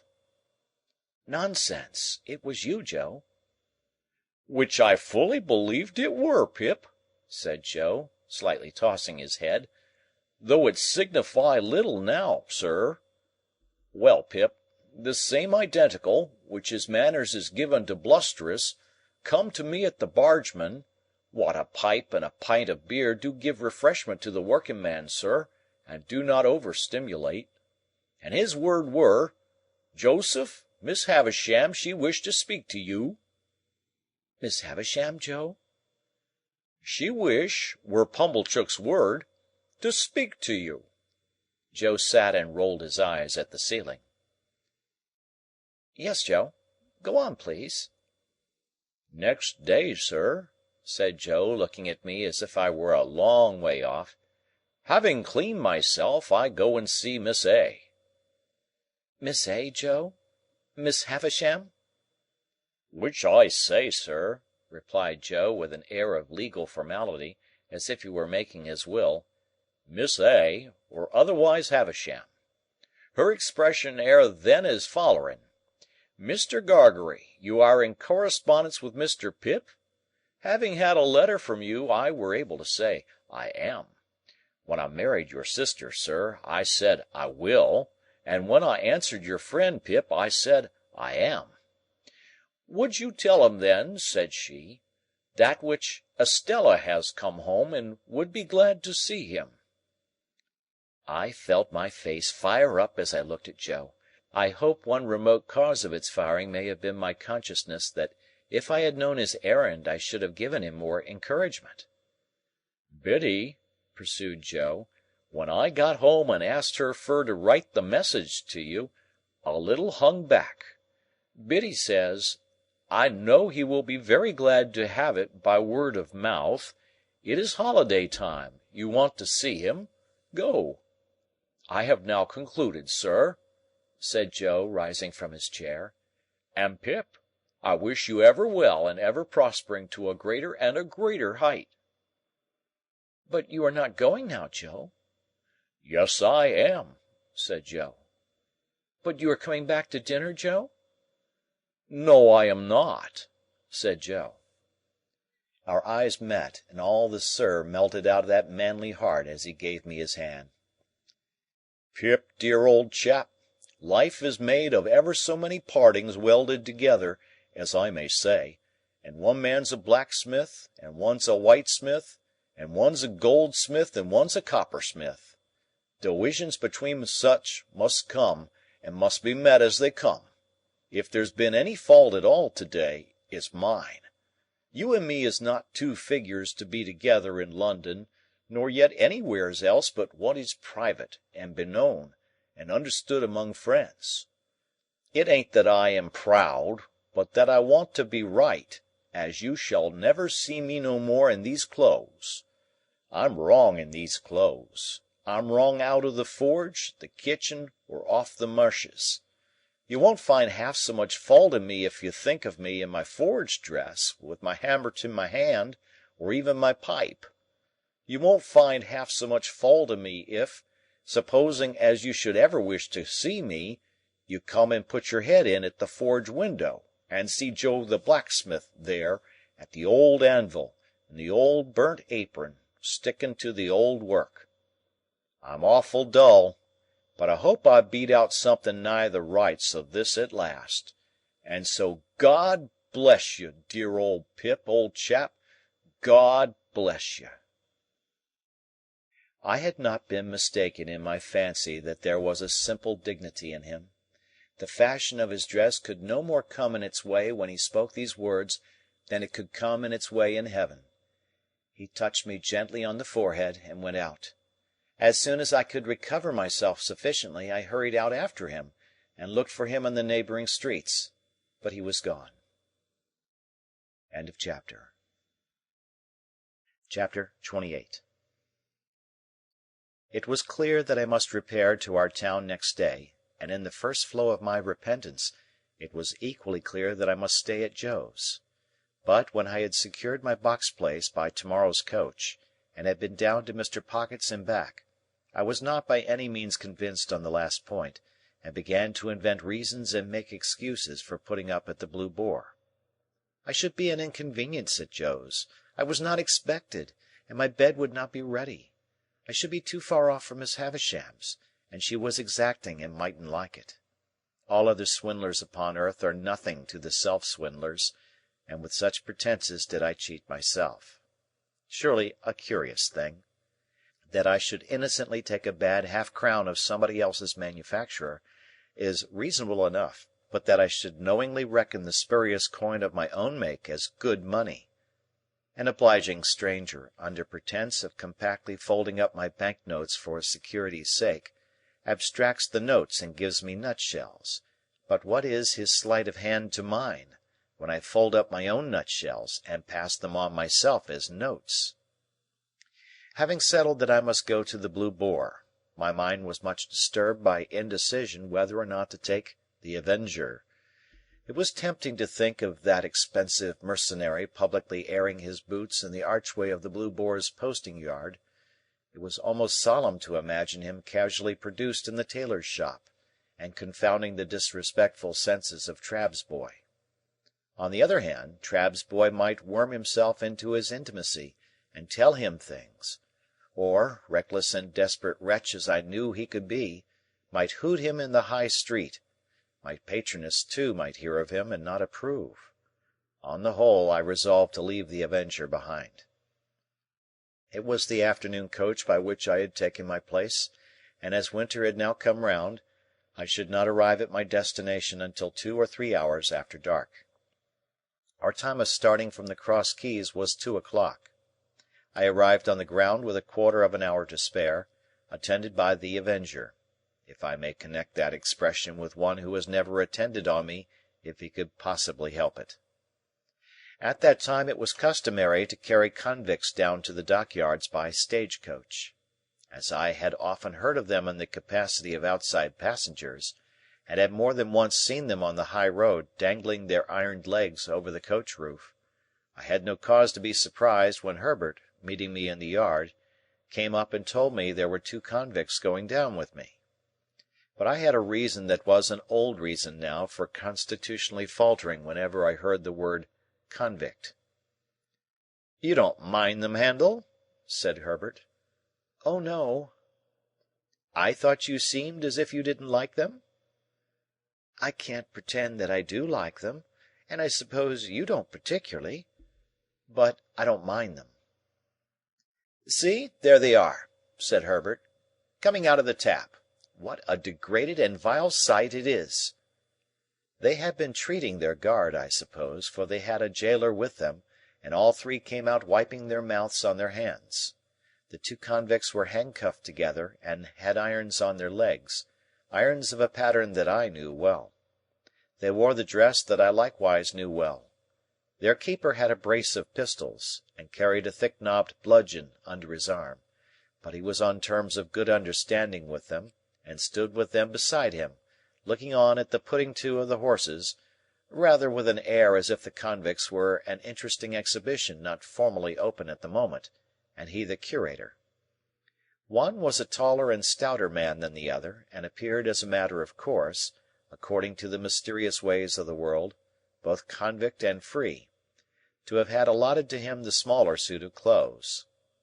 His arms and legs were like great pincushions of those shapes, and his attire disguised him absurdly, but I knew his half-closed eye at one glance.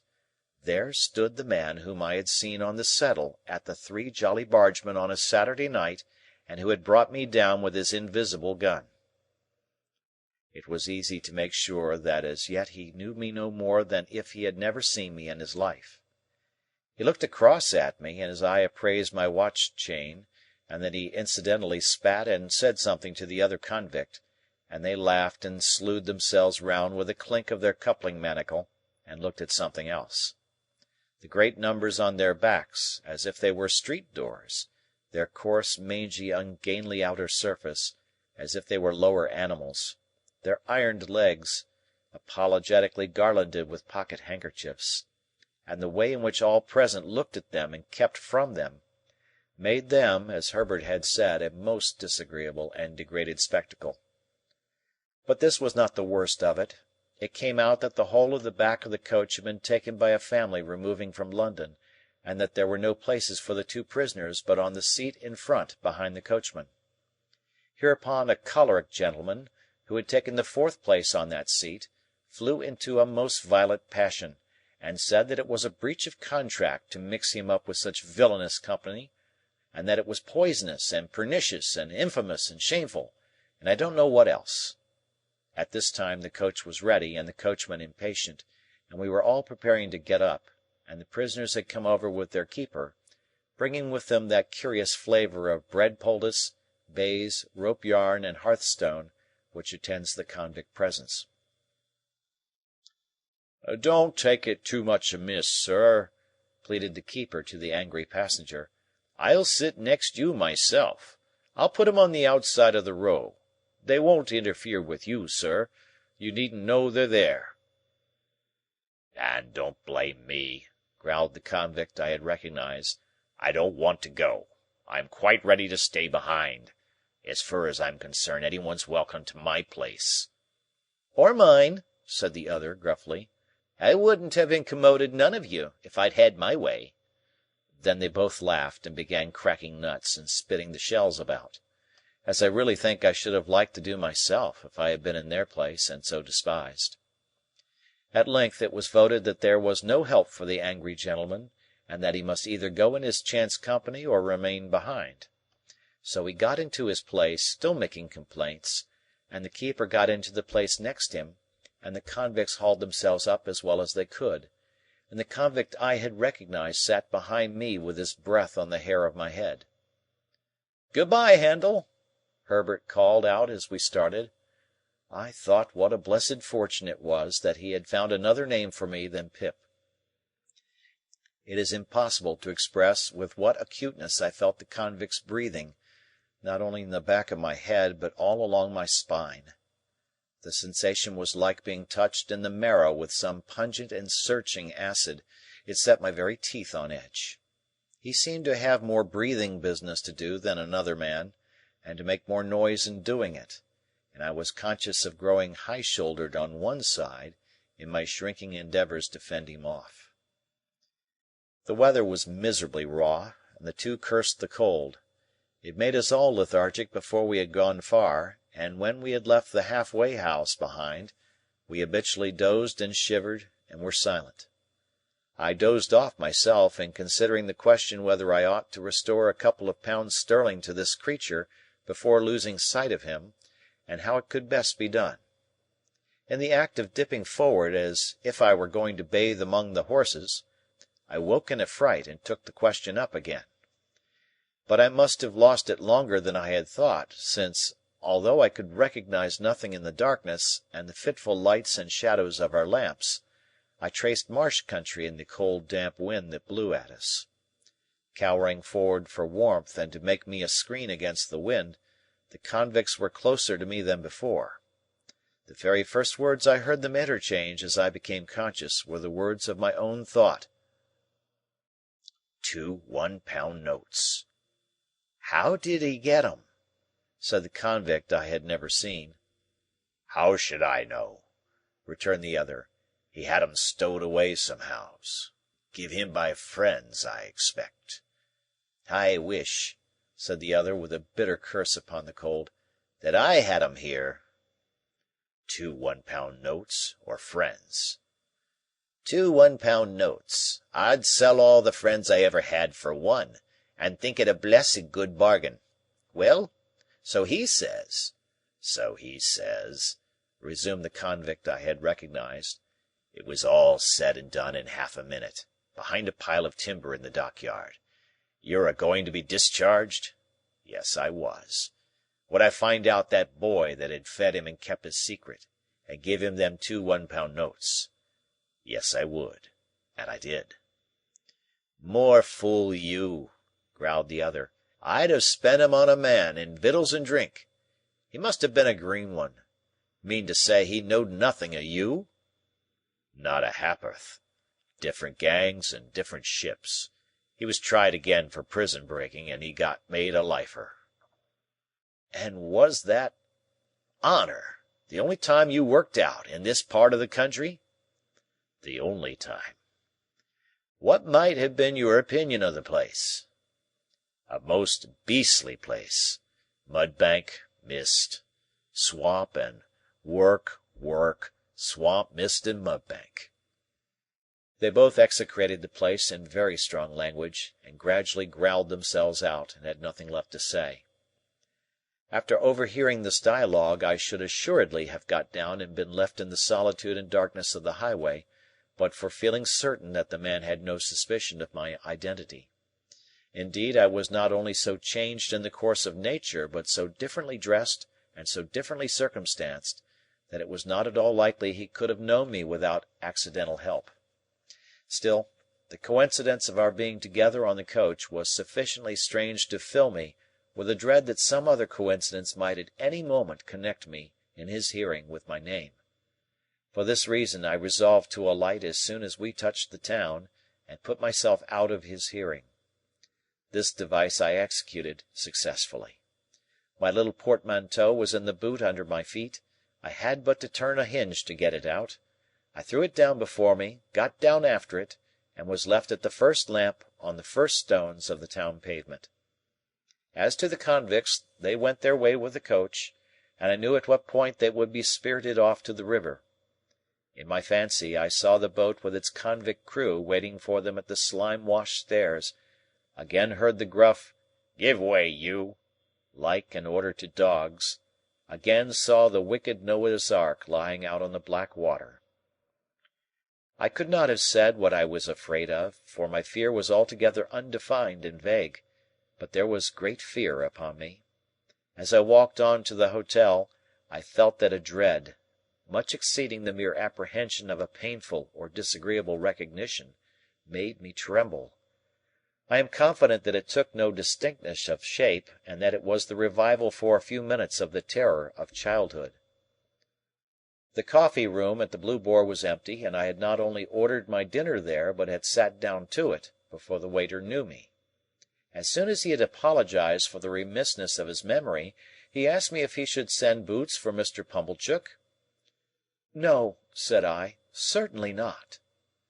The waiter, It was he who had brought up the Great Remonstrance from the commercials, on the day wherein I was bound, appeared surprised, and took the earliest opportunity of putting a dirty old copy of a local newspaper so directly in my way that I took it up and read this paragraph: "Our readers will learn, not altogether without interest, in reference to the recent romantic rise in fortune of a young artificer in iron of this neighbourhood (what a theme, by the way, for the magic pen of our as yet not universally acknowledged townsman Tooby, the poet of our columns), that the youth's earliest patron, companion, and friend was a highly respected individual not entirely unconnected with the corn and seed trade, and whose eminently convenient and commodious business premises are situate within 100 miles of the High Street. It is not wholly irrespective of our personal feelings that we record him as the mentor of our young Telemachus, for it is good to know that our town produced the founder of the latter's fortunes. Does the thought-contracted brow of the local sage, or the lustrous eye of local beauty, inquire whose fortunes? We believe that Quintin Matsis was the blacksmith of Antwerp. I enter a conviction, based upon large experience, that if in the days of my prosperity I had gone to the North Pole, I should have met somebody there, wandering Esquimaux or civilized man, who would have told me that Pumblechook was my earliest patron and the founder of my fortunes. Chapter 29. Betimes in the morning I was up and out. It was too early yet to go to Miss Havisham's, so I loitered into the country on Miss Havisham's side of town, which was not Joe's side. I could go there to-morrow, thinking about my patroness, and painting brilliant pictures of her plans for me. She had adopted Estella, she had as good as adopted me, and it could not fail to be her intention to bring us together. She reserved it for me to restore the desolate house, admit the sunshine into the dark rooms, set the clocks a-going and the cold hearths a-blazing, tear down the cobwebs, destroy the vermin, in short, do all the shining deeds of the young knight of romance, and marry the princess. I had stopped to look at the house as I passed, and its seared red brick walls, blocked windows, and strong green ivy clasping even the stacks of the chimneys with its twigs and tendons, as if with sinewy old arms, had made up a rich, attractive mystery, of which I was the hero. Estella was the inspiration of it, and the heart of it, of course. But, though she had taken such strong possession of me, though my fancy and my hope were so set upon her, though her influence on my boyish life and character had been all-powerful, I did not, even that romantic morning, invest her with any attributes save those she possessed. I mention this in this place, of a fixed purpose, because it is the clue by which I am to be followed into my poor labyrinth. According to my experience, the conventional notion of a lover cannot be always true. The unqualified truth is, that when I loved Estella with the love of a man, I loved her simply because I found her irresistible. Once for all, I knew to my sorrow, often and often, if not always, that I loved her against reason, against promise, against peace, against hope, against happiness, against all discouragement that could be. Once for all, I loved her none the less because I knew it, and it had no more influence in restraining me than if I had devoutly believed her to be human perfection. I so shaped out my walk as to arrive at the gate at my old time. When I had rung at the bell with an unsteady hand, I turned my back upon the gate, while I tried to get my breath and keep the beating of my heart moderately quiet. I heard the side door open and steps come across the courtyard, but I pretended not to hear, even when the gate swung on its rusty hinges. Being at last touched on the shoulder, I started and turned. I started much more naturally then, to find myself confronted by a man in a sober grey dress, the last man I should have expected to see in that place of porter at Miss Havisham's door. "Orlick!" "Ah, young master, there's more changes than yours. But come in, come in. It's opposed to my orders to hold the gate open." I entered and he swung it, and locked it, and took the key out. "Yes," said he, facing round after doggedly preceding me a few steps towards the house, "here I am." How did you get here? "I come here," he retorted, "on my legs. I had my box brought alongside me in a barrow." Are you here for good? "I ain't here for harm, young master, I suppose?" I was not so sure of that. I had leisure to entertain the retort in my mind, while he slowly lifted his heavy glance from the pavement, up my legs and arms, to my face. "Then you have left the forge?" I said. "Do this look like a forge?" replied Orlick, sending his glance all round him with an air of injury. "Now, do it look like it?" I asked him how long he had left Gargery's forge. "One day is so like another here," he replied, "that I don't know without casting it up. However, I come here some time since you left." I could have told you that, Orlick. "Ah!" said he, dryly, "but then you've got to be a scholar." By this time we had come to the house, where I found his room to be one just within the side door, with a little window in it looking on the courtyard. In its small proportions, it was not unlike the kind of place usually assigned to a gate porter in Paris. Certain keys were hanging on the wall, to which he now added the gate key, and his patchwork-covered bed was in a little inner division or recess. The whole had a slovenly, confined, and sleepy look, like a cage for a human dormouse, while he, looming dark and heavy in the shadow of a corner by the window, looked like the human dormouse for whom it was fitted up, as indeed he was. "I never saw this room before," I remarked, "but there used to be no porter here." "No," said he, "not till it got about that there was no protection on the premises, and it come to be considered dangerous, with convicts and tag and rag and bobtail going up and down, and then I was recommended to the place as a man who could give another man as good as he brought, and I took it. It's easier than bellowsing and hammering. That's loaded, that is." My eye had been caught by a gun with a brass-bound stock over the chimney-piece, and his eye had followed mine. "Well," said I, not desirous of more conversation, "shall I go up to Miss Havisham?" "Burn me if I know," he retorted, first stretching himself and then shaking himself. "My orders ends here, young master. I give this here bell a rap with this here hammer, and you go on along the passage till you meet somebody." "I am expected, I believe?" "Burn me twice over, if I can say," said he. Upon that I turned down the long passage which I had first trodden in my thick boots, and he made his bell sound. At the end of the passage, while the bell was still reverberating, I found Sarah Pocket, who appeared to have now become constitutionally green and yellow by reason of me. "Oh," said she, "you, is it, Mr. Pip?" "It is, Miss Pocket. I am glad to tell you that Mr. Pocket and family are all well."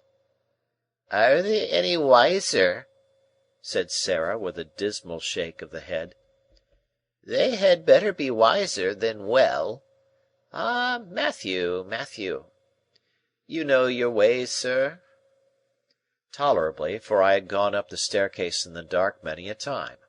I ascended it now, in lighter boots than of yore, and tapped in my old way at the door of Miss Havisham's room.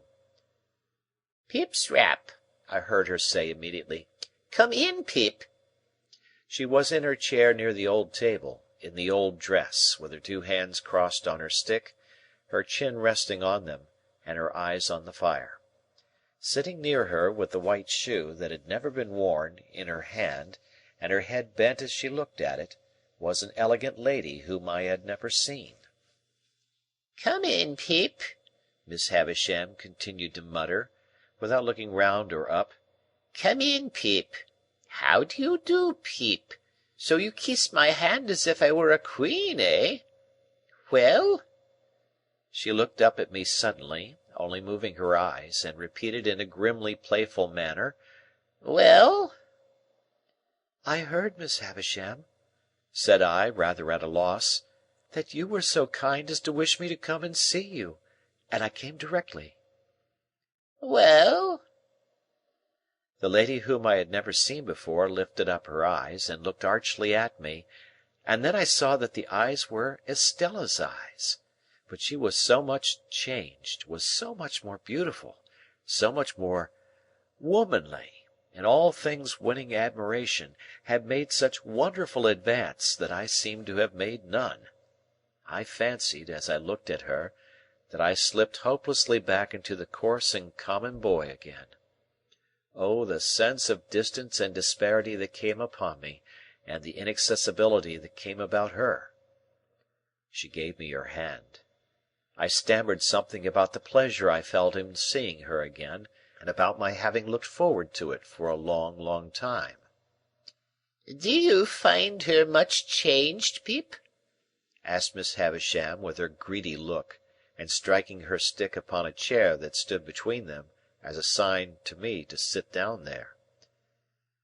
When I came in, Miss Havisham, I thought there was nothing of Estella in the face or figure, but now it all settles down so curiously into the old— What? You're not going to say into the old Estella?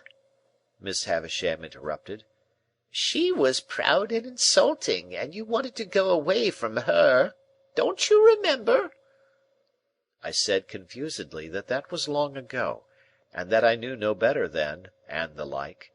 Estella smiled with perfect composure, and said she had no doubt of my having been quite right, and of her having been very disagreeable. Is he changed? Miss Havisham asked her. Very much, said Estella, looking at me. Less coarse and common? Said Miss Havisham, playing with Estella's hair. Estella laughed and looked at the shoe in her hand, and laughed again, and looked at me and put the shoe down. She treated me as a boy still, but she lured me on. We sat in the dreamy room among the old strange influences which had so wrought upon me, and I learnt that she had but just come home from France, and that she was going to London. Proud and wilful as of old, she had brought those qualities into such subjection to her beauty that it was impossible and out of nature, or I thought so, to separate them from her beauty.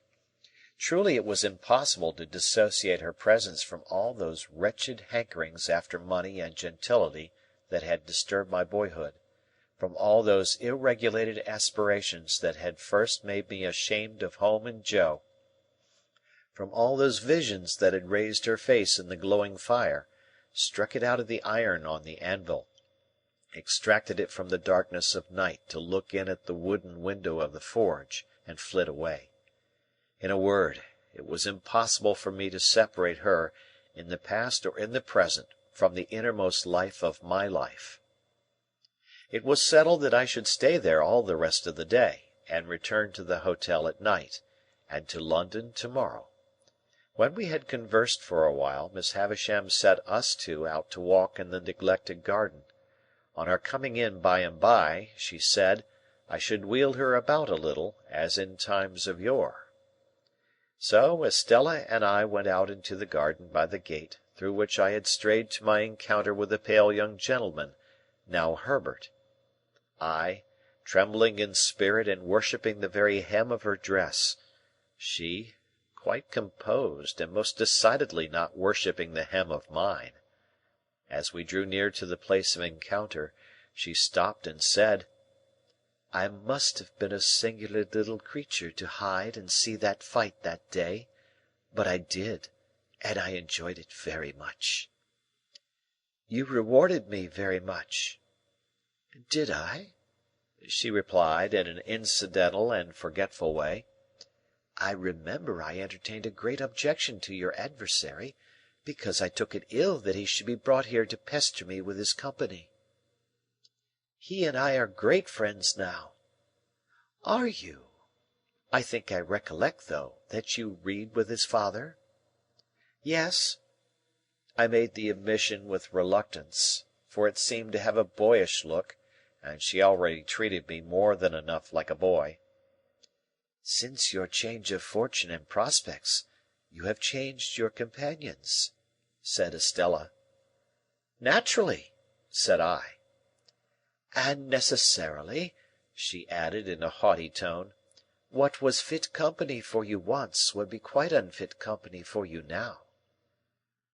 In my conscience I doubt very much whether I had any lingering intention left of going to see Joe; but if I had, this observation put it to flight. "You had no idea of your impending good fortune in those times?" said Estella, with a slight wave of her hand, signifying in the fighting times. "Not the least." The air of completeness and superiority with which she walked at my side, and the air of youthfulness and submission with which I walked at hers, made a contrast that I strongly felt. It would have rankled in me more than it did, if I had not regarded myself as eliciting it by being so set apart for her and assigned to her. The garden was too overgrown and rank for walking in with ease, and after we had made the round of it twice or thrice, we came out again into the brewery yard. I showed her to a nicety where I had seen her walking on the casks that first old day, and she said, with a cold and careless look in that direction, "Did I?" I reminded her where she had come out of the house and given me my meat and drink, and she said, "I don't remember." "Not remember that you made me cry?" said I. "No," said she, and shook her head and looked about her. I verily believe that her not remembering and not minding in the least made me cry again, inwardly, and that is the sharpest crying of all. "You must know," said Estella, condescending to me as a brilliant and beautiful woman might, "that I have no heart, if that has anything to do with my memory." I got through some jargon to the effect that I took the liberty of doubting that I knew better, that there could be no such beauty without it. "Oh, I have a heart to be stabbed in or shot in, I have no doubt," said Estella; "and of course if it ceased to beat I should cease to be. But you know what I mean. I have no softness there, no sympathy, sentiment. Nonsense." What was it that was borne in upon my mind when she stood still and looked attentively at me? Anything that I had seen in Miss Havisham? No, in some of her looks and gestures there was that tinge of resemblance to Miss Havisham, which may often be noticed to have been acquired by children from grown persons with whom they have been much associated and secluded, and which, when childhood is past, will produce a remarkable occasional likeness of expression between faces that are otherwise quite different. And yet I could not trace this to Miss Havisham. I looked again, and though she was still looking at me, the suggestion was gone. What was it? "I am serious," said Estella, not so much with a frown, for her brow was smooth, as with a darkening of her face.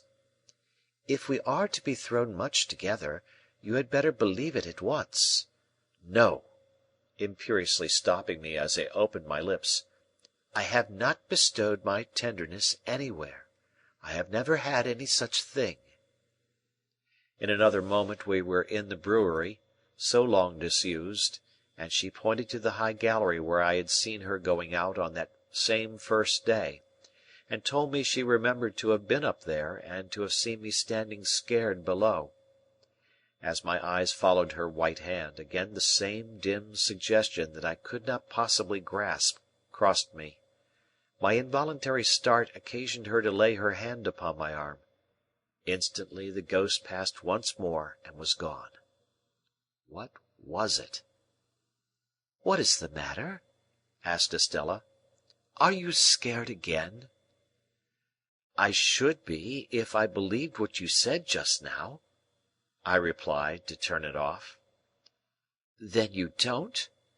Very well. It is said, at any rate.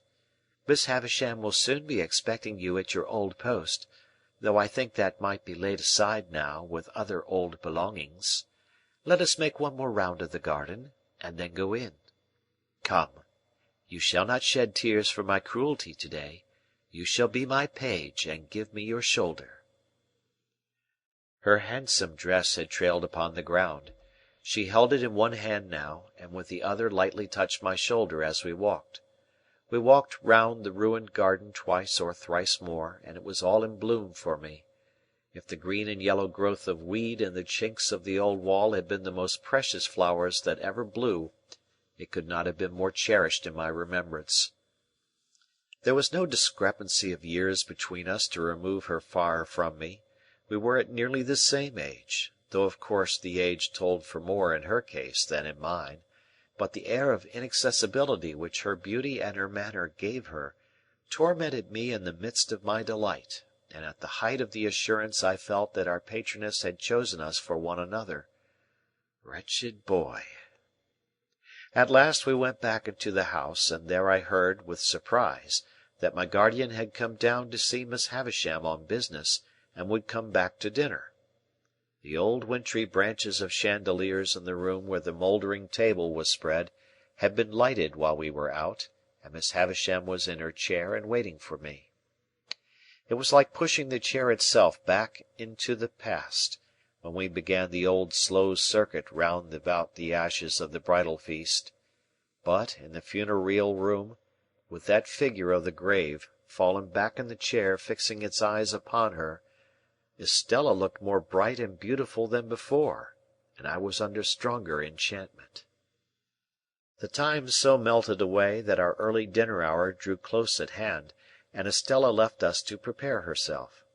We had stopped near the centre of the long table, and Miss Havisham, with one of her withered arms stretched out of the chair, rested that clenched hand upon the yellow cloth. As Estella looked back over her shoulder before going out of the room, Miss Havisham kissed that hand to her, with a ravenous intensity that was of its kind quite dreadful. Then, Estella being gone and we two left alone, she turned to me and said in a whisper, "Is she beautiful, graceful, well grown? Do you admire her?" "Everybody must who sees her, Miss Havisham." She drew an arm around my neck and drew my head close down to hers as she sat in the chair. "Love her, love her, love her! How does she use you?" Before I could answer, if I could have answered so difficult a question at all, she repeated, "Love her, love her, love her! If she favours you, love her. If she wounds you, love her. If she tears your heart to pieces, and as it gets older and stronger it will tear deeper, love her, love her, love her!" Never had I seen such passionate eagerness as was joined to her utterance of these words. I could feel the muscles of the thin arm round my neck swell with the vehemence that possessed her. "Hear me, Pip. I adopted her to be loved. I bred her and educated her to be loved. I developed her into what she is, that she might be loved. Love her!" She said the word often enough, and there could be no doubt that she meant to say it; but if the often repeated word had been hate instead of love, despair, revenge, dire death, it could not have sounded from her lips more like a curse. "I'll tell you," said she, in the same hurried, passionate whisper, "what real love is. It is blind devotion, unquestioning self-humiliation, utter submission, trust and belief against yourself and against the whole world, giving up your whole heart and soul to the smiter, as I did." When she came to that, and to a wild cry that followed that, I caught her round the waist. For she rose up in the chair, in her shroud of a dress, and struck at the air as if she would as soon have struck herself against the wall and fallen dead. All this passed in a few seconds. As I drew her down into her chair, I was conscious of a scent that I knew, and turning, saw my guardian in the room.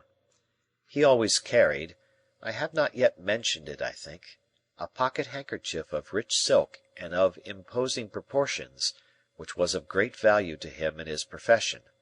I have seen him so terrify a client or a witness by ceremoniously unfolding this pocket-handkerchief as if he were immediately going to blow his nose, and then pausing, as if he knew he should not have time to do it before such client or witness committed himself, that the self-committal has followed directly, quite as a matter of course. When I saw him in the room, he had this expressive pocket-handkerchief in both hands, and was looking at us. On meeting my eye, he said plainly, by a momentary and silent pause in that attitude, "Indeed, singular," and then put the handkerchief to its right use with wonderful effect. Miss Havisham had seen him as soon as I, and was, like everybody else, afraid of him. She made a strong attempt to compose herself, and stammered that he was as punctual as ever. "As punctual as ever," he repeated, coming up to us. "How do you do, Pip? Shall I give you a ride, Miss Havisham? Once round?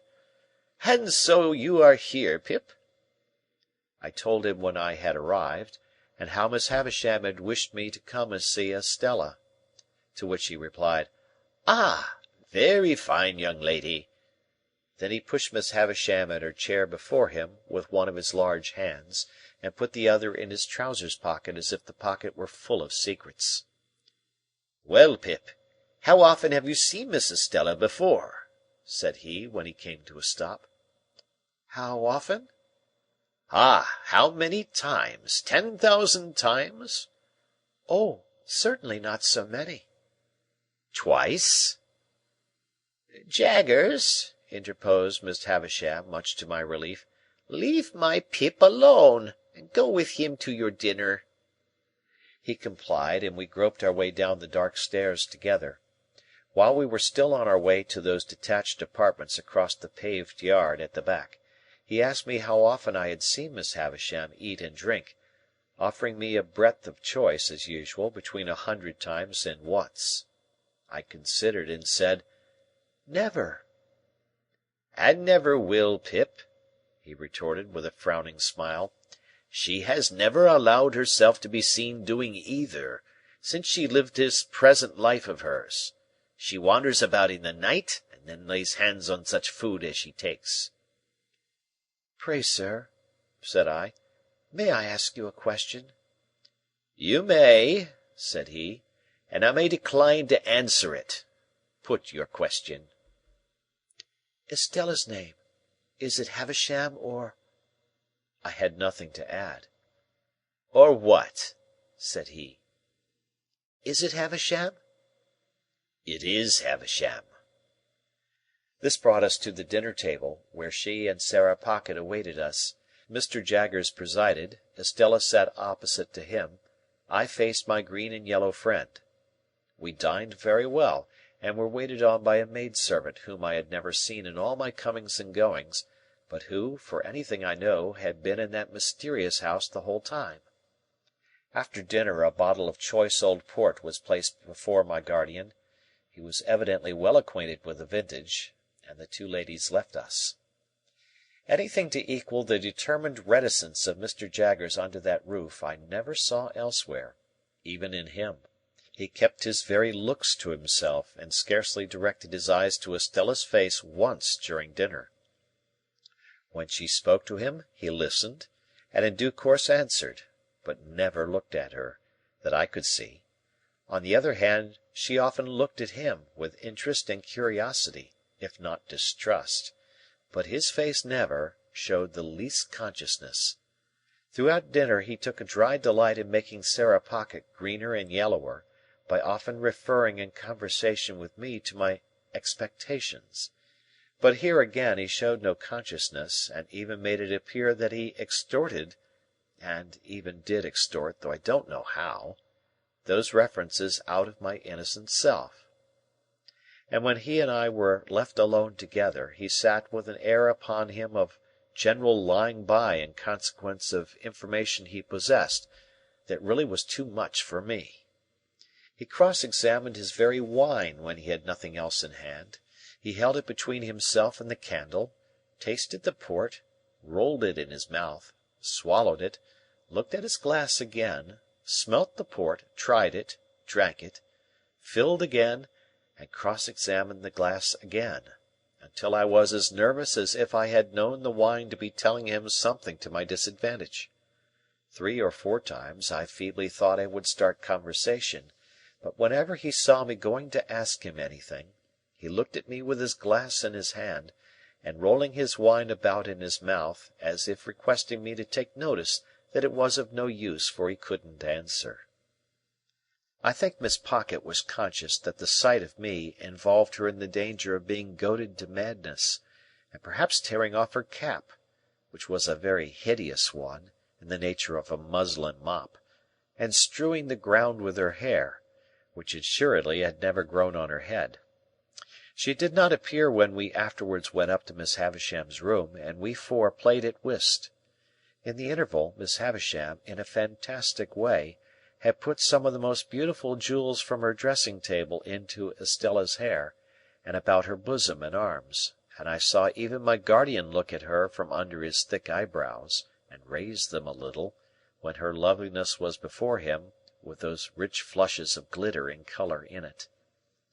Of the manner and extent to which he took our trumps into custody, and came out with mean little cards at the ends of hands, before which the glory of our kings and queens was utterly abased, I say nothing, nor of the feeling that I had respecting his looking upon us personally in the light of 3 very obvious and poor riddles that he had found out long ago. What I suffered from was the incompatibility between his cold presence and my feelings towards Estella. It was not that I knew I could never bear to speak to him about her, that I knew I could never bear to hear him creak his boots at her, that I knew I could never bear to see him wash his hands of her. It was that my admiration should be within a foot or 2 of him. It was that my feelings should be in the same place with him. That was the agonizing circumstance. We played until 9 o'clock, and then it was arranged that when Estella came to London I should be forewarned of her coming, and should meet her at the coach, and then I took leave of her, and touched her, and left her. My guardian lay at the Boar in the next room to mine. Far into the night Miss Havisham's words, "Love her, love her, love her," sounded in my ears. I adapted them for my own repetition, and said to my pillow, "I love her, I love her, I love her," hundreds of times. Then a burst of gratitude came upon me that she should be destined for me, once the blacksmith's boy. Then I thought if she were, as I feared, by no means rapturously grateful for that destiny yet, when would she begin to be interested in me? When should I awaken the heart within her that was mute and sleeping now? Ah me! I thought those were high and great emotions, but I never thought there was anything low and small in my keeping away from Joe, because I knew she would be contemptuous of him. It was but a day gone, and Joe had brought the tears into my eyes. They had soon dried, God forgive me, soon dried. End of chapter. Chapter 30. After well considering the matter while I was dressing at the Blue Boar in the morning, I resolved to tell my guardian that I doubted Orlick's being the right sort of man to fill a post of trust at Miss Havisham's. "Why, of course he is not the right sort of man, Pip," said my guardian, comfortably satisfied beforehand on the general head, "because the man who fills the post of trust never is the right sort of man." It seemed quite to put him into spirits to find that this particular post was not exceptionally held by the right sort of man, and he listened in a satisfied manner while I told him what knowledge I had of Orlick. "Very good, Pip," he observed when I had concluded. "I'll go round presently and pay our friend off." Rather alarmed by this summary action, I was for a little delay, and even hinted that our friend himself might be difficult to deal with. "Oh, no, he won't," said my guardian, making his pocket-handkerchief point, with perfect confidence. "I should like to see him argue the question with me." As we were going back together to London by the midday coach, and as I breakfasted under such terrors of Pumblechook that I could scarcely hold my cup, this gave me an opportunity of saying that I wanted a walk, and that I would go on along the London road while Mr. Jaggers was occupied, if he would let the coachman know that I would get into my place when overtaken. I was thus enabled to fly from the Blue Boar immediately after breakfast. By then, making a loop of about a couple of miles into the open country at the back of Pumblechook's premises, I got round into the High Street again, a little beyond that pitfall, and felt myself in comparative security. It was interesting to be in the quiet old town once more, and it was not disagreeable to be here and there suddenly recognized and stared after. One or two of the tradespeople even darted out of their shops and went a little way down the street before me, that they might turn, as if they had forgotten something, and pass me face to face; on which occasions I don't know whether they or I made the worse pretence, they of not doing it, or I of not seeing it. Still my position was a distinguished one, and I was not at all dissatisfied with it, until fate threw me in the way of that unlimited miscreant, Trabb's boy. Casting my eyes along the street at a certain point of my progress, I beheld Trabb's boy approaching, lashing himself with an empty blue bag. Deeming that a serene and unconscious contemplation of him would best beseem me, and would be most likely to quell his evil mind, I advanced with that expression of countenance, and was rather congratulating myself on my success, when suddenly the knees of Trabb's boy smote together, his hair uprose, his cap fell off, he trembled violently in every limb, staggered out into the road, and crying to the populace, "Hold me! I'm so frightened!" feigned to be in a paroxysm of terror and contrition, occasioned by the dignity of my appearance. As I passed him, his teeth loudly chattered in his head, and with every mark of extreme humiliation, he prostrated himself in the dust. This was a hard thing to bear, but this was nothing. I had not advanced another 200 yards when, to my inexpressible terror, amazement, and indignation, I again beheld Trabb's boy approaching. He was coming round a narrow corner, his blue bag was slung over his shoulders, honest industry beamed in his eyes, a determination to proceed to Trabb's with cheerful briskness was indicated in his gait. With a shock he became aware of me, and was severely visited as before, but this time his motion was rotatory, and he staggered round and round me, with knees more afflicted, and with uplifted hands as if beseeching for mercy. His sufferings were hailed with the greatest joy by a knot of spectators, and I felt utterly confounded. I had not got as much further down the street as the post office, when I again beheld Trabb's boy shooting round by a back way. This time he was entirely changed. He wore the blue bag in the manner of my greatcoat, and was strutting along the pavement towards me on the opposite side of the street, attended by a company of delighted young friends to whom he from time to time exclaimed, with a wave of his hand, "Don't know ye!"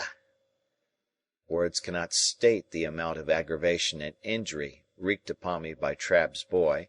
When passing abreast of me, he pulled up his shirt collar, twined his side hair, stuck an arm akimbo, and smirked extravagantly by wriggling his elbows and body, and drawling to his attendants, "Don't know ye!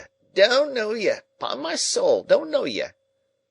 The disgrace attendant on his immediately afterwards taking to crowing and pursuing me across the bridge with crows, as from an exceedingly dejected fowl who had known me when I was a blacksmith, culminated the disgrace with which I left the town, and was, so to speak, ejected by it into the open country. But unless I had taken the life of Trabb's boy on that occasion, I really do not even now see what I could have done save endure. To have struggled with him in the street, or to have exacted any lower recompense from him than his heart's best blood, would have been futile and degrading. Moreover, he was a boy whom no man could hurt, an invulnerable and dodging serpent who, when chased into a corner, flew out again between his captor's legs, scornfully yelping. I wrote, however, to Mr. Trabb by next day's post, to say that Mr. Pip must decline to deal further with one who could so far forget what he owed to the best interests of society, as to employ a boy who excited loathing in every respectable mind. The coach, with Mr. Jaggers inside, came up in due time, and I took my box seat again, and arrived in London safe, but not sound, for my heart was gone. As soon as I arrived, I sent a penitential codfish and barrel of oysters to Joe, as reparation for not having gone myself, and then went on to Barnard's Inn. I found Herbert dining on cold meat, and delighted to welcome me back. Having dispatched the Avenger to the coffee-house for an addition to the dinner, I felt that I must open my breast that very evening to my friend and chum. As confidence was out of the question with the Avenger in the hall, which could merely be regarded in the light of an antechamber to the keyhole, I sent him to the play. A better proof of the severity of my bondage to that taskmaster could scarcely be afforded than the degrading shifts to which I was constantly driven to find him employment.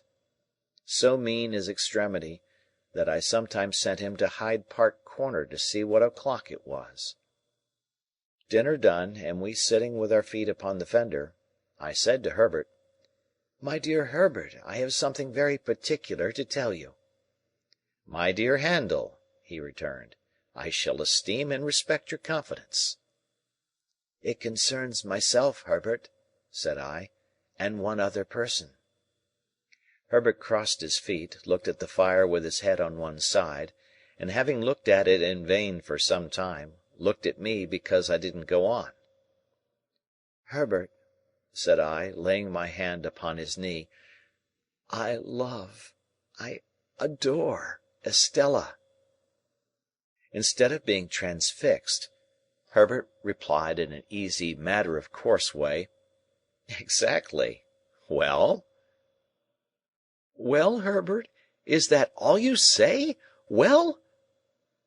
"What next, I mean," said Herbert. "Of course I know that." "How do you know it?" said I. "How do I know it, Handel? Why, from you." "I never told you." "Told me? You have never told me when you have got your hair cut, but I have had senses to perceive it. You have always adored her, ever since I have known you. You brought your adoration and your portmanteau here together. Told me! Why, you have always told me all day long.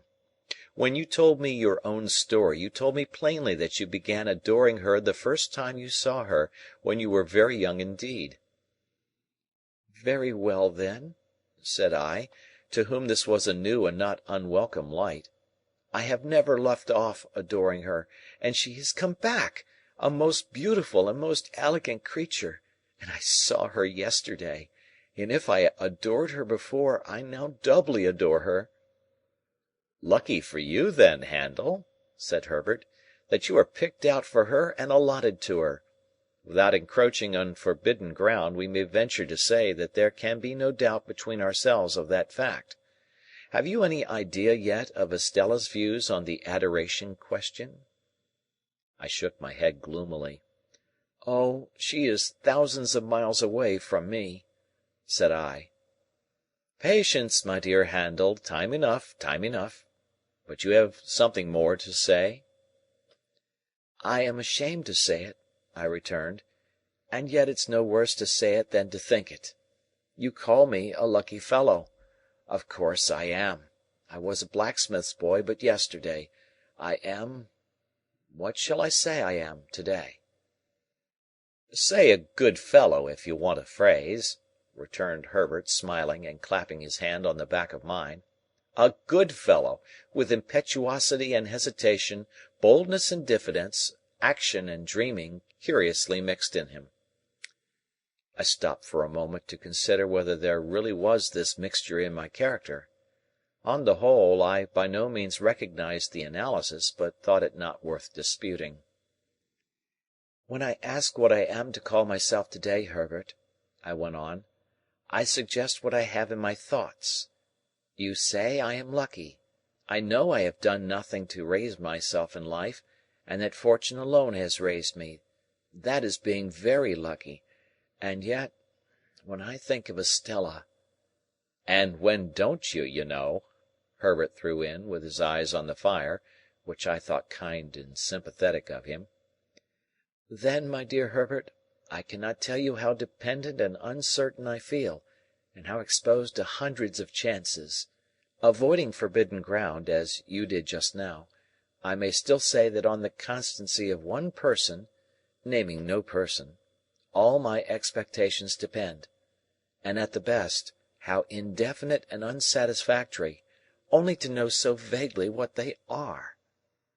In saying this, I relieved my mind of what had always been there, more or less, though no doubt most since yesterday. "Now, Handel," Herbert replied, in his gay, hopeful way, "it seems to me that, in the despondency of the tender passion, we are looking into our gift horse's mouth with a magnifying glass. Likewise, it seems to me that, concentrating our attention on the examination, we altogether overlook one of the best points of the animal. Didn't you tell me that your guardian, Mr. Jaggers, told you in the beginning that you were not endowed with expectations only? And even if he had not told you so, though that is a very large if, I grant, could you believe that of all men in London, Mr. Jaggers is the man to hold his present relations towards you unless he were sure of his ground?" I said I could not deny that this was a strong point. I said it (people often do in such cases) like a rather reluctant concession to truth and justice, as if I wanted to deny it. "I should think it was a strong point," said Herbert, "and I should think you would be puzzled to imagine a stronger. As to the rest, you must bide your guardian's time, and he must bide his client's time. You'll be 1 and 20 before you know where you are, and then perhaps you'll get some further enlightenment. At all events, you'll be nearer getting it, for it must come at last." "What a hopeful disposition you have!" said I, gratefully admiring his cheery ways. "I ought to have," said Herbert, "for I have not much else. I must acknowledge, by the by, that the good sense of what I have just said is not my own, but my father's. The only remark I ever heard him make on your story was the final one, 'The thing is settled and done, or Mr. Jaggers would not be in it.' And now before I say anything more about my father, or my father's son, and repay confidence with confidence, I want to make myself seriously disagreeable to you for a moment, positively repulsive." "You won't succeed," said I. "Oh, yes, I shall," said he. "1, 2, 3, and now I am in for it.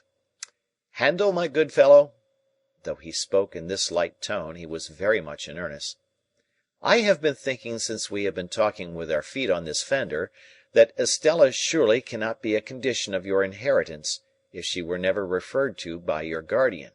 Am I right in so understanding what you have told me, as that he never referred to her, directly or indirectly, in any way? Never even hinted, for instance, that your patron might have views as to your marriage ultimately?" "Never." "Now, Handel, I am quite free from the flavour of sour grapes, upon my soul and honour. Not being bound to her, can you not detach yourself from her? I told you I should be disagreeable." I turned my head aside, for with a rush and a sweep, like the old marsh winds coming up from the sea, a feeling like that which had subdued me on the morning when I left the forge, when the mists were solemnly rising, and when I laid my hand upon the village finger-post, smote upon my heart again. There was silence between us for a little while.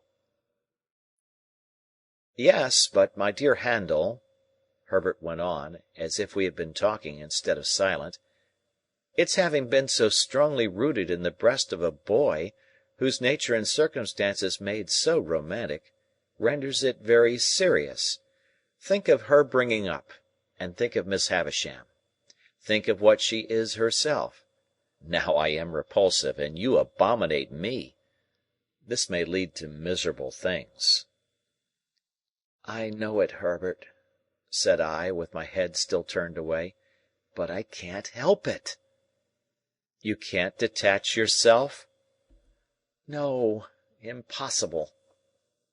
You can't try, Handel? No, impossible. Well, said Herbert, getting up with a lively shake as if he had been asleep, and stirring the fire, now I'll endeavour to make myself agreeable again. So he went round the room and shook the curtains out, put the chairs in their places, tidied the books and so forth that were lying about, looked into the hall, peeped into the letter-box, shut the door and came back to his chair by the fire, where he sat down, nursing his left leg in both arms. I was going to say a word or two, Handel, concerning my father and my father's son. I am afraid it is scarcely necessary for my father's son to remark that my father's establishment is not particularly brilliant in its housekeeping. There is always plenty, Herbert, said I, to say something encouraging. Oh, yes, and so the dustman says, I believe, with the strongest approval, and so does the marine store shop in the back street. Gravely, Handel, for the subject is grave enough, you know how it is as well as I do. I suppose there was a time once when my father had not given matters up, but if ever there was, the time is gone.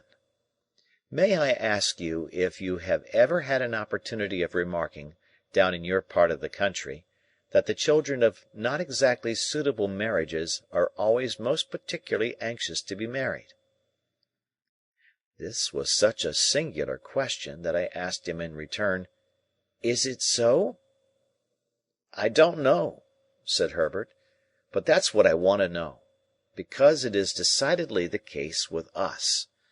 My poor sister Charlotte, who was next me and died before she was 14, was a striking example. Little Jane is the same. In her desire to be matrimonially established, you might suppose her to have passed her short existence in the perpetual contemplation of domestic bliss. Little Alick in a frock has already made arrangements for his union with a suitable young person at Kew, and indeed I think we are all engaged, except the baby." "Then you are?" said I. "I am," said Herbert, "but it's a secret." I assured him of my keeping the secret, and begged to be favoured with further particulars.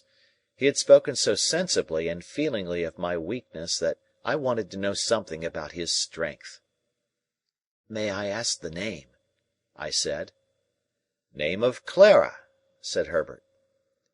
"Live in London?" "Yes.